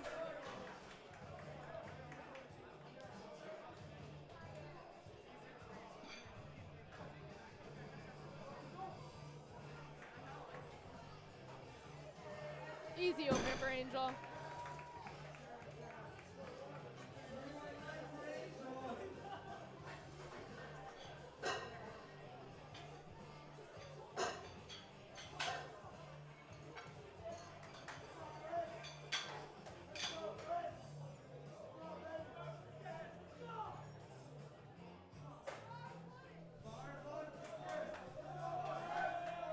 Here comes Christian for his second attempt.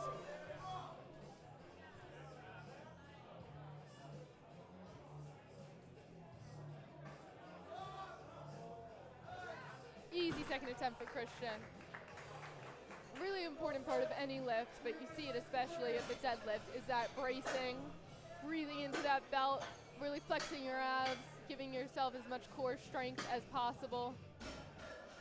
Takes a lot of load off your spine. Danny taking 170 keys next, 375 pounds. Got the double-laced Converse. Beautiful lift.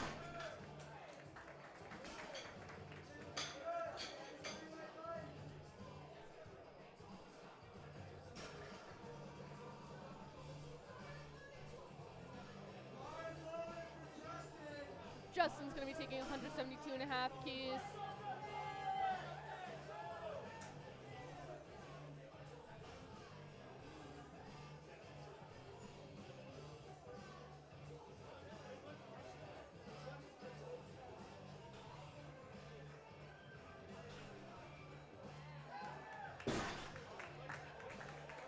Good lift for Justin.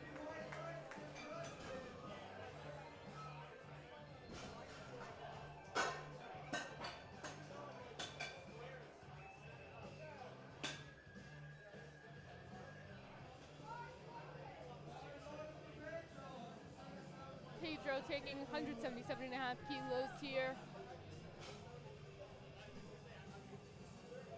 You'll see many lifters just before their deadlifts adjust their belt, if it's a lever belt, kind of tucking it in, or if it's a prong belt tucking it in, if it's a lever belt, snapping it shut. Just about the only thing that you're allowed to adjust on the platform. Good lift for Pedro.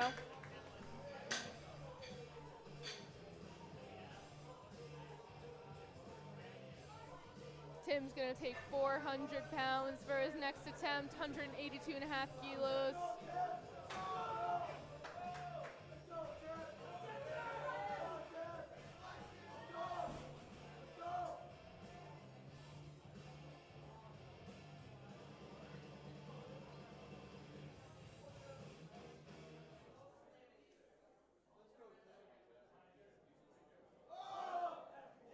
Speedy deadlift for Tim. Hopefully takes a big jump for that last attempt. You'll see Tim's got a super wide sumo stance. Gotta have really flexible hips for that. Very impressive to see from any lifter.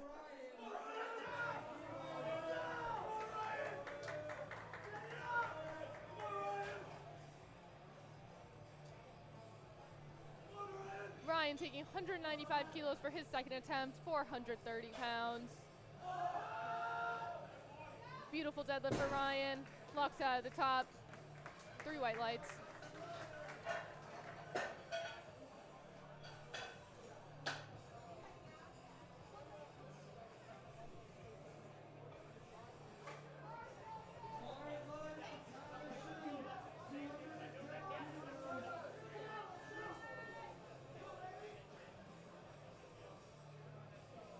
Tyler Shu taking 210 keys for his second attempt.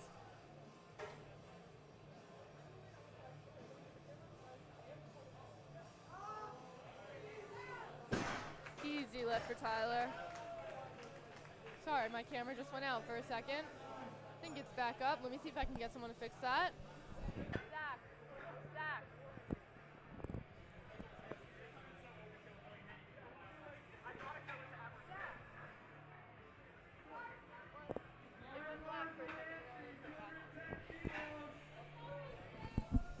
Bars loaded for Rancy. 210 kilos as well.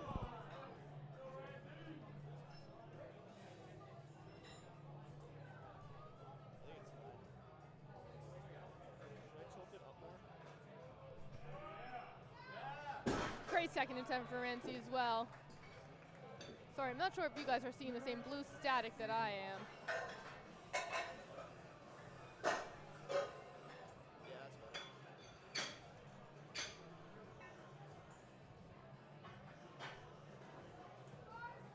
222.5 for Ben Chu from UMass Lowell.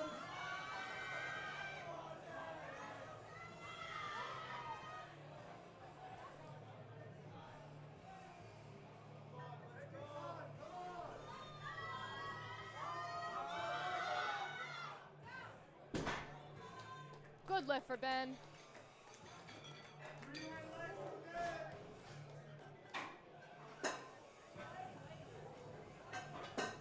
There it goes. It's just a bad connection. Angel Martinez taking 240 keys for his second attempt, 530 pounds.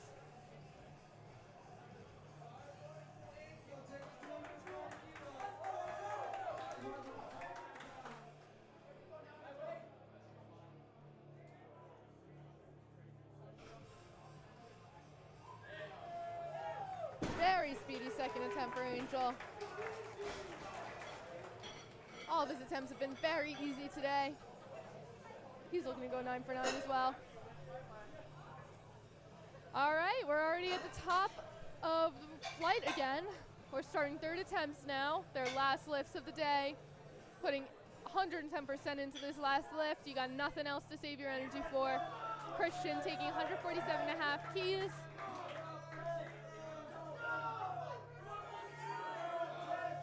He makes this, he'll be 8 for 9 today. Easy lift for Christian. 3 white lights. He's had a great meet.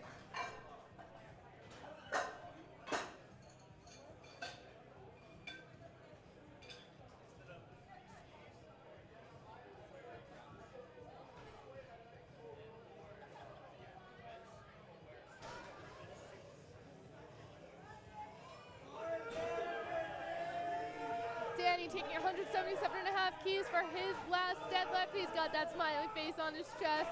He's feeling good.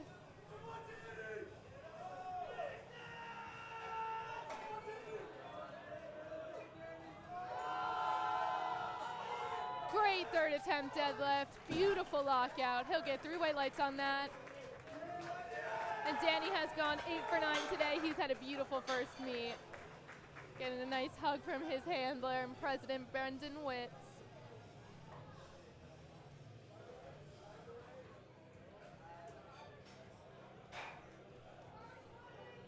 Bars loaded for Justin, 187 pounds on the kilos on the bar. He's got WPI supporting him in the audience.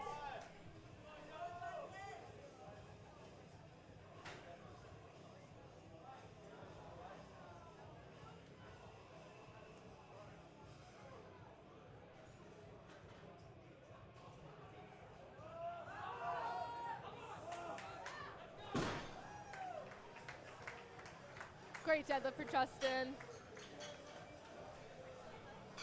Pedro taking 190 keys now. Bar is loaded for Pedro. Looking to go 8 for 9 today.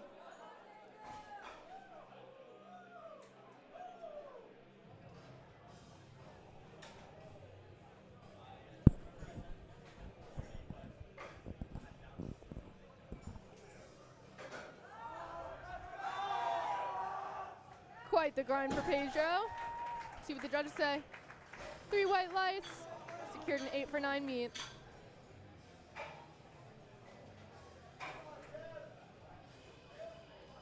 Tim Tran from NUPL. Looking to go 9 for 9 today. 192.5 keys on the bar.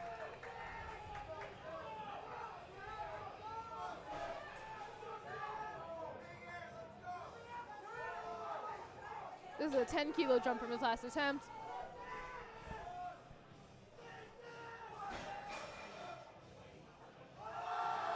Beautiful. He's got so much weight left in the tank. Of course, when you're a rookie and it's your first meet, you're just looking to go 9 for 9, which Tim accomplished. He's had a great meet, and he's got plenty of time left to hit crazy PRs.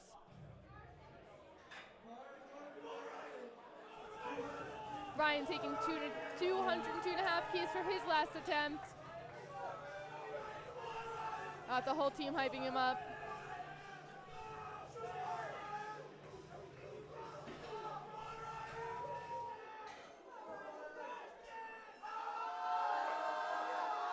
So close. Oh, and let's see what the reps say. Looks good to me. 3 white lights for Ryan. He had a 9 for 9 meet. Beautiful deadlift.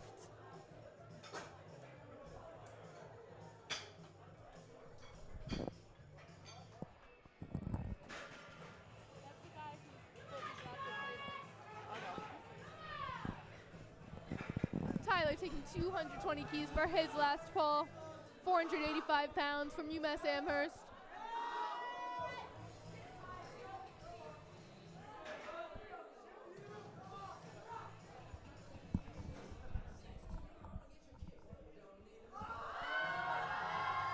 Great pull for Tyler.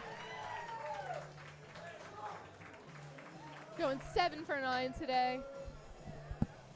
Rancy looking to go 8 for 9.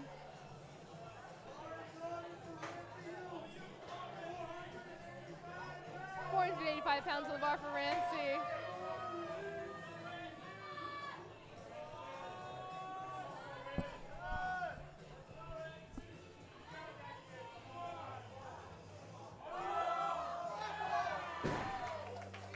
Great lift from Rancy.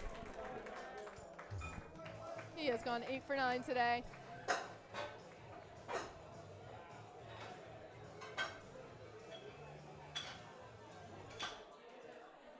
Ben Chu from UMass Lowell going up next. Taking 240. He's looking to place second if he secures this lift.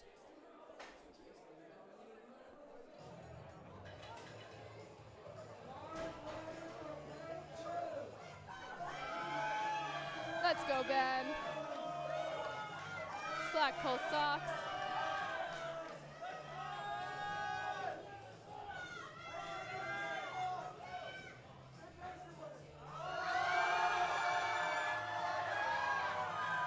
And he locks it out. Looks good to me.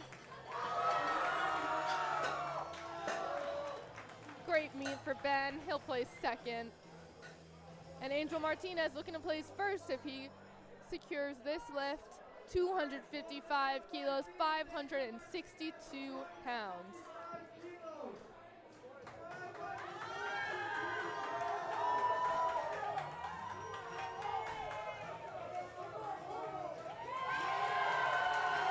Asking the crowd to cheer him on.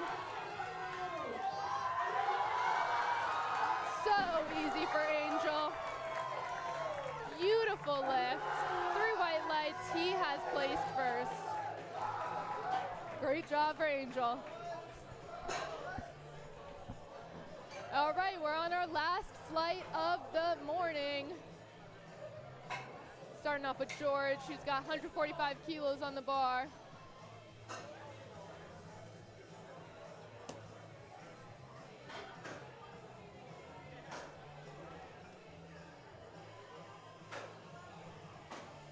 Total reset from the spotters and loaders.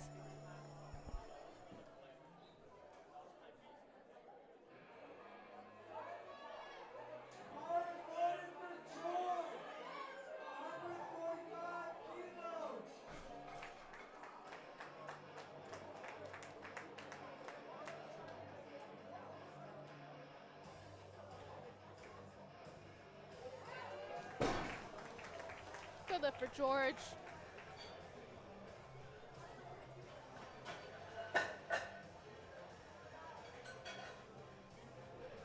George is currently in 10th place.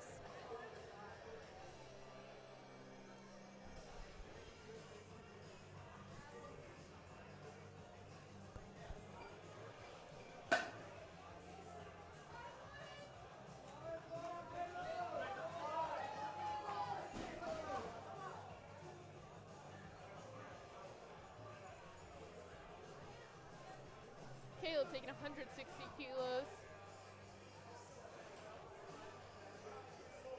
Caleb had an amazing grind to the bench just a few minutes ago. Easy opener for Caleb.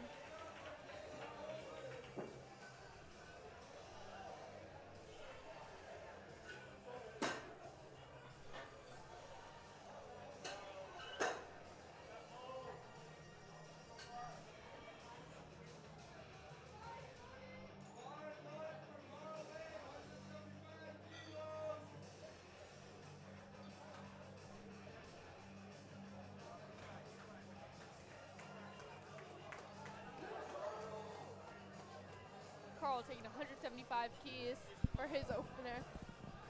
385 pounds.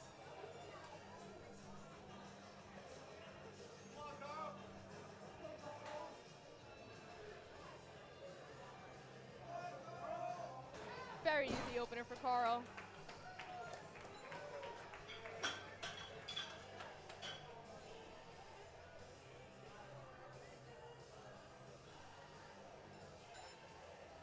Hakeem up next. He's got 190 kilos on the bar.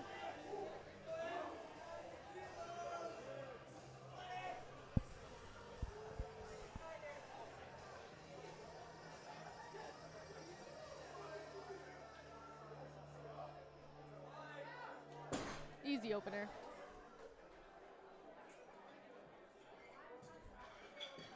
Got Garrick from NUPL coming up next, 195 kilos, about 430 pounds.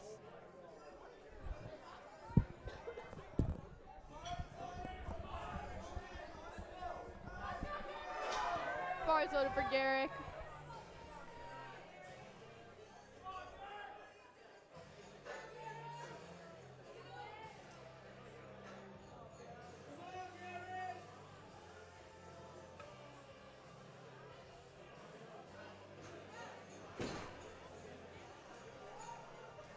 Easy opener for Garrick. Josiah up next, 205 keys.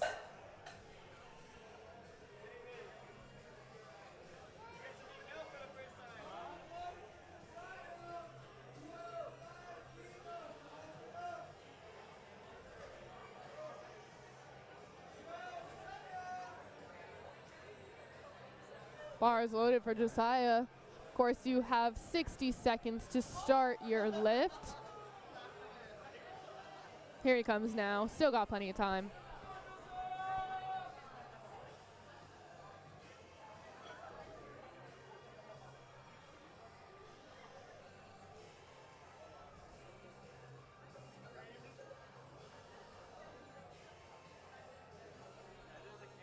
$20 on the clock for Josiah.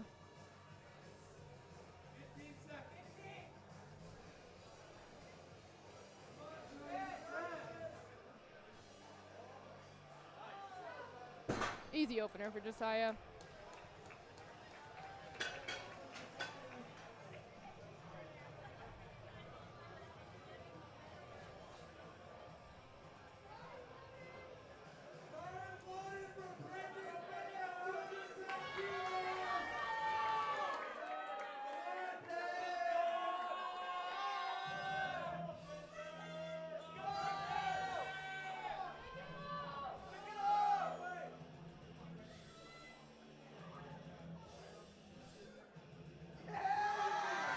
Very easy opener for Brendan, 210 kilos. Brendan's been jumping back and forth between singlets today.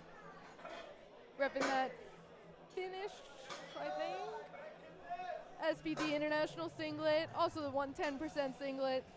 Back to the SPD for deadlifts now.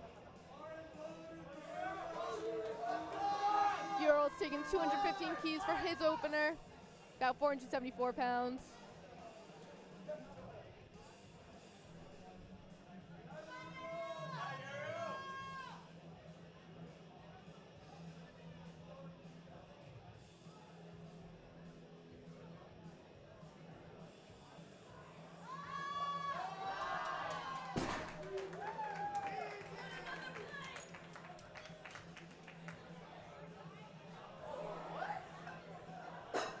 Be no good for Ural. Looks like front ref and one side ref agree. Oh, looks like you dropped the bar at the top and that's why you got red lights. Mentioned it before, you got to guide that bar all the way down to the ground when you get that down command. Can't drop it, can't throw it down. CJ taking 227 as his opener, just over 500 pounds.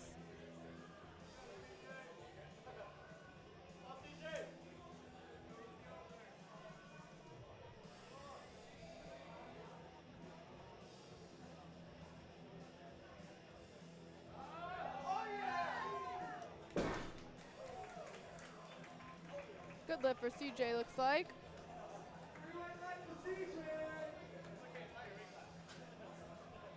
And closing out this first round of deadlifts is Brian Ma from BU.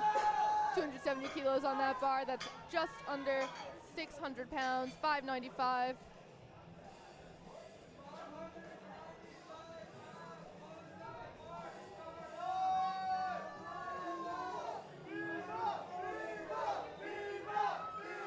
Looks like we'll see an over 600-pound deadlift today.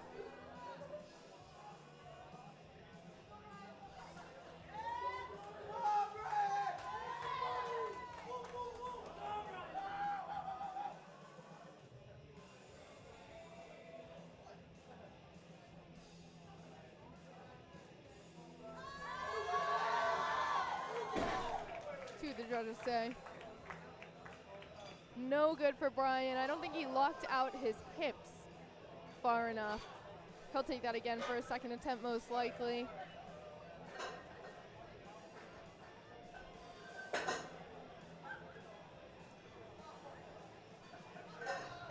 We're back at the top with George, 157.5 kilos.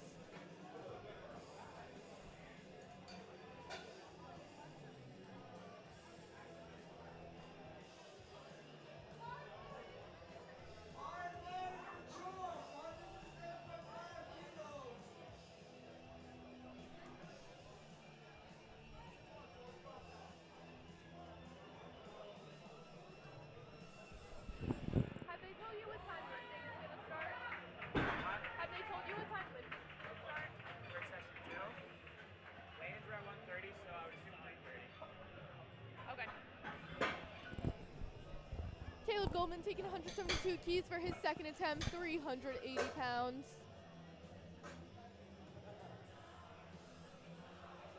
Competing for UMass Amherst today.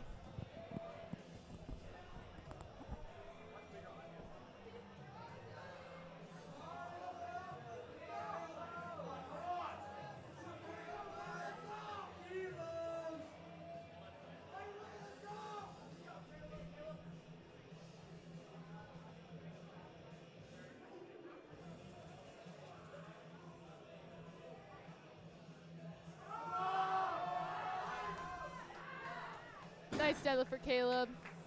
380 pounds on that bar.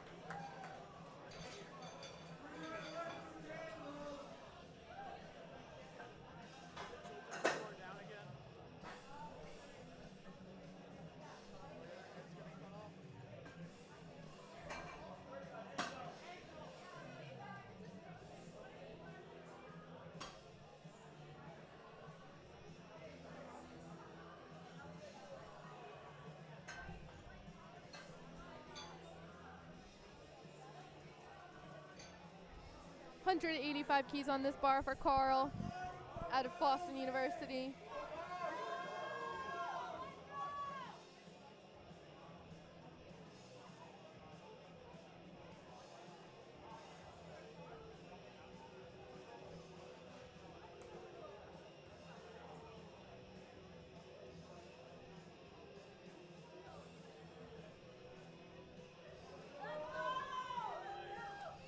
Easy second attempt for Carl.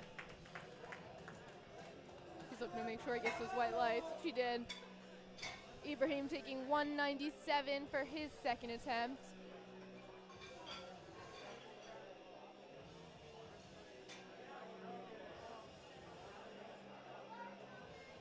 Bar is loaded for Ibrahim.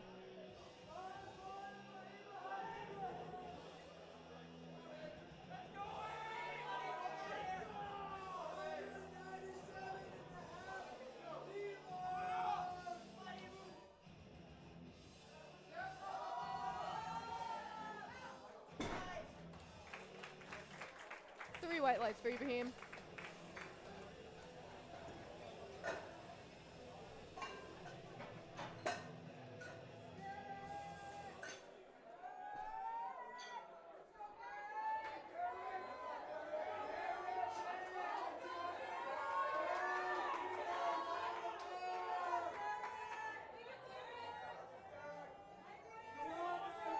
Garrick taking 205 kilos for his second attempt.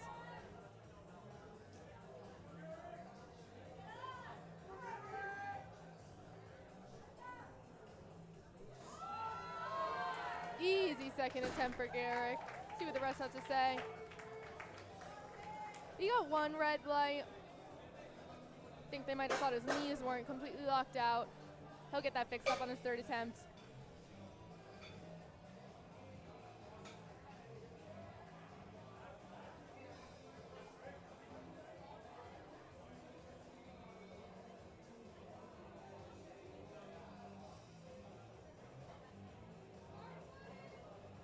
Bars loaded for Josiah, taking 217 keys for his second attempt.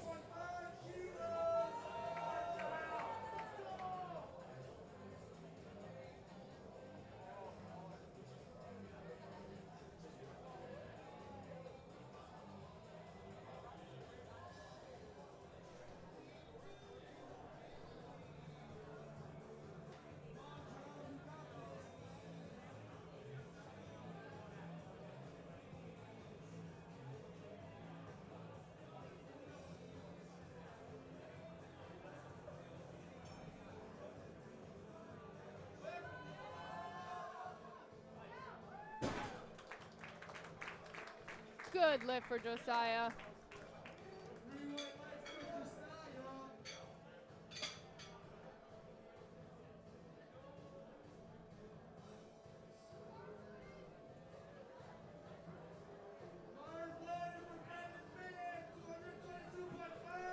Bars loaded for Brendan Pham, 222.5 kilos, 490.5 pounds.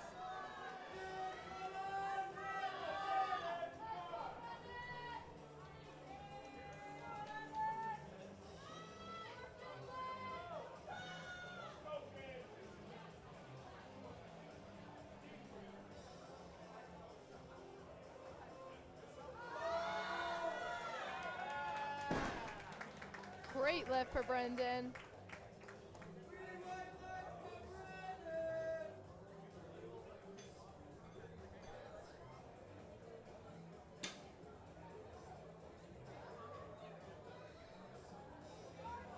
Looks like Brendan is currently in 3rd place.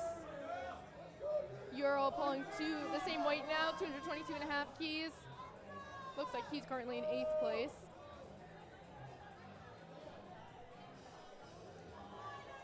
Your place in powerlifting is determined by your total.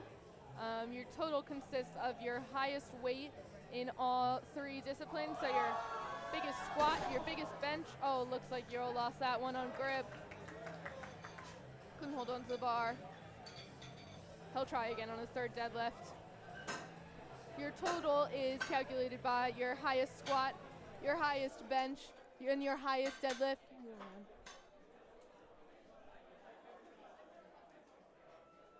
And your place in your weight class is determined by how heavy you actually are. You get a score called a DOTS score, which is a calculation based on your weight and how much you pulled.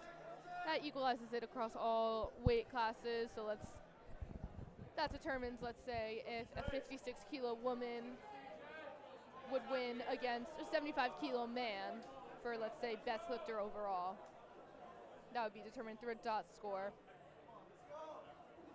But in your weight class, it's determined by your total alone, unless, of course, there's a tie, which then the person with the lower body weight would win. Good lift for CJ. Brian Ma taking 285 keys for his 2nd attempt. That is 628 pounds.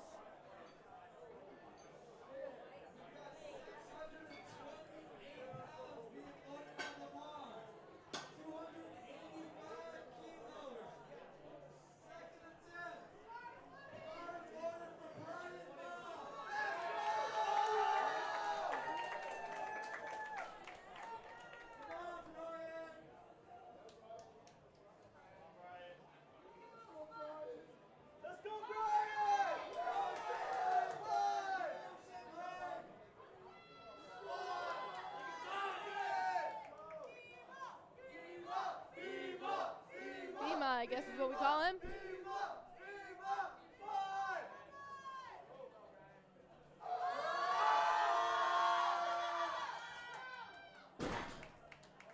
See what the judges say. I know he missed that first one. 3 white lights for this attempt. He's looking to pull something big on his 3rd attempt. Let's see what he puts in. And he actually went up from that first attempt that he missed, believing that he could lock it out better. 15 kilos heavier, which he did. All right, starting off our last deadlifts of the day, our 3rd attempts. George from UMass is taking 165, 363 pounds.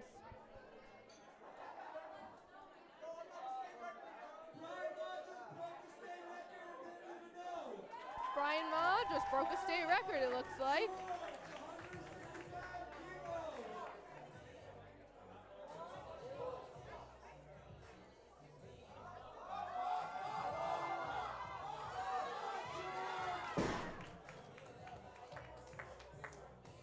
White lights for George.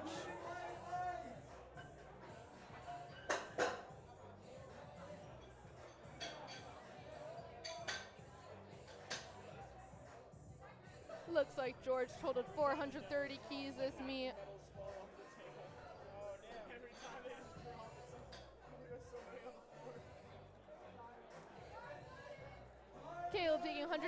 keys for his last deadlift, looking to pull 400.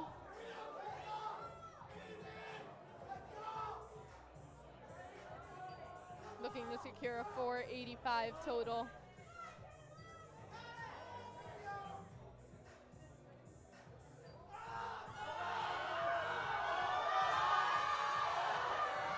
My goodness, Caleb has had quite a few lifts today that were grinds. Did he pull it off? Yes, he did. 3 white lights. Secured that. Every time a deadlift drops, the medals fall off the table. 485 total. Every time it falls, the medals fall right off.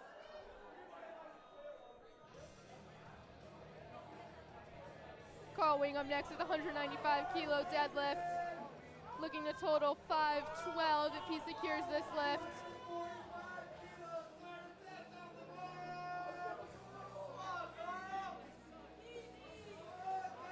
This room just keeps getting louder and louder.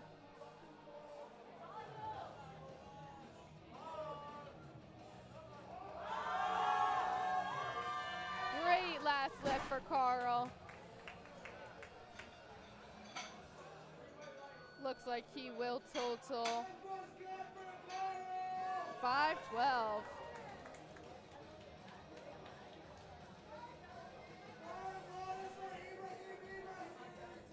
Placed 8th, Carl.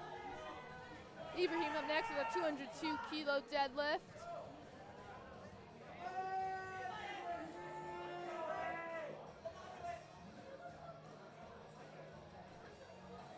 Five kilos up from his last attempt. Can he secure it? Good, strong lockout. Let's see what the refs say. 3 white lights. Ibrahim's had a great day. 460 kilo total. Garrick going up 10 keys from his last attempt. 215 on the bar. That's 474 pounds.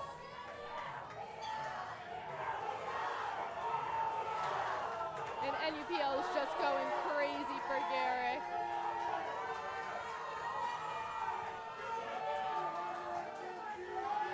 He's looking to have a 9 for 9 meet today.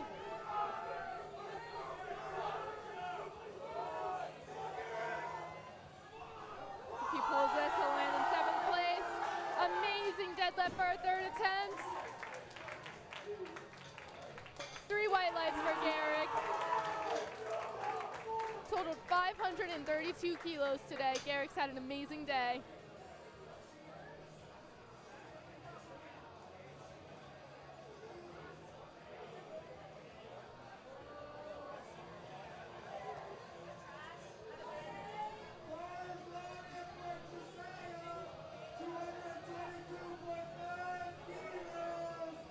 Josiah looking to pull 222 and a half for his last attempt. 5 kilos up from his last attempt. Looking to place 5th. He will remain in 5th if he does not secure the lift, but he will also stay in 5th if he does.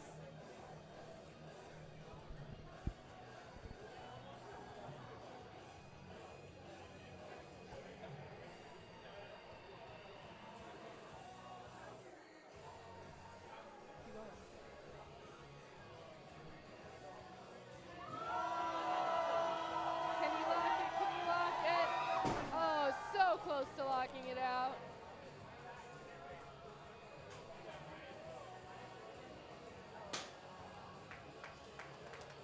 Josiah ends the day with a 550 kilo total.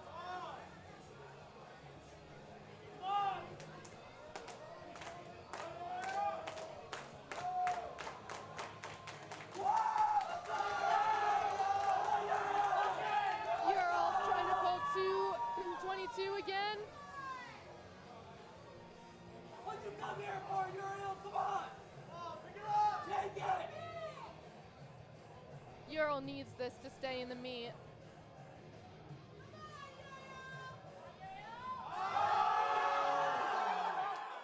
Can he lock it?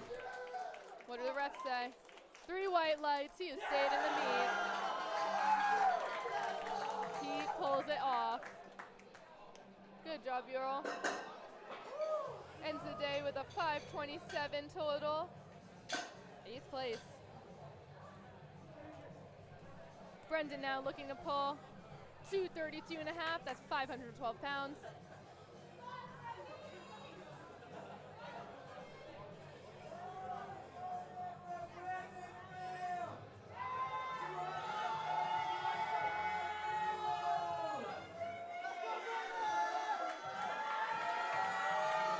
Brendan's got the crowd going crazy.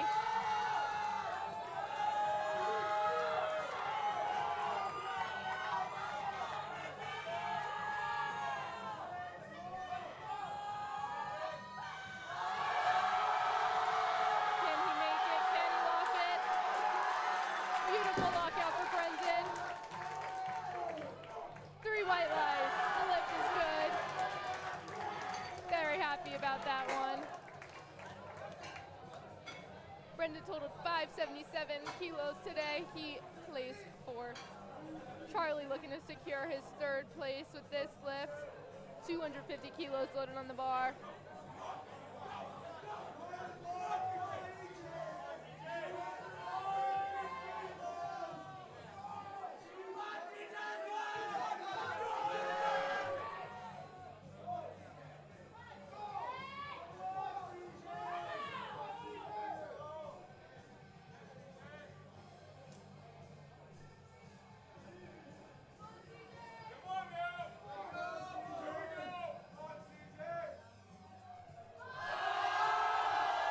Got it off the floor. What did the ref say? Did he lock it out? 3 white lights. CJ's placed 3rd. He's had a great day. Last deadlift of this morning session. Brian Ma, 292 kilos, 644 pounds on this bar. Bima from BU. Will he go 7 for 9, 7 for 8?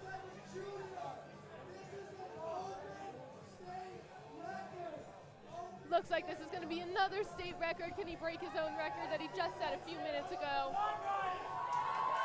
Here we go, Brian.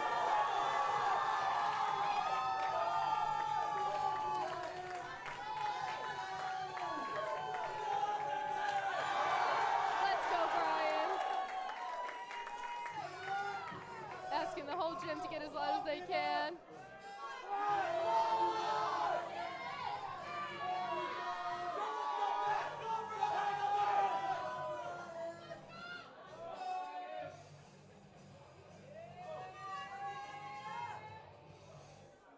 Up, oh, barely breaks the floor. Nice try from Brian. Had a great meet.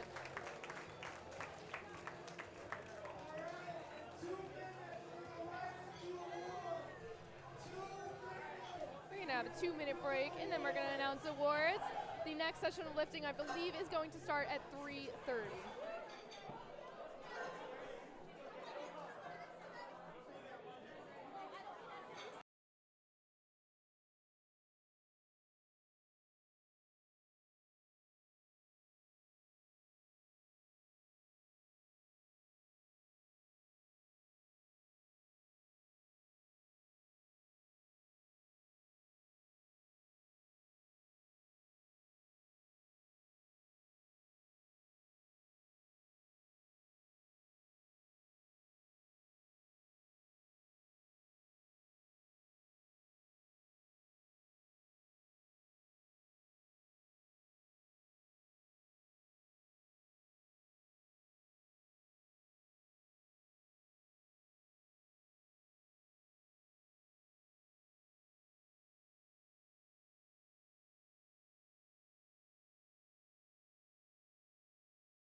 All right, looks like we're getting ready to do awards for the morning.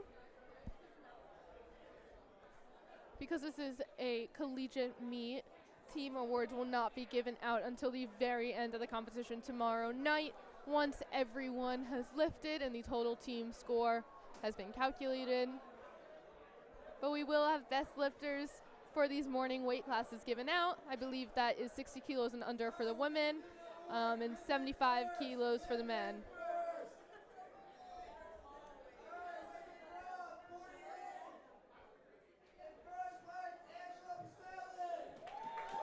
Angela has placed first for the 48 kilo weight class.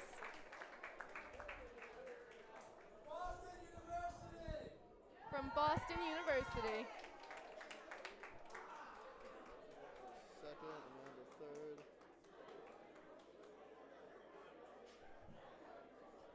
Oh, we should have gone. Women's 56 and third from UMass Boston, V. Wynn placing third for UMass Boston. and second from BU, Alessandro Leon. Second also from BU is Alessandro. And in first from Smith College, Elizabeth Hertzberg McLean. First place is Elizabeth from Smith College.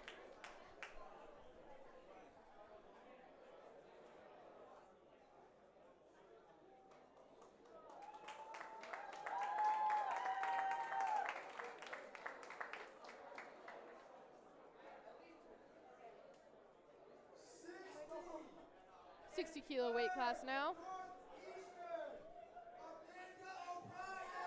Placing third in the 60 kilo weight class is Amanda O'Brien from Northeastern University.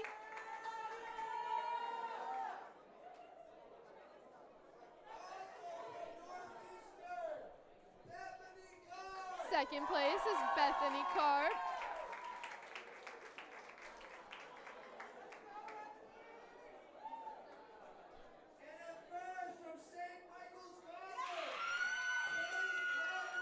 And in first place from St. Michael's College is Kate.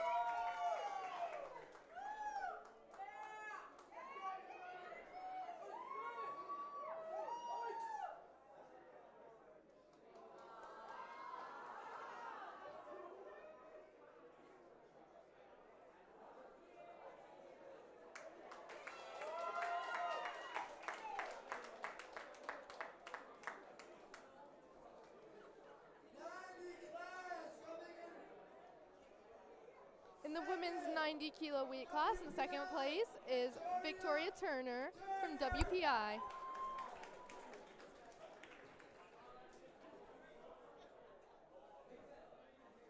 Victoria Turner.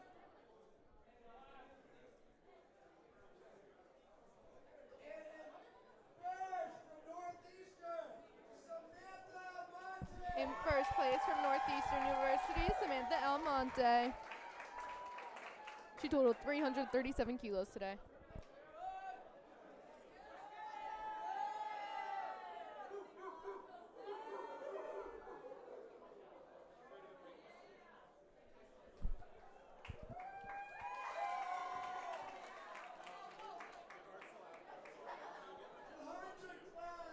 Moving on to 100 weight class women. In second place is Lane Asante. She totaled 285 kilos.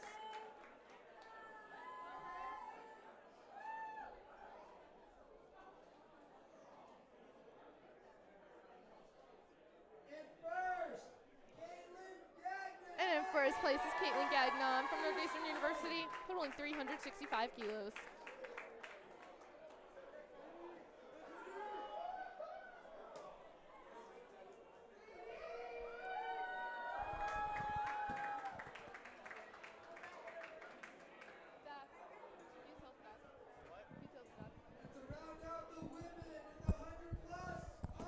Last weight class of the women for the morning, 100 plus.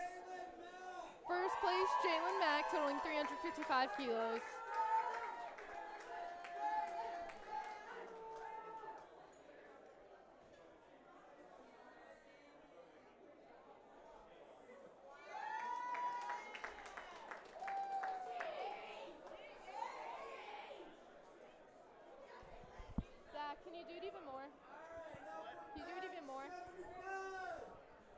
moving on to the men's 75 kilo weight class.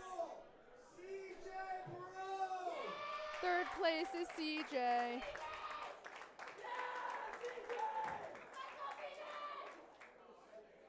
He totaled 602 kilos today. In second place, beating him out by just 5 kilos, is Angel Martinez. And in first place, from Boston University, totaling 650 kilos, is Brian Ma.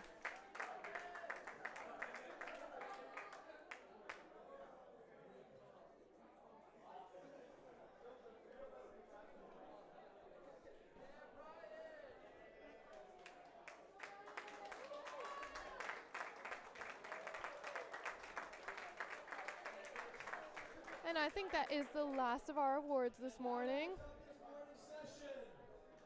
Lifting for the afternoon session starts at 3:30. See you then.